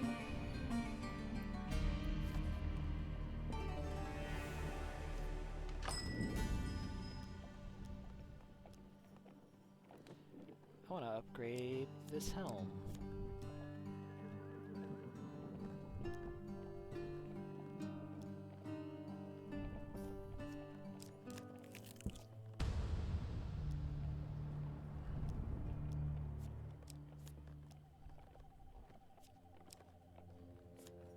I will take the Empire. I think Steel Flanks is probably the easiest of the three options there.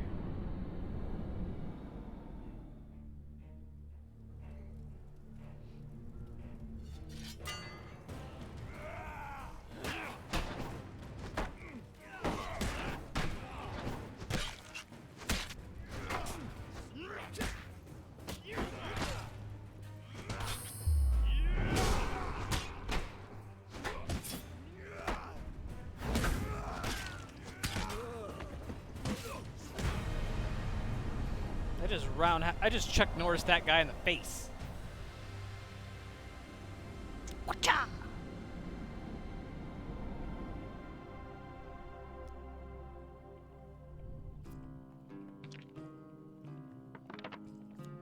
Games within games within games. Oh no, I didn't get the goodies. That's okay.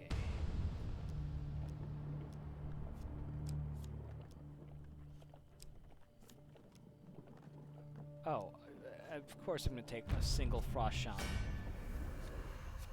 Frost Shaman plus anything else is terrible, but Frost Shaman on its own is just like, okay. Gimme.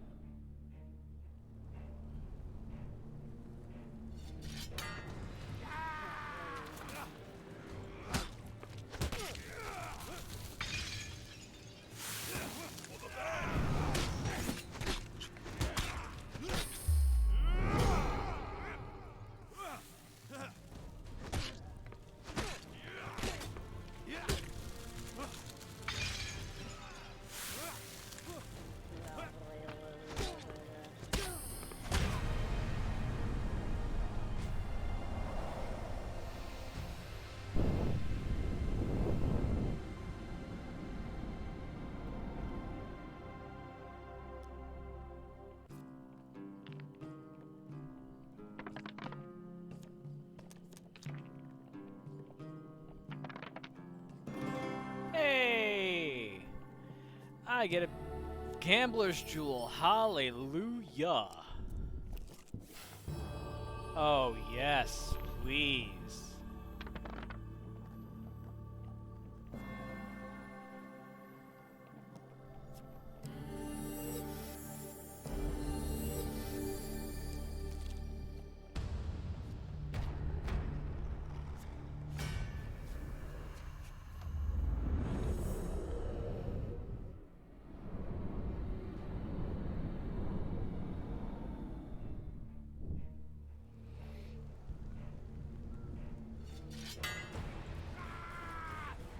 I wish you no harm, yet we will do what we must.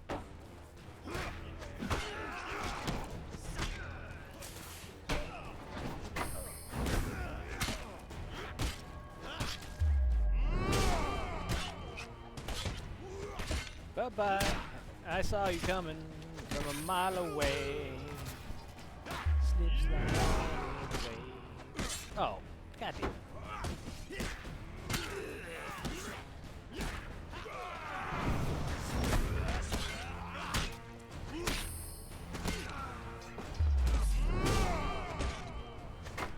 Ah, damn it. I pressed every button except for the correct one.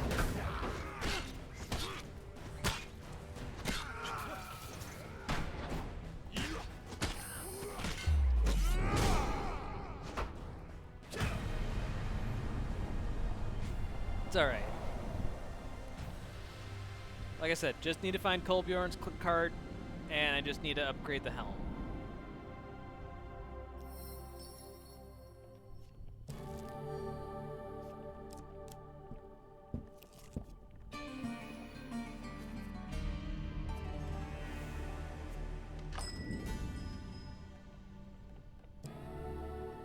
Rough and ready. but fit for task.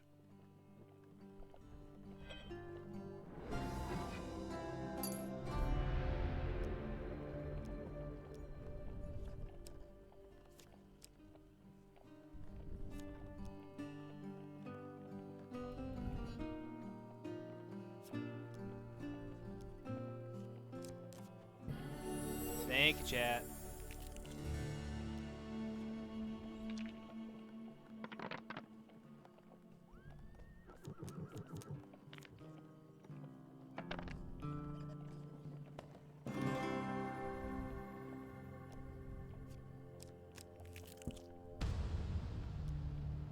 Oh, what a night! I mean, you can vote me minus gold, that's fine. Like, I need gold for really anything.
Is that a perfect run? I think it is.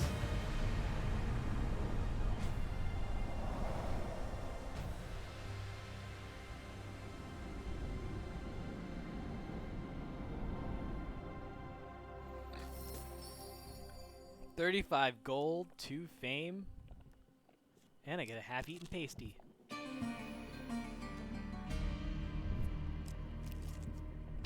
Revenge, a motive I support wholeheartedly.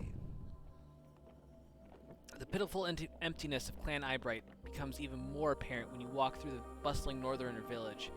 Children run past, laughing, and you can smell the warmth of bubbling honey.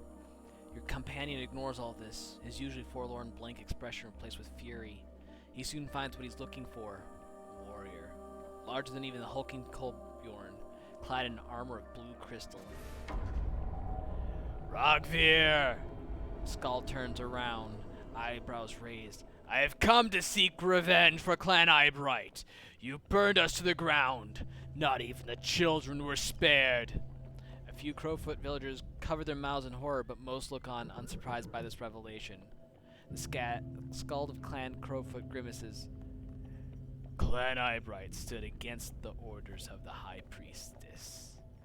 We will not join in the bloodbath. The High Priestess wished doom upon all our people. Rogvir dives his sword in the ground. Godless! The High Priestess has shown us the way, and it is true and good to cleanse the lands of the crawling Empire insects. What northerner are you if you have nothing to fight for other than your own sniveling life?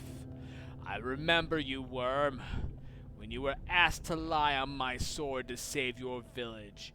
You hesitated. He steps closer, grinning menacingly. It was you who murdered your clan, not I. Kolbjorn throws one of his mighty swords at Rogvir. Quick as a whip, he dodges it and flings a bolus in return.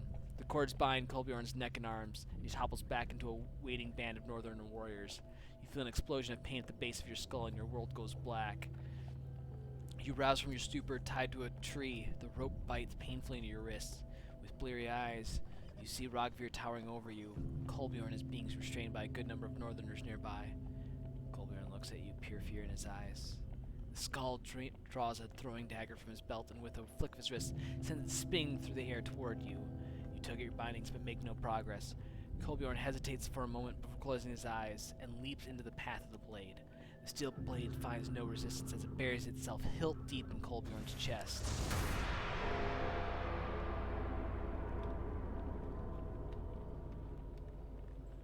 Well, that's a fucking card to draw.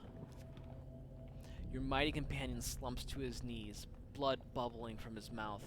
He falls face first into the cold ground, and you know that in that instant that Kolbjorn is dead. What? Oh no! Oh no! No, no, no, no, no! Oh, this is gonna be some ass!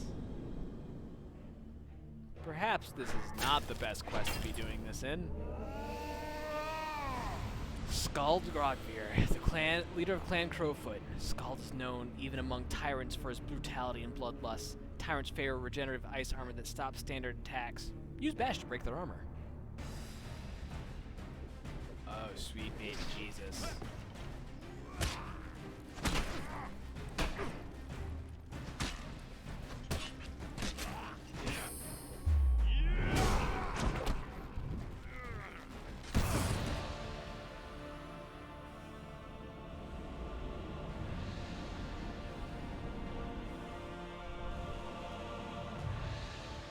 Rockveer is too strong. As he swings again, narrowly missing your head. You take your chance and run. The Northerners don't pursue you. They have killed Kolbjorn after all. Your life means very little to them. As night falls, you are compelled to sneak into the village to reclaim Kolbjorn's body.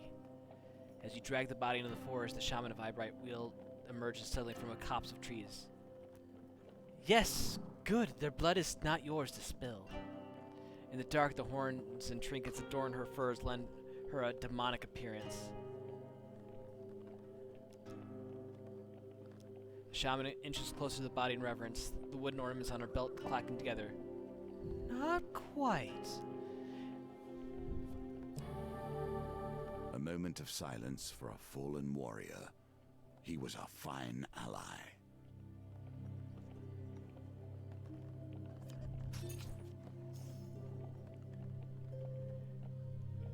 The shaman draws one of Kolbjorn's swords from its sheath and hands it to you. She gives you a black-toothed smile. He is in there. His breath is trapped in it, as I spelt it. And he who spelt it dealt it.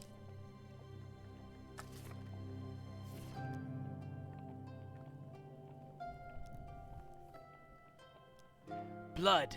The shaman flexes her hand excitedly. The North deals in blood and honor. That is all she says in the matter.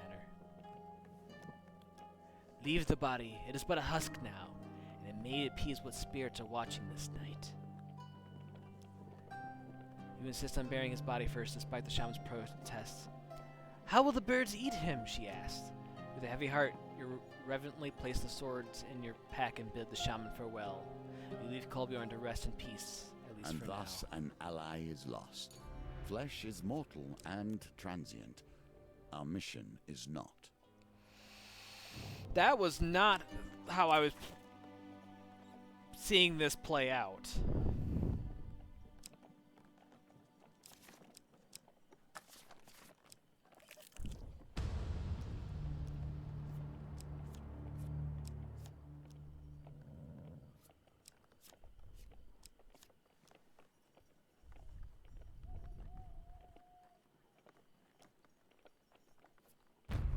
Wow.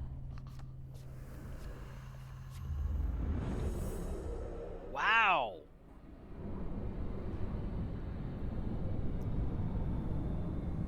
I did not see this playing out this way.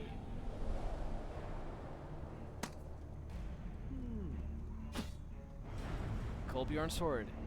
The sword of your late northerner companion. May his soul rest easy.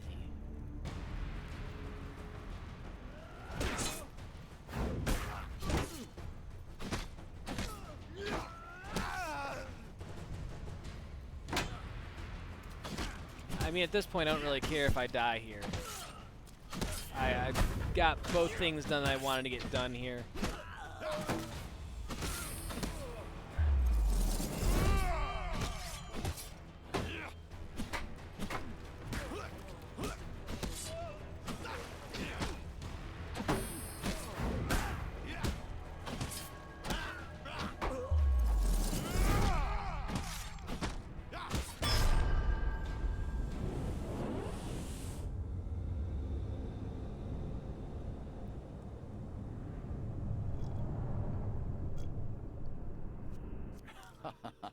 Fallen once more.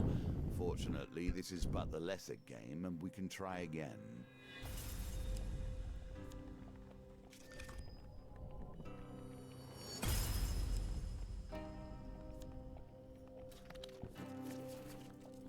Wow, so like you don't. Okay. So I'm just having fun playing. So if y'all need to leave, like by all means. But like I am riveted at this point because I'm like, fuck, Kolbjorn. Oh my goodness, I can't play the Sun Judgment. Oh no. Yeah, he is straight up not available to play right now. So I gotta get Kolbjorn back.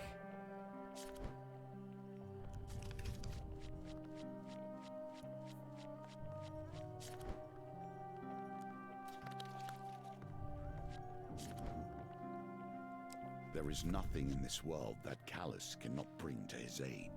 So I've got to... Is this... The High Priestess was a Northerner one, yep.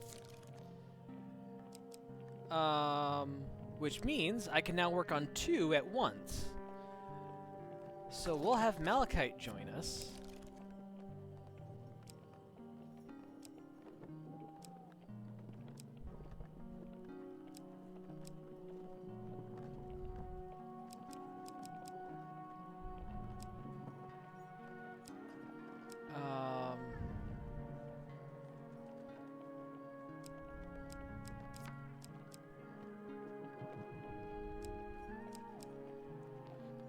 Yeah, I don't need Desert Trek for that. Or that. I already have my Platinum card.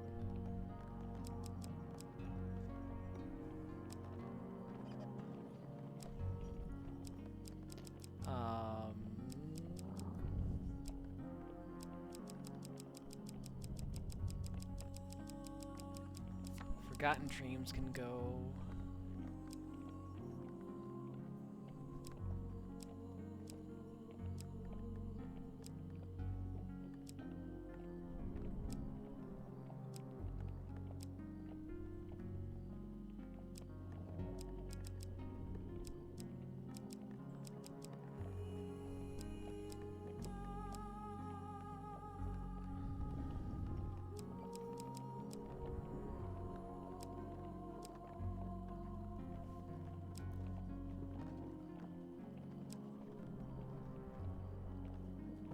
Feel the Fae I've not figured out how to get the blessing from yet.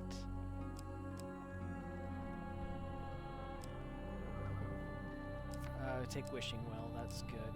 So that's a good set of encounters. No, wait. I need to take out one of these encounters.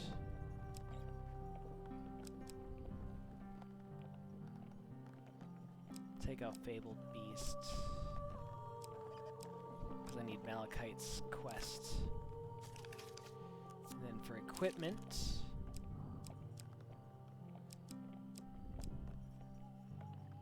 let's just reset the equipment here. For combat against Northerners, I need Kolbjorn's sword.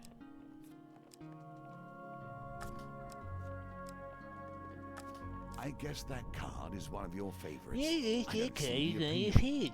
I don't see the appeal. You can go fuck yourself.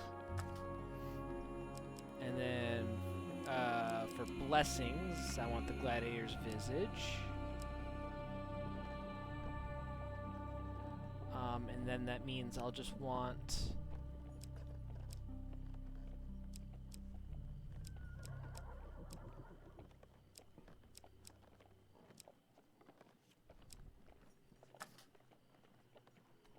What at this point, what would I want?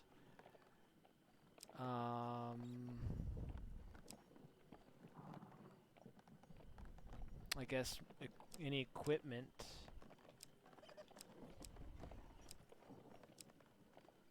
That is for Northerners. This is a shield, right? So I'll take that. I guess I'll take the Scorch Blade too. And then for supplies, I think gold is actually a good one to take. Wait, shit. Nope, I need to pitch Scorch Blade here. And I need to take the Holy Mist.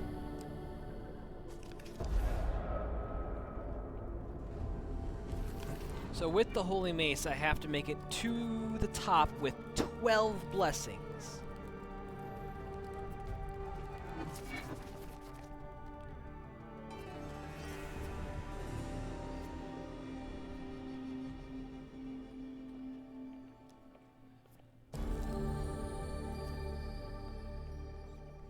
Alright, because Holy Mace is in the deck, the High Priestess will be harder. Collect at least 12 blessings and gain Holy Mace before meeting the High Priestess. Oh, so I have to get the Holy Mace. Ew.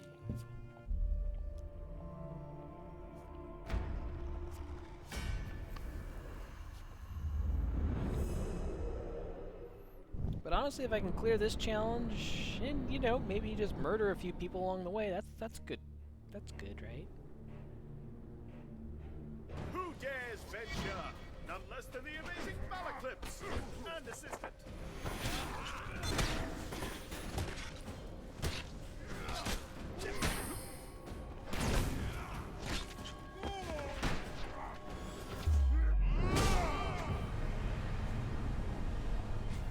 I mean, last time I did this, I had 11, so I think 12 should be doable now that I've got a few more encounters that are favorable here. Hey, what do you know? Off the bat, I got Kolbjorn's sword. And 7 food.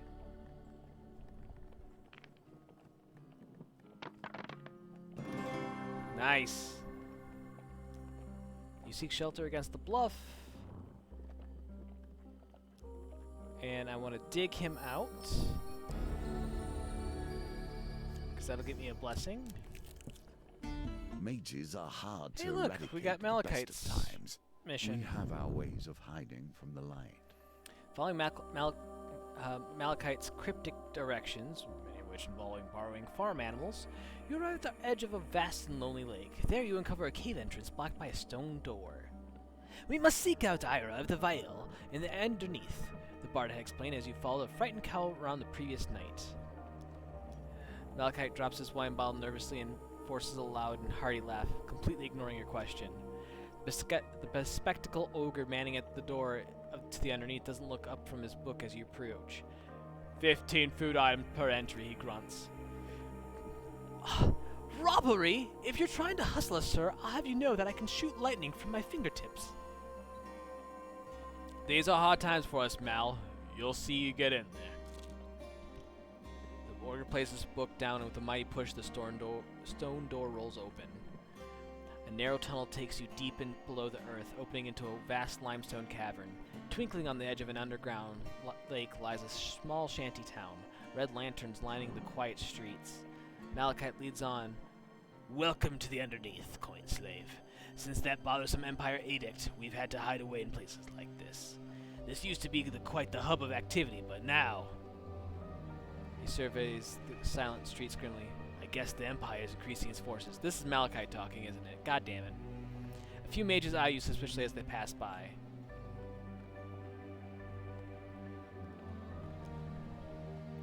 Among the abandoned stalls, you find an ancient-looking shop front. Through red lantern light, you read, Lelot's Oddments, use stones and directions. There are also signs pointing out a path to curses, blessings. I mean, you follow the sign through the lonely streets until they lead you to a sizable hill of colorful rags where you believe a market once stood. An elderly woman climbs from the pile. Blessings, curses! You don't need either of them. I'll trade you all of them for the shiny rock. She offers what looks like a polished river pebble. Well, I'll be right here. Malachite sniffs and backs away. I'm not allowed in there after I saw all those stupid pebbles. With a jangle, you enter the dusty store. You find it filled with shelves, baskets, glass cases, with rocks of various shapes and sizes. The wizened shopkeep, Lilot, peers over the counter at you. Lilot lights up the suggestion. The shopkeep looks around at the stones. What would you like to buy? Everything is 20 gold apiece.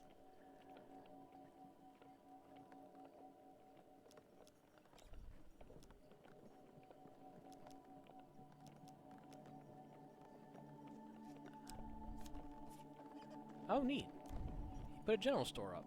That'll be helpful. No blood will be shed around these parts today. Terrible shame. Are you daft? I have told you where it is.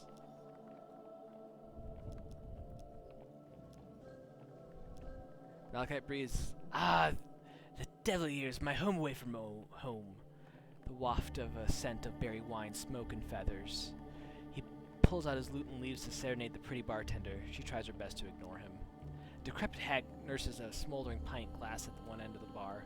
Alone in a corner, a hooded figure lurks, unmoving. You cannot discern any facial features under the heavy hood. The figure nods at you.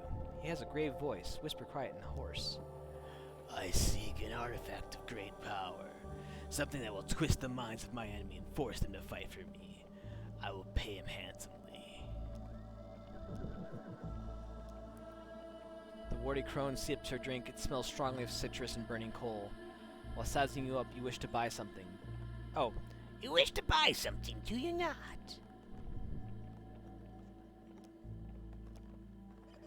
This is a pint of liquid plague. I let you take a sip, but I'm reasonably certain it would be the last thing you ever did.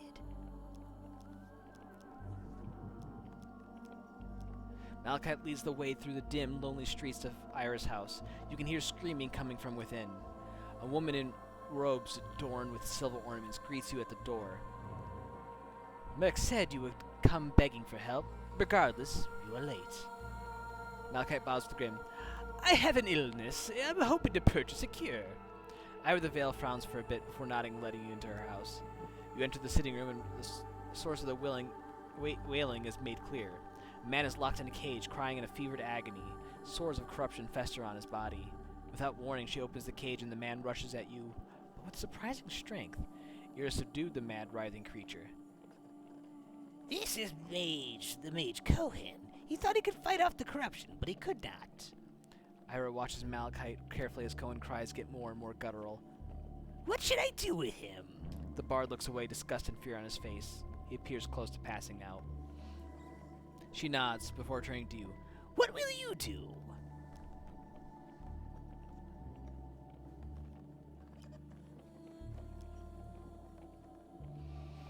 Chat? Ideas? Because I'm genuinely confused here, because I feel like I could really argue either one here. I feel like keeping him locked up, like, despite it being the humane answer, is...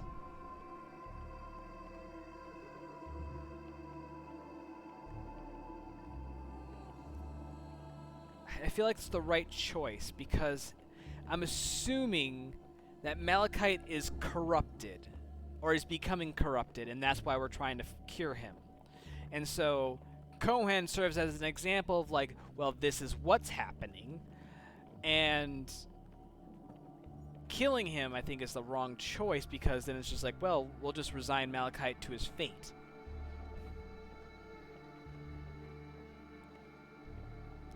She throws the creature back into the cage and locks the iron gate. Then you wait. Malachite makes a feeble joke about going to get some candied buns for the show, but the withered glance from Ira convinces him to say. The imprisoned mage begins to deteriorate quickly. The sores of corruption spread across his body and blood begins to pour from his mouth. As he throws himself at the cage for the umpteenth time, you know no shred of humanity remains. Ira flings an enchanted shard of ice from her hand into the corrupted mage's throat, killing him instantly. You are too weak. The both of you. With that dealt with, Ira begins tinkering at a table strung with dead and shiny things. I do have a cure, but as you know, nothing comes for free with our kind. She taps silver dust from a bottle. Save the stolen mage children for me, and I will give you the cure. Well done. Those Empire bastards have taken them to some wild fort in the docks of the city. And you better hurry! That illness can't be held at bay for much longer, I'd wager.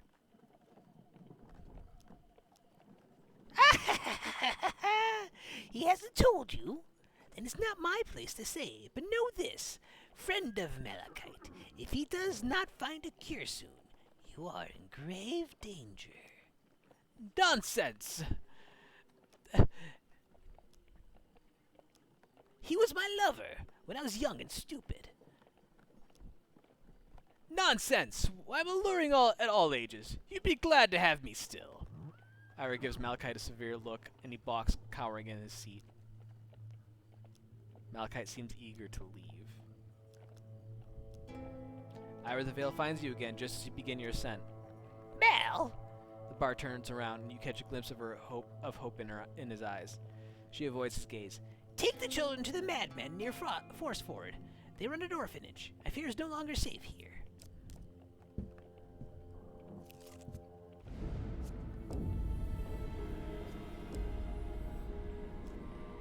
With little warning, a snowstorm sweeps in from the north. The snow whips against you like shards of glass and obscures your vision. You struggle to find cover.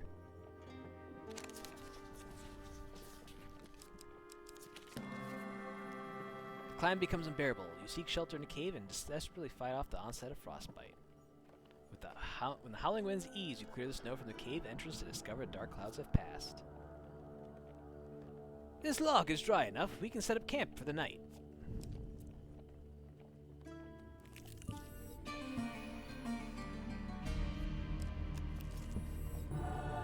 It is not too late to plan better. You meet a wandering priest who greets you in a friendly manner. Are you hungry? Truly the gods smile upon our meeting here this day.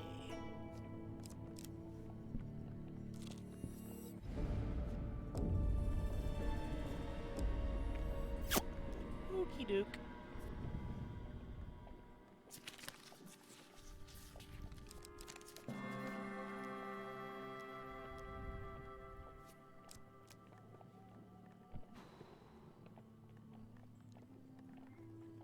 I don't think the general store will be much help.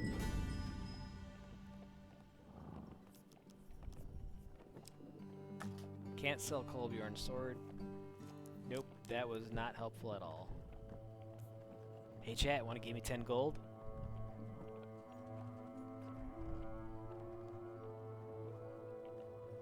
Eh? Please?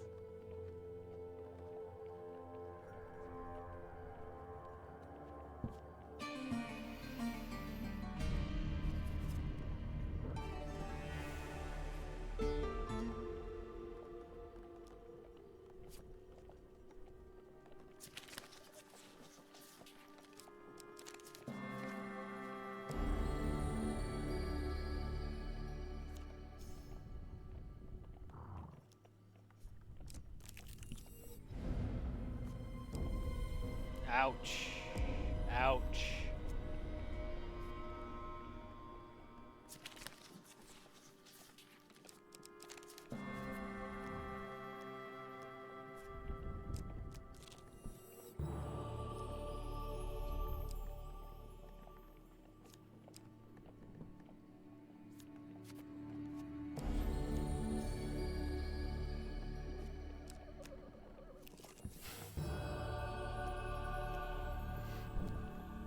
Let's see, right now, I need...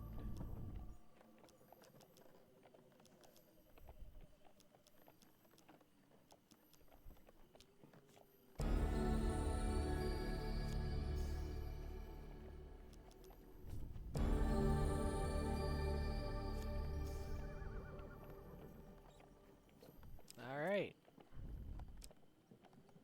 Chat, can I get any help here? Anybody? Bueller?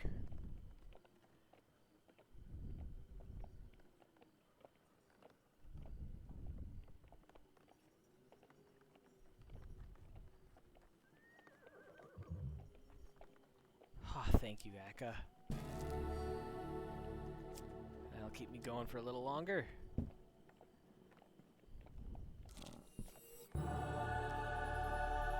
God damn it. Don't have money. God damn it! I don't have money!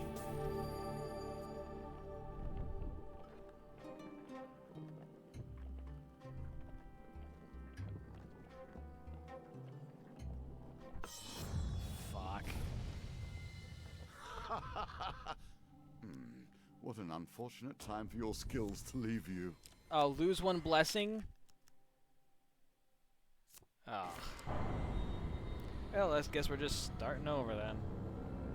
That's unfortunate.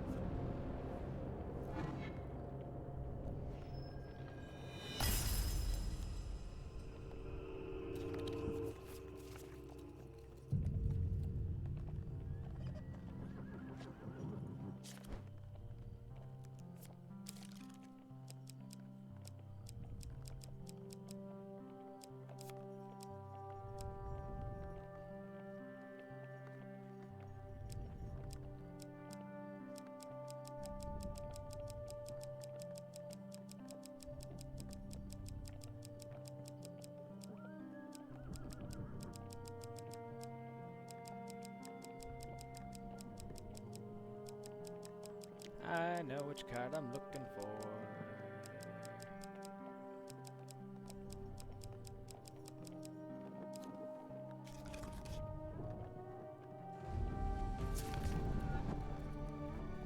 So the good news is, we got the Malachite token.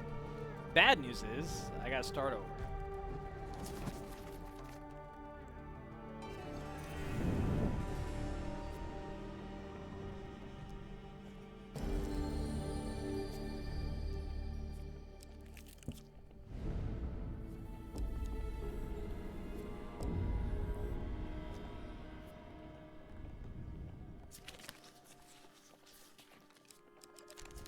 Ooh.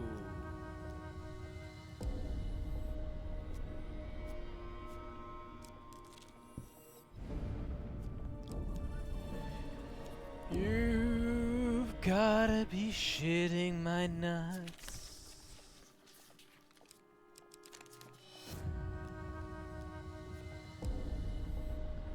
We are off to a splendid start.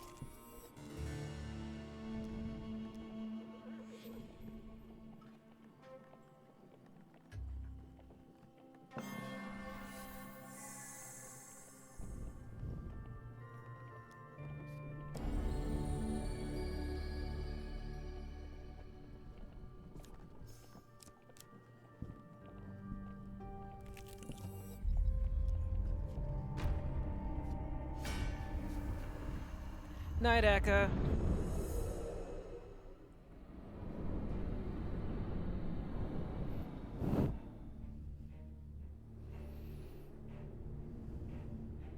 Who dares venture? None less than the amazing Eclipse and assistant.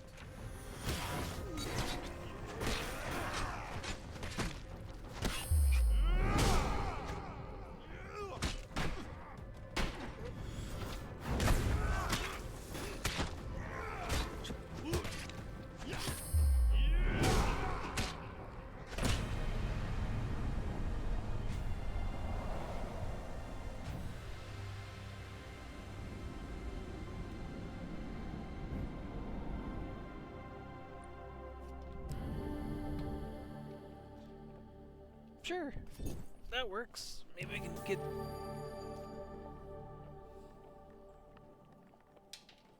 Sorry, give me a second. My phone is just about dead.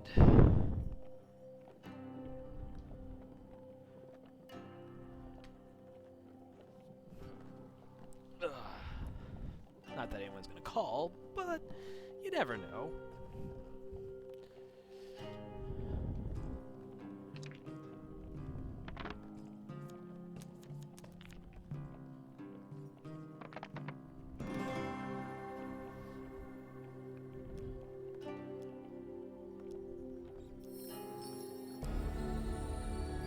Yes.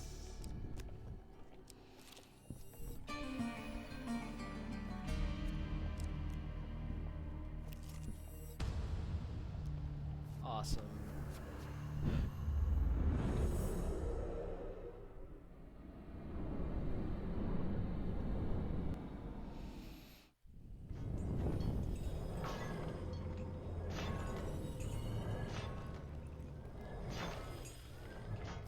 Ching. Give me the money, give me that money, give me all that glorious money.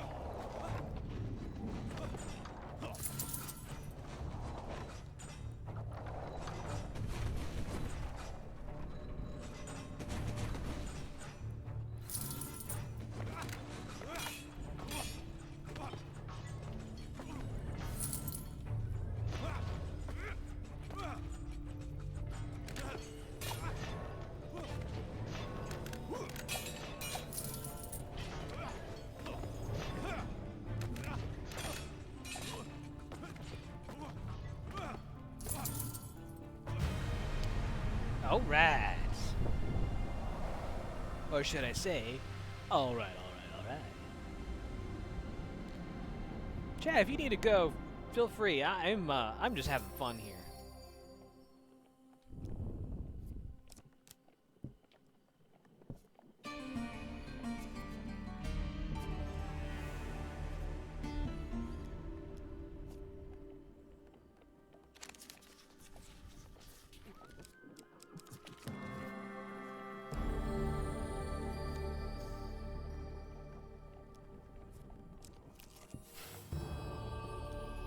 Gotta love it.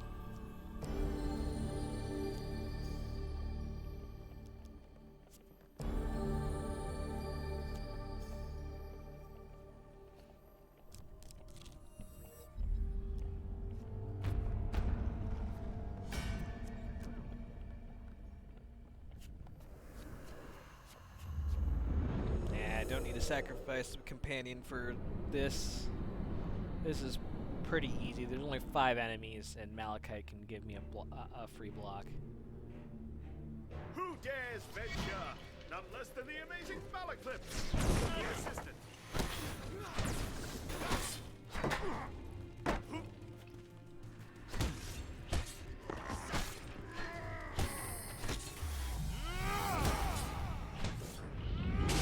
All right.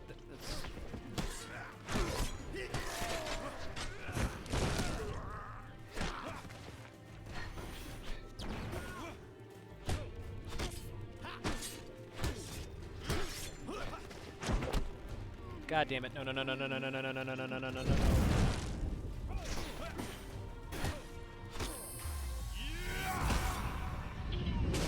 All right, one more. All right, so I got 2 more finishers. 1 more finisher and I get the shard for this weapon, which would be great. Ooh. And that is the card I want.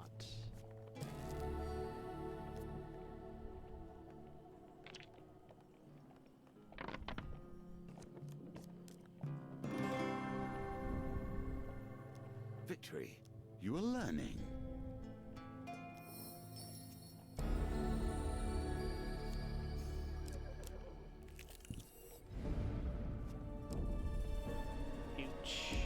Oh. How?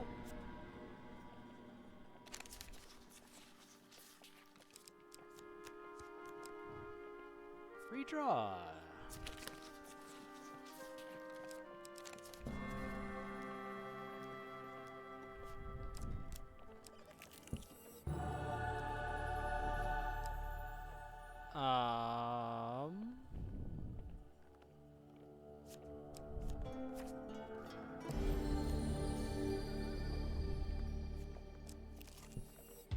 Children are always the ones to suffer most.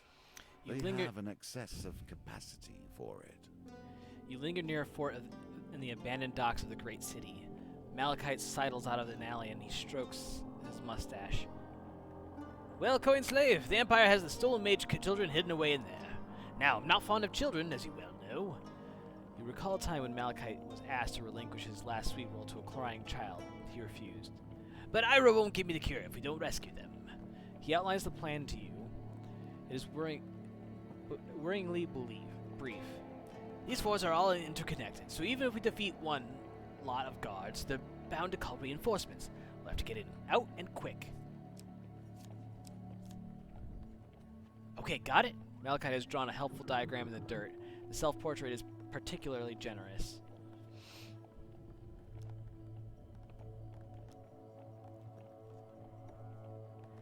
We want to find out where these mage children are. Then we'll have to fight our way out quickly.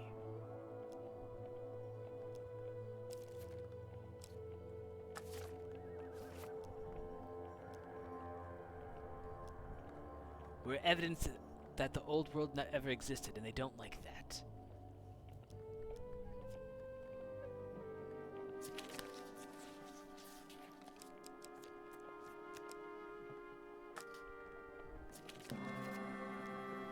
Hidden beneath a pile of refuse, you find a grate that leads, presumably, under the fort. Without considering your wishes, Malachite wedges the grate open and descends into the gloom. You follow suit as you don't quite trust him on his own. The rough stone walls of the narrow passageway grates against your skin as you feel your way through the sewers. You stumble blindly into Malachite and clumsily plunge into the water. The commotion rouses a group of corrupted enemy creatures taking refuge in the sewer. They don't take kindly to your intrusion.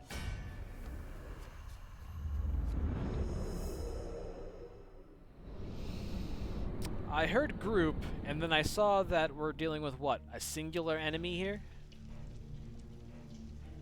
By sea and sword, fate and fane!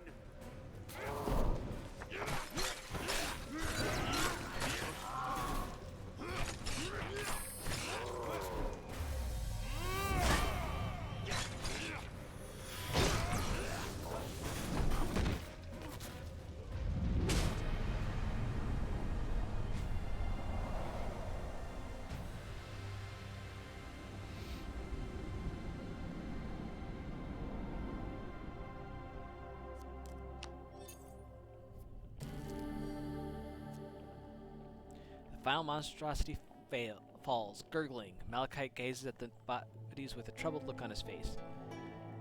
This one is wearing a necklace. Looks like a family heirloom. The bard, usually fond of looting and stealing, doesn't allow you to touch the necklace. You peer up at the access tunnel. It is set too high into the wall. You won't be able to go back that way.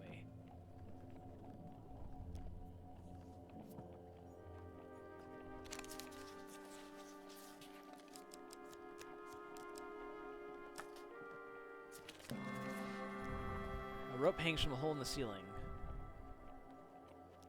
You tug the rope and an Empire soldier tumbles through the hole and lands at your feet. The soldier manages a surprise, "What?" before Malachite clubs him with his fate. You peer up at the access tunnel. It's too high into the wall.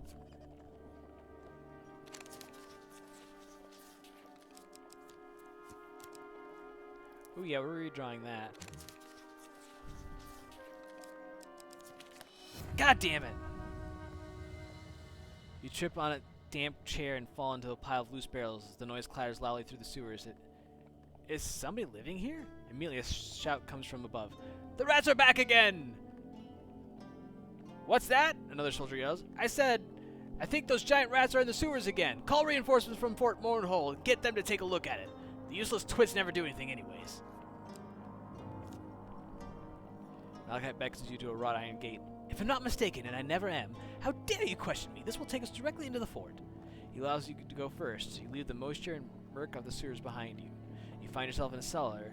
There are wine caskets, jars of pickled vegetables, and a sizable iron cage wreathed in pulsing light.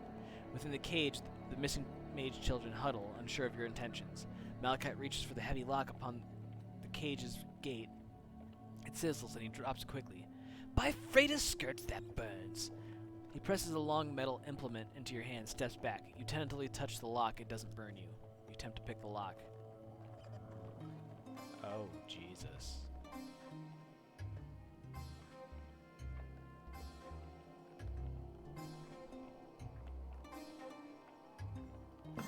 Oh, thank Jesus. That will set you in good stead from here. With a click, the lock pops open and clatters to the floor. Malachite shouts triumphantly and swings the door open. Shaking, one of the older children pipes up, "Excuse me." Malachite crosses his arm at the lack of applause. The girl continues, eyes wide with fear. "I can enchant the scouts with a spell of befuddlement." Malachite nods. "That will buy us some time." The child pulls out a small worn notebook. She draws from its power. "Okay, children." Malachite awkwardly pats one on the head. Your mother and I are going to kill one of the bad men. You stay here unless we die, in which case you're on your own. The children nod, numb with terror. You sneak up the stairs and survey the scene before you. The soldiers mill about the fort's courtyard. Malachite draws his spellbook. I have an incantation that will covertly teleport a few soldiers far away from here, potentially to their deaths. But I'll require some of your blood.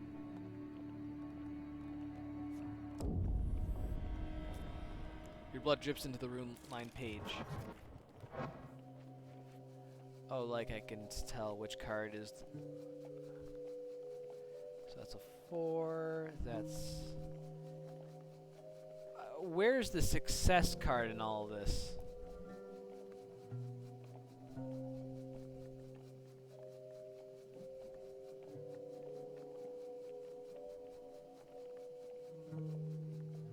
Oh, I need to hit one of the...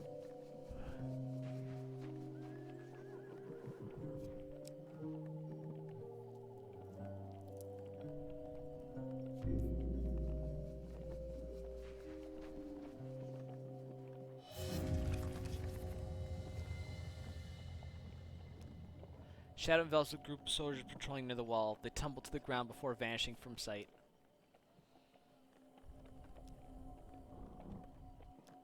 You stride into the courtyard and draw your weapon.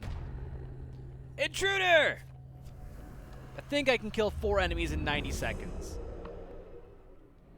I mean, I've done better with worse, but I wanted to give myself the best odds of succeeding here.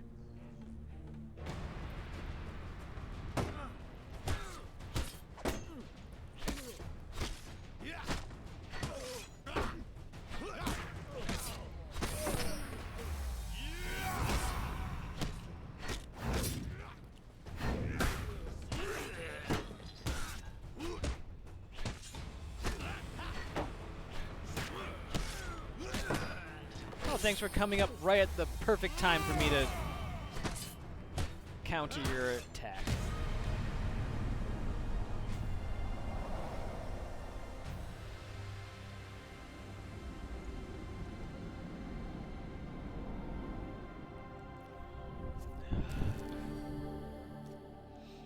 Not bad, all told, Malachite states anticlimactically. I'll go fetch our little bundles of joy, shall I? The bard comes striding up the stairs, plucking his loot, the frightened mage children following behind. The children are safe. They will be the mages of tomorrow. Now onward, children! Malachite covertly leads the children onto a covered barge by the docks.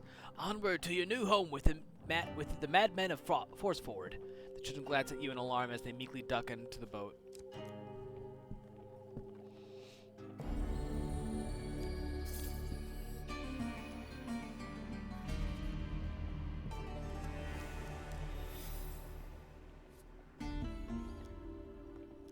Alright.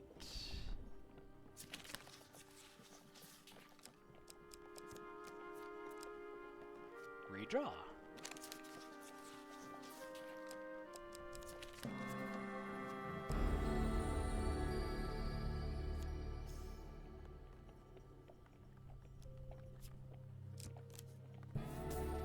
Thank you, chat. Owie.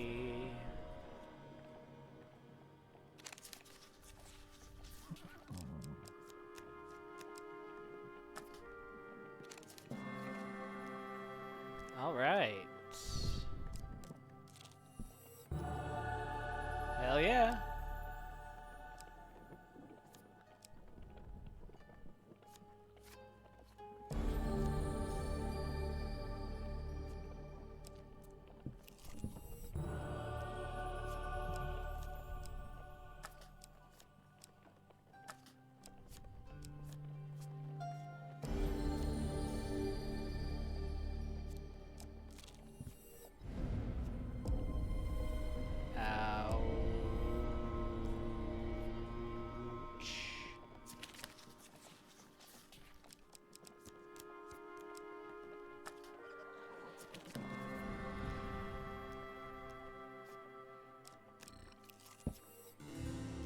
Excellent.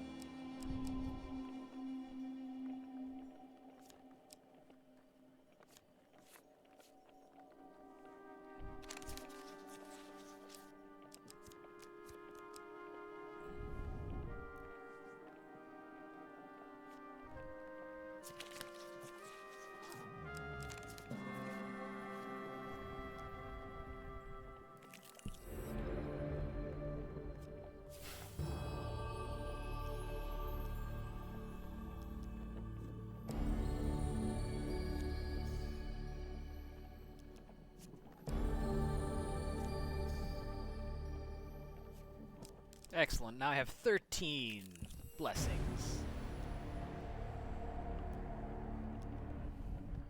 As you enter the Great Hall, a towering arched door swings open with a heavy creak. A giantess in a velvet robe enters, accompanied by raiders. Oh, I didn't get the weapon! Fuck! I forgot to get the mace. Damn it. Damn it, damn it, damn it. I forgot the mace.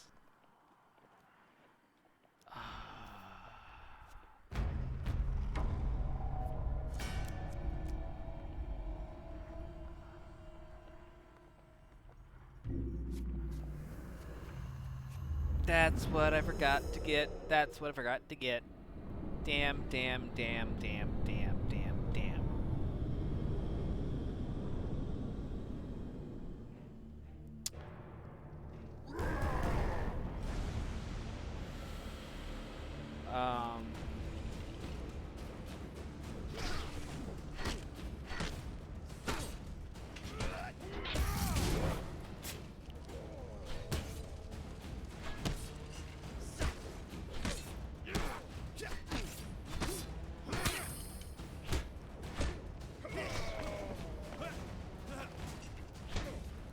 I got the blessings, forgot the weapon.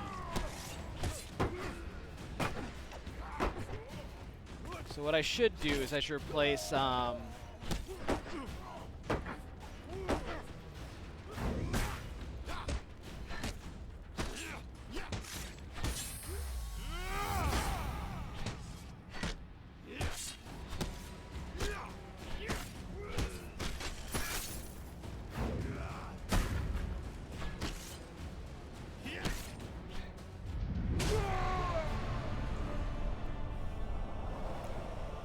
so I should replace Drunken Knight with Thomas.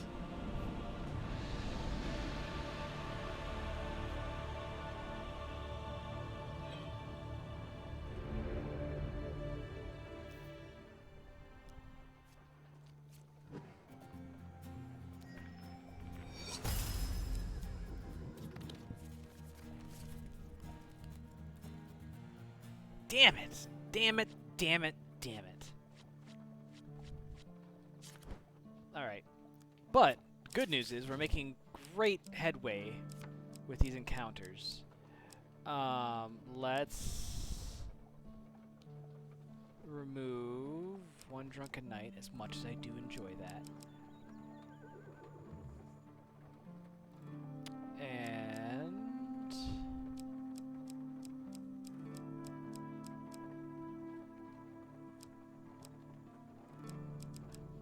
see what you did there. Because hopefully by the time I encounter Thomas, I have enough blessings to pretty much win all 3 gambits. Which gives me a chance at 3 equipment out of the 5 I have. I completely... oh shit, I didn't change the equipment either. Because I don't need to keep Winter's Bane in there anymore. So I can swap to a different...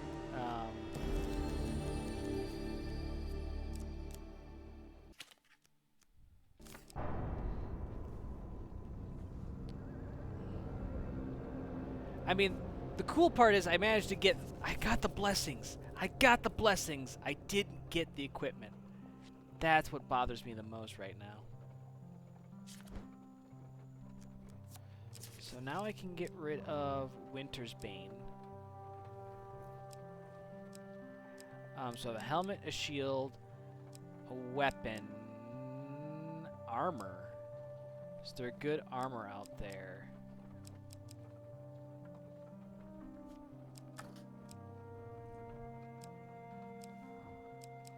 I won't deal with any ogres.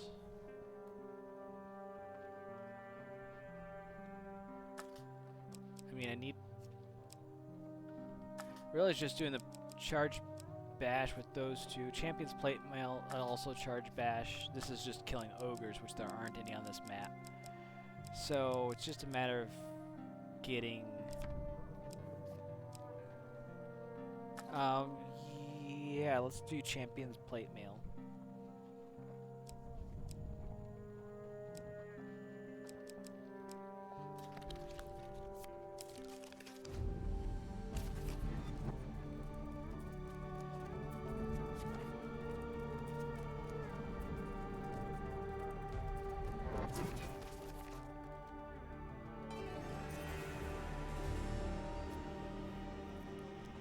Alright.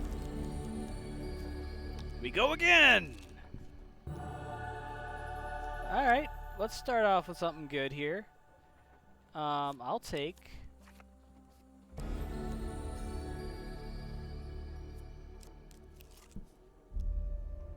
Oh, it's Thomas immediately.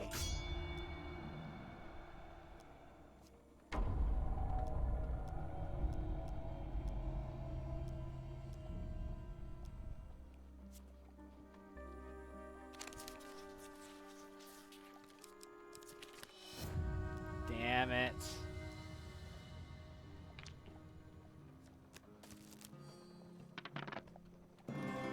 Hey! Cool, we got Colby on sword, that works.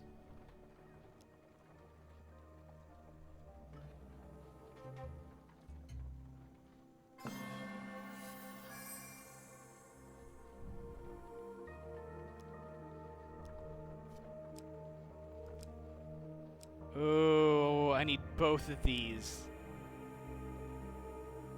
I'm gonna take the Gladiator Visage. Oh, fuck. I need the Holy Mace for sure.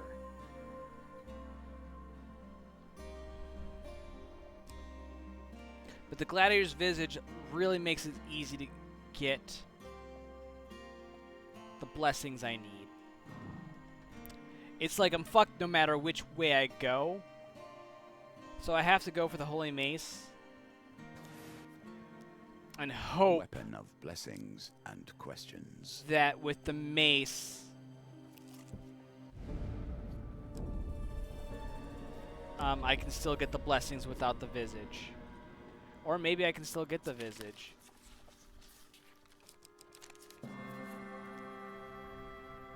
It's brimstone. And because it's what makes this encounter difficult right now.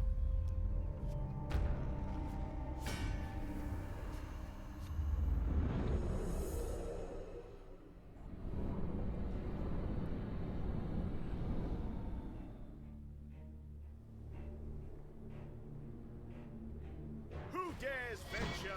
None less than the amazing Malaclips and assistant.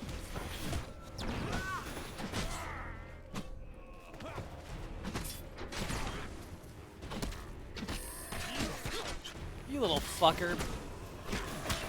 God damn it.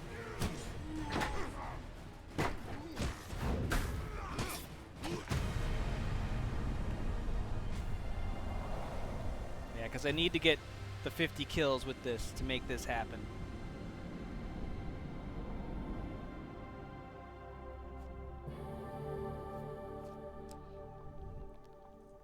Oh, sure. So off...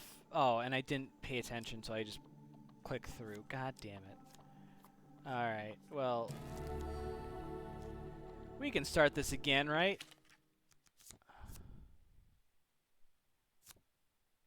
Oh, I have to roll the dice first.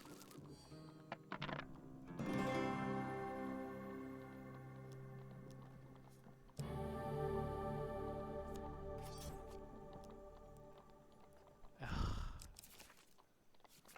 God damn it. That's what you get. Haste makes waste.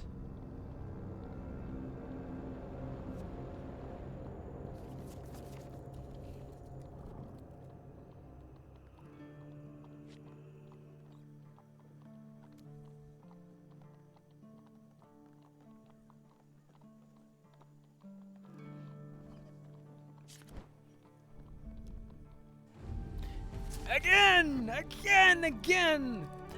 Do y'all remember, like, as a kid, like, hopefully this is not just me.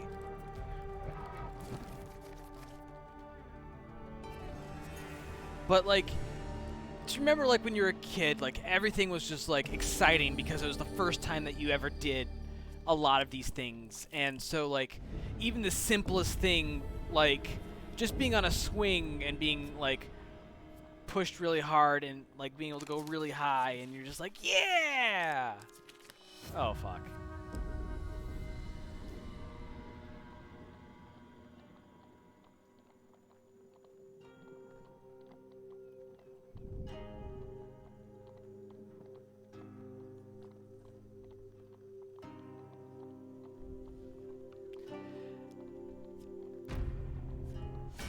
like, how do I put it? It's like, I don't know, like, okay, cool. Because it's hard to explain. It's because you're young and you haven't experienced the world. Everything is new and exciting. And that just, like, I think they call it that, like, child wide-eyed wonderment.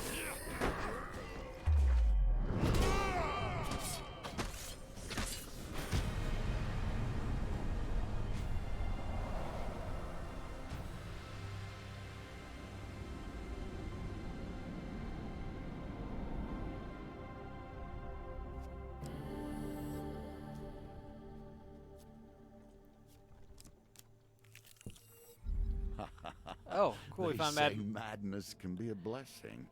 The Not journey I, comes however. with some I would confusion never regarding be so logistics and thoughtless. food. What's your children need to eat? Malachite had cried. In the end, you managed to bring some mage children safely to the madmen near Forsford. Their home is an ominous building with high gates, barred windows, and faint screaming coming from within. It passes as an asylum, disquietingly well. Right, we'll just drop these little munchkins off and be on our way to get that cure. Malachite leads your ragtag bunch to the main door before turning to you and saying seriously, please before the secret knock. Malachite wipes an imaginary tear from his eyes. Beautiful. Simply a masterpiece. That wasn't the secret knock, but I accept it anyway. Then he merely pushes open the unlocked door. You are met by two tall men, identical twins, dressed in patterned nightgowns. Ire of the Vale told us you'd be coming. I'm Barry. This is Mary. They call us the Madmen. That's only a name. They shove you aside and hurry the children indoors. We're good sorts, aren't we, Barry? His twin nods as he brushes the children's hair and hands them nightgowns. Yes, indeed. But sometimes I forget we're merely acting and I do mad things like setting them farm on fire. Keeps the rabble off our trail, though, don't it?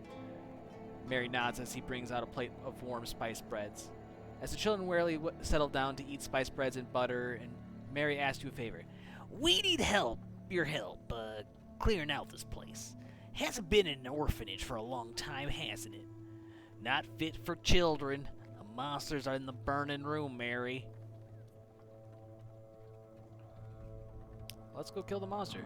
Barry leads you down to the cellar door. It's in there. I've had to resort to going down to town to buy our pickled vegetables. They scream like banshees when I ask them what blood they've pickled them in, though. Barry closes the door behind you. You follow the steps deep beneath the fortress until you find yourself in an underground cave. You hear a guttural moan. I figured this would be the easy one. Because I figured fire is just going to be like, hey, take damage. Fuck you. Every time I visit this place, I end up doing stupid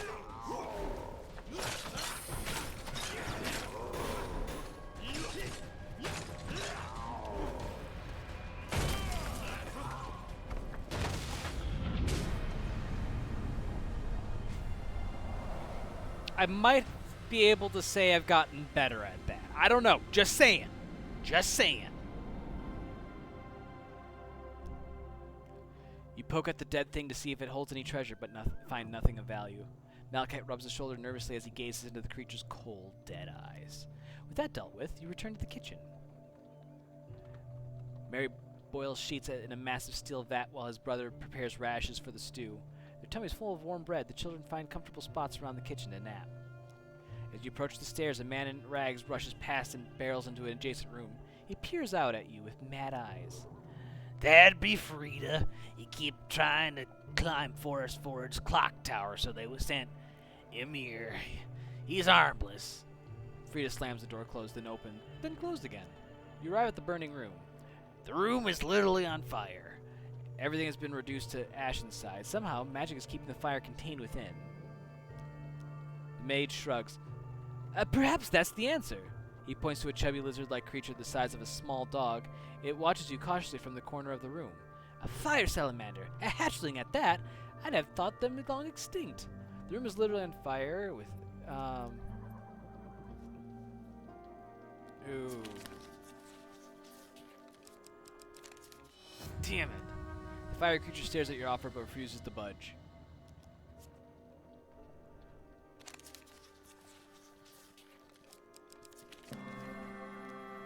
You coo and offer cake to the fat little lizard. Intrigued, it waddles over to the doorframe, licking its lips. You notice the flames recede as it approaches. With the salamander calm, the flames recede and the room becomes cool enough to enter. The chubby creature clambers up your leg, snuggles into your arms, gibbering softly to itself. The little beast gags and convulses in your arms until, with a tiny squawk, it coughs up an item that drops painfully into your toe. Created by a mighty smith working hand in hand with a great mage. We will not see those days again. On the advice of Malachite, Those are ones that are prone to spontaneous combustion. you release the little creature outside. It gives your palm a warm little lick before it patters away to the cliffs One nearby. step closer to a cure, perhaps. If it is as they say, my interest is piqued. With the problem resolved, the madmen insist you stay for supper. Seated on opposite ends of a comically long dining table, you shout conversation at each other. Malachite takes quickly and jovially to the shouting. Yes, Malachite stole some scrolls from the orphanage once. Bard chokes into his bowl. The madmen seem nonchalant about the transgression. You were just a boy, but it doesn't make it right. We'd like those scrolls back sometime. General calamity, isn't it, Barry? Mary shouts at as he hands out a hunk spread. Barry nods. I wouldn't think they were so bad if only they didn't try and kill all of us magic folk. Not to mention what they did to those poor lizard men. I remember when my silk trader was a lizard man. Now they're all dead, except for that bloke hiding in the city. Weren't the lizard men wiped out centuries ago? Barry scratches his crooked nose. At least you think he did. He's so very far away. Yeah, it's been a while, hasn't it? You yell across the table that the stew is delicious. What? He says there's too much carrot in the stew. The madmen look at each other confused. No, we can't marry you. Yes, I will marry you, he replies as he reaches for his lute. It's real Amskirk wood. Thank you for noticing. As you finish your stew, Malachite brings out his lute. After the second song, the madmen politely suggest that it's time for you two to leave. The children giggle at the bard's silent indignation. With the mage children peering out behind them, the madmen near force forward wave goodbye from the front door. As the door closes, your companion collapses on his hands and knees, blood oozing from his mouth. He pulls himself warily to his feet and groans. This cure can't come soon enough, coin slave. Thanks, chat. Hey, let's make a prayer. How about some food?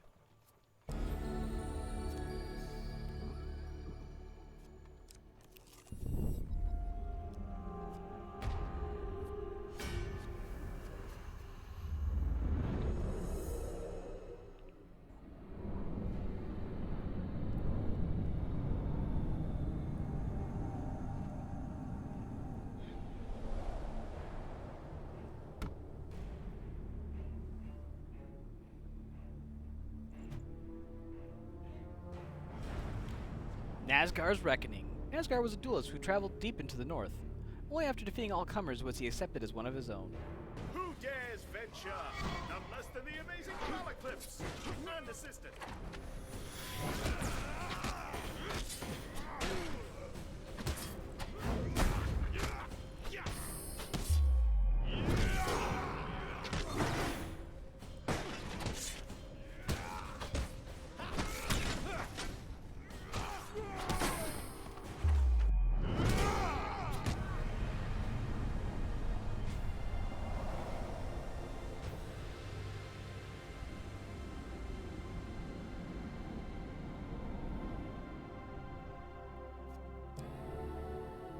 Beautiful.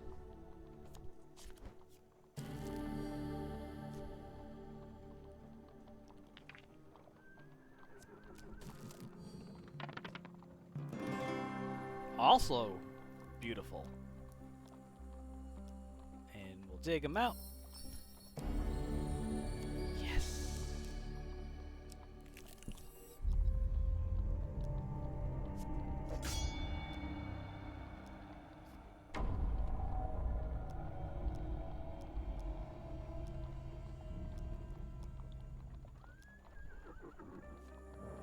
this is the one I need to get.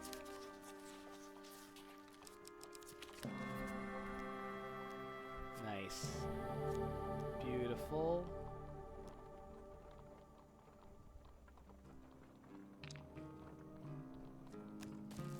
Back to the bones. I hope you have learned to be their master.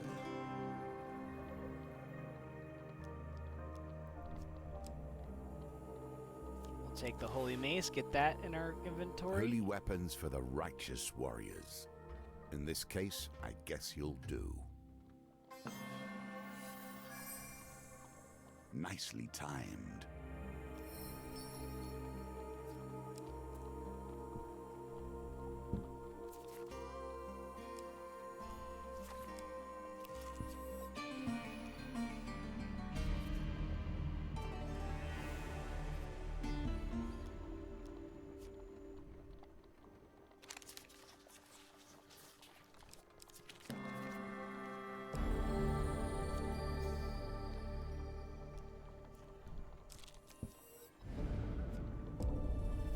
Ouch. And more ouch.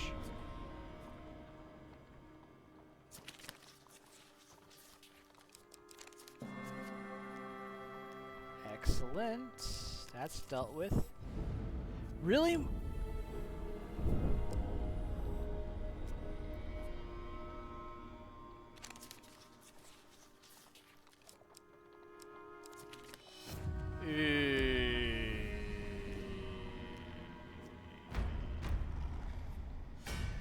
Well, that's okay, because I need to get more kills with this sword anyways.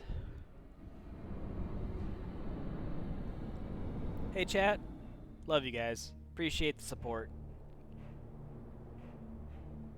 I hope this works.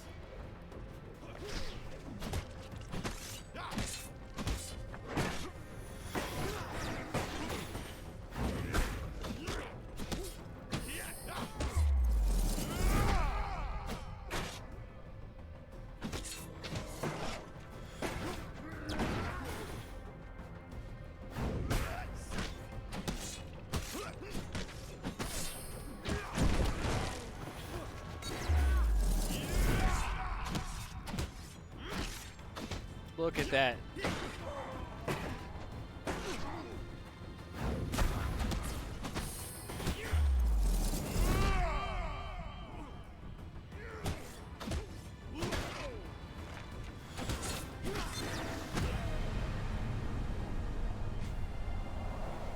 Beautiful. No damage, and I got 5 kills. That's 10% toward the weapon.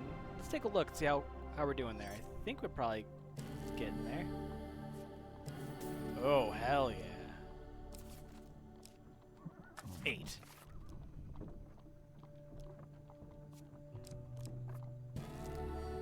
Thanks, chat. Hey, more northerners to murder.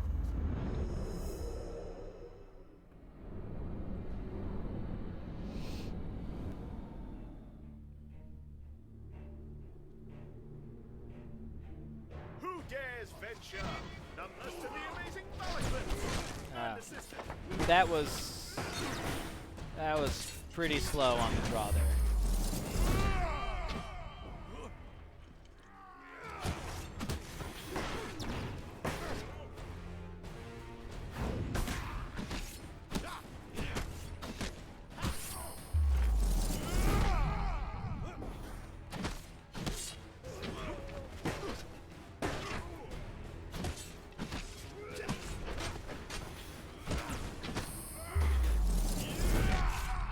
Beautiful.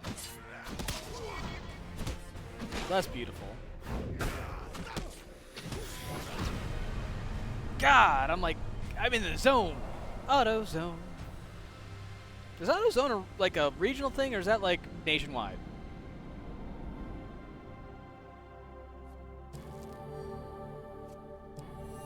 Nice. Oh, hell yeah. Whoa, all the goodies.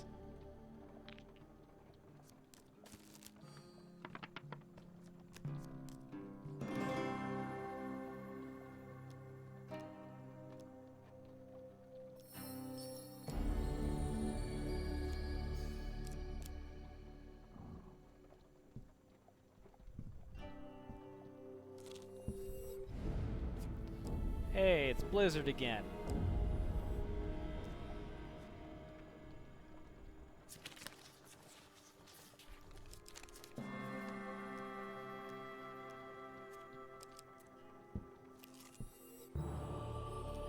Yeah, I will. Let's go with Gold Zealot.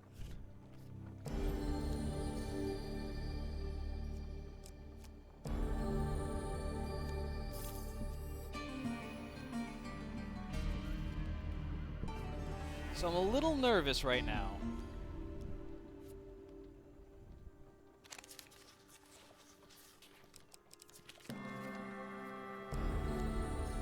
Because I only have 7 blessings. Because I need to make sure I don't hit Forgotten Dreams first. I need to find... Thanks, chat.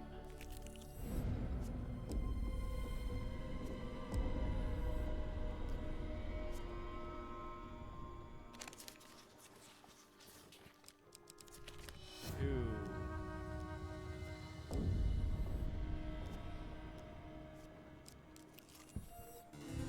Damn it! That is not what I wanted to see. So now I have to go for Temple Prayers.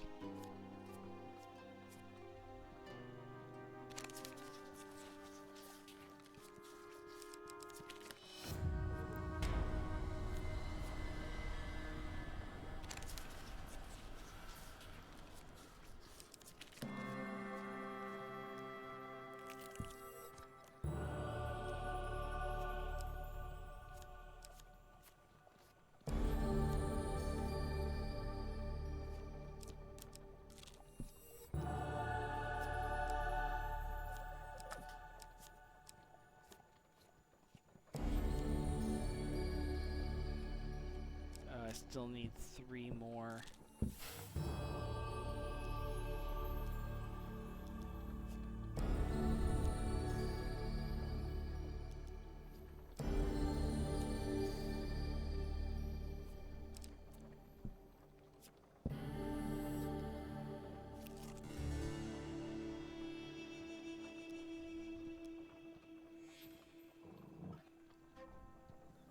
Patience. Do not move too quickly, for haste breeds only failure.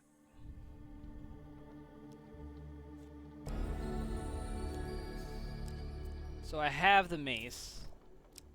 I just can't equip it. I hope that's not a problem. As you enter the Great Hall, the towering arched doors swing open with a heavy creak. A giantess in a velvet robe enters accompanied by raiders. Malachite bows low to the ground. My companion and I have been sent forth to discuss a truce between the Empire and Northerners, my lady. So they sent me a silver-tongued devil and his mercenary. I hope for your sake you have a decent offering. An impressive offering, but if you seek to make a deal on behalf of the Empire, you must still prove yourself against my champion.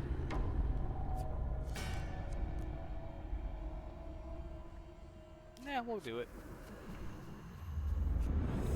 Alright, so I have the mace, I have the 12 blessings.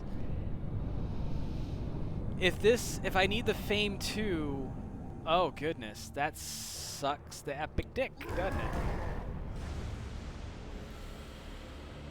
Why do we always end up enraging the locals? You should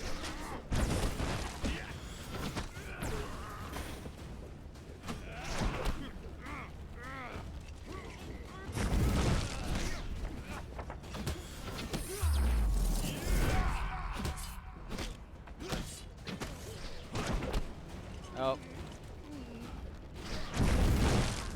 Nice.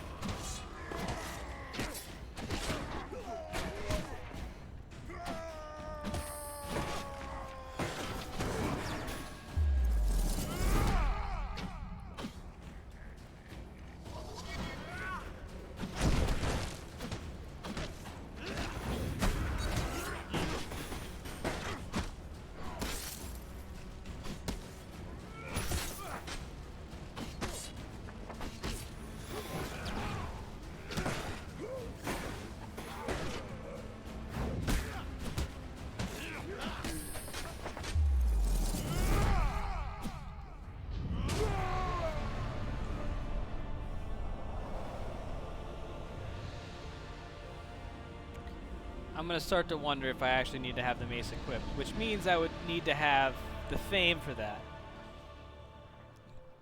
You've done well, now hear my terms. The North will never bend to the Empire.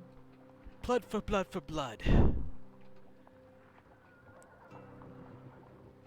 Although your kind slaughter my people, it is intriguing that you would be so respectful in bringing me the required blessings. Perhaps you are not a barbarian after all.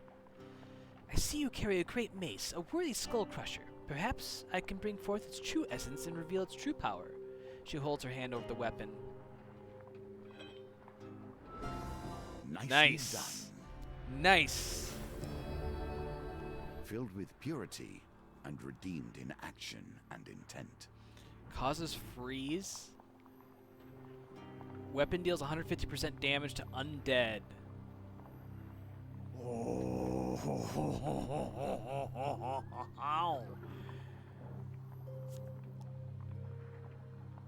Ah, the great mace absolved plight. A truly glorious weapon. May it serve you well. You thank the High Priestess and make a quick descent to relay the message back to General Brainstorm.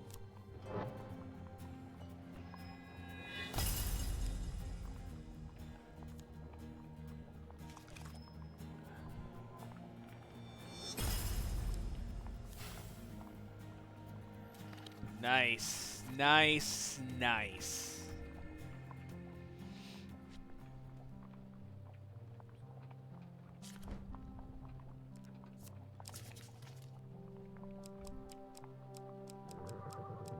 So we'll put the cure in. I don't need Thomas anymore, but I'm gonna throw in arm wrestling.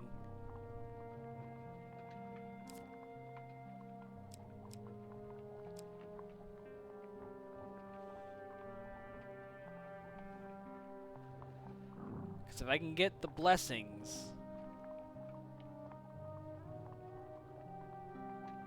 no, I want to wait on arm wrestling.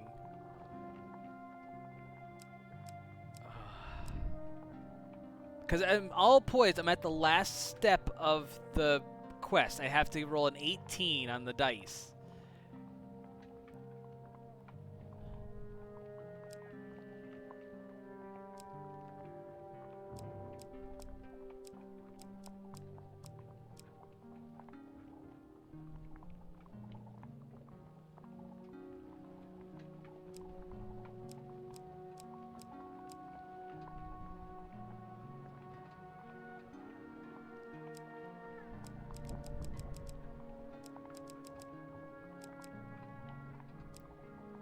Bah, I'll figure that out another time. I have gone an hour and a half over my scheduled time here, so thank you for all of you who have managed to stick around for this entire nonsense. We'll pick this up again on Monday, same time, same place. I will make my best attempt to try and get the platinum cards for our 4 heroes. I have one. And I have a feeling we're almost done with Malachites here. And Kolbjorn I don't think is too far behind. And then we'll go through the entire storyline for Estrella. Try to get that done so when we go back and do Judgment, we can get that gold token. So that'll be the plan for Monday. And then hopefully on Tuesday we can take on the world and make that happen. And then we'll just kind of keep going through other quest lines and opening other tokens and things like that. So if you have other missions you'd like me to replay, let me know, okay? Until next time, everyone, take care. Have a great rest of your night. And stay sexy. Bye.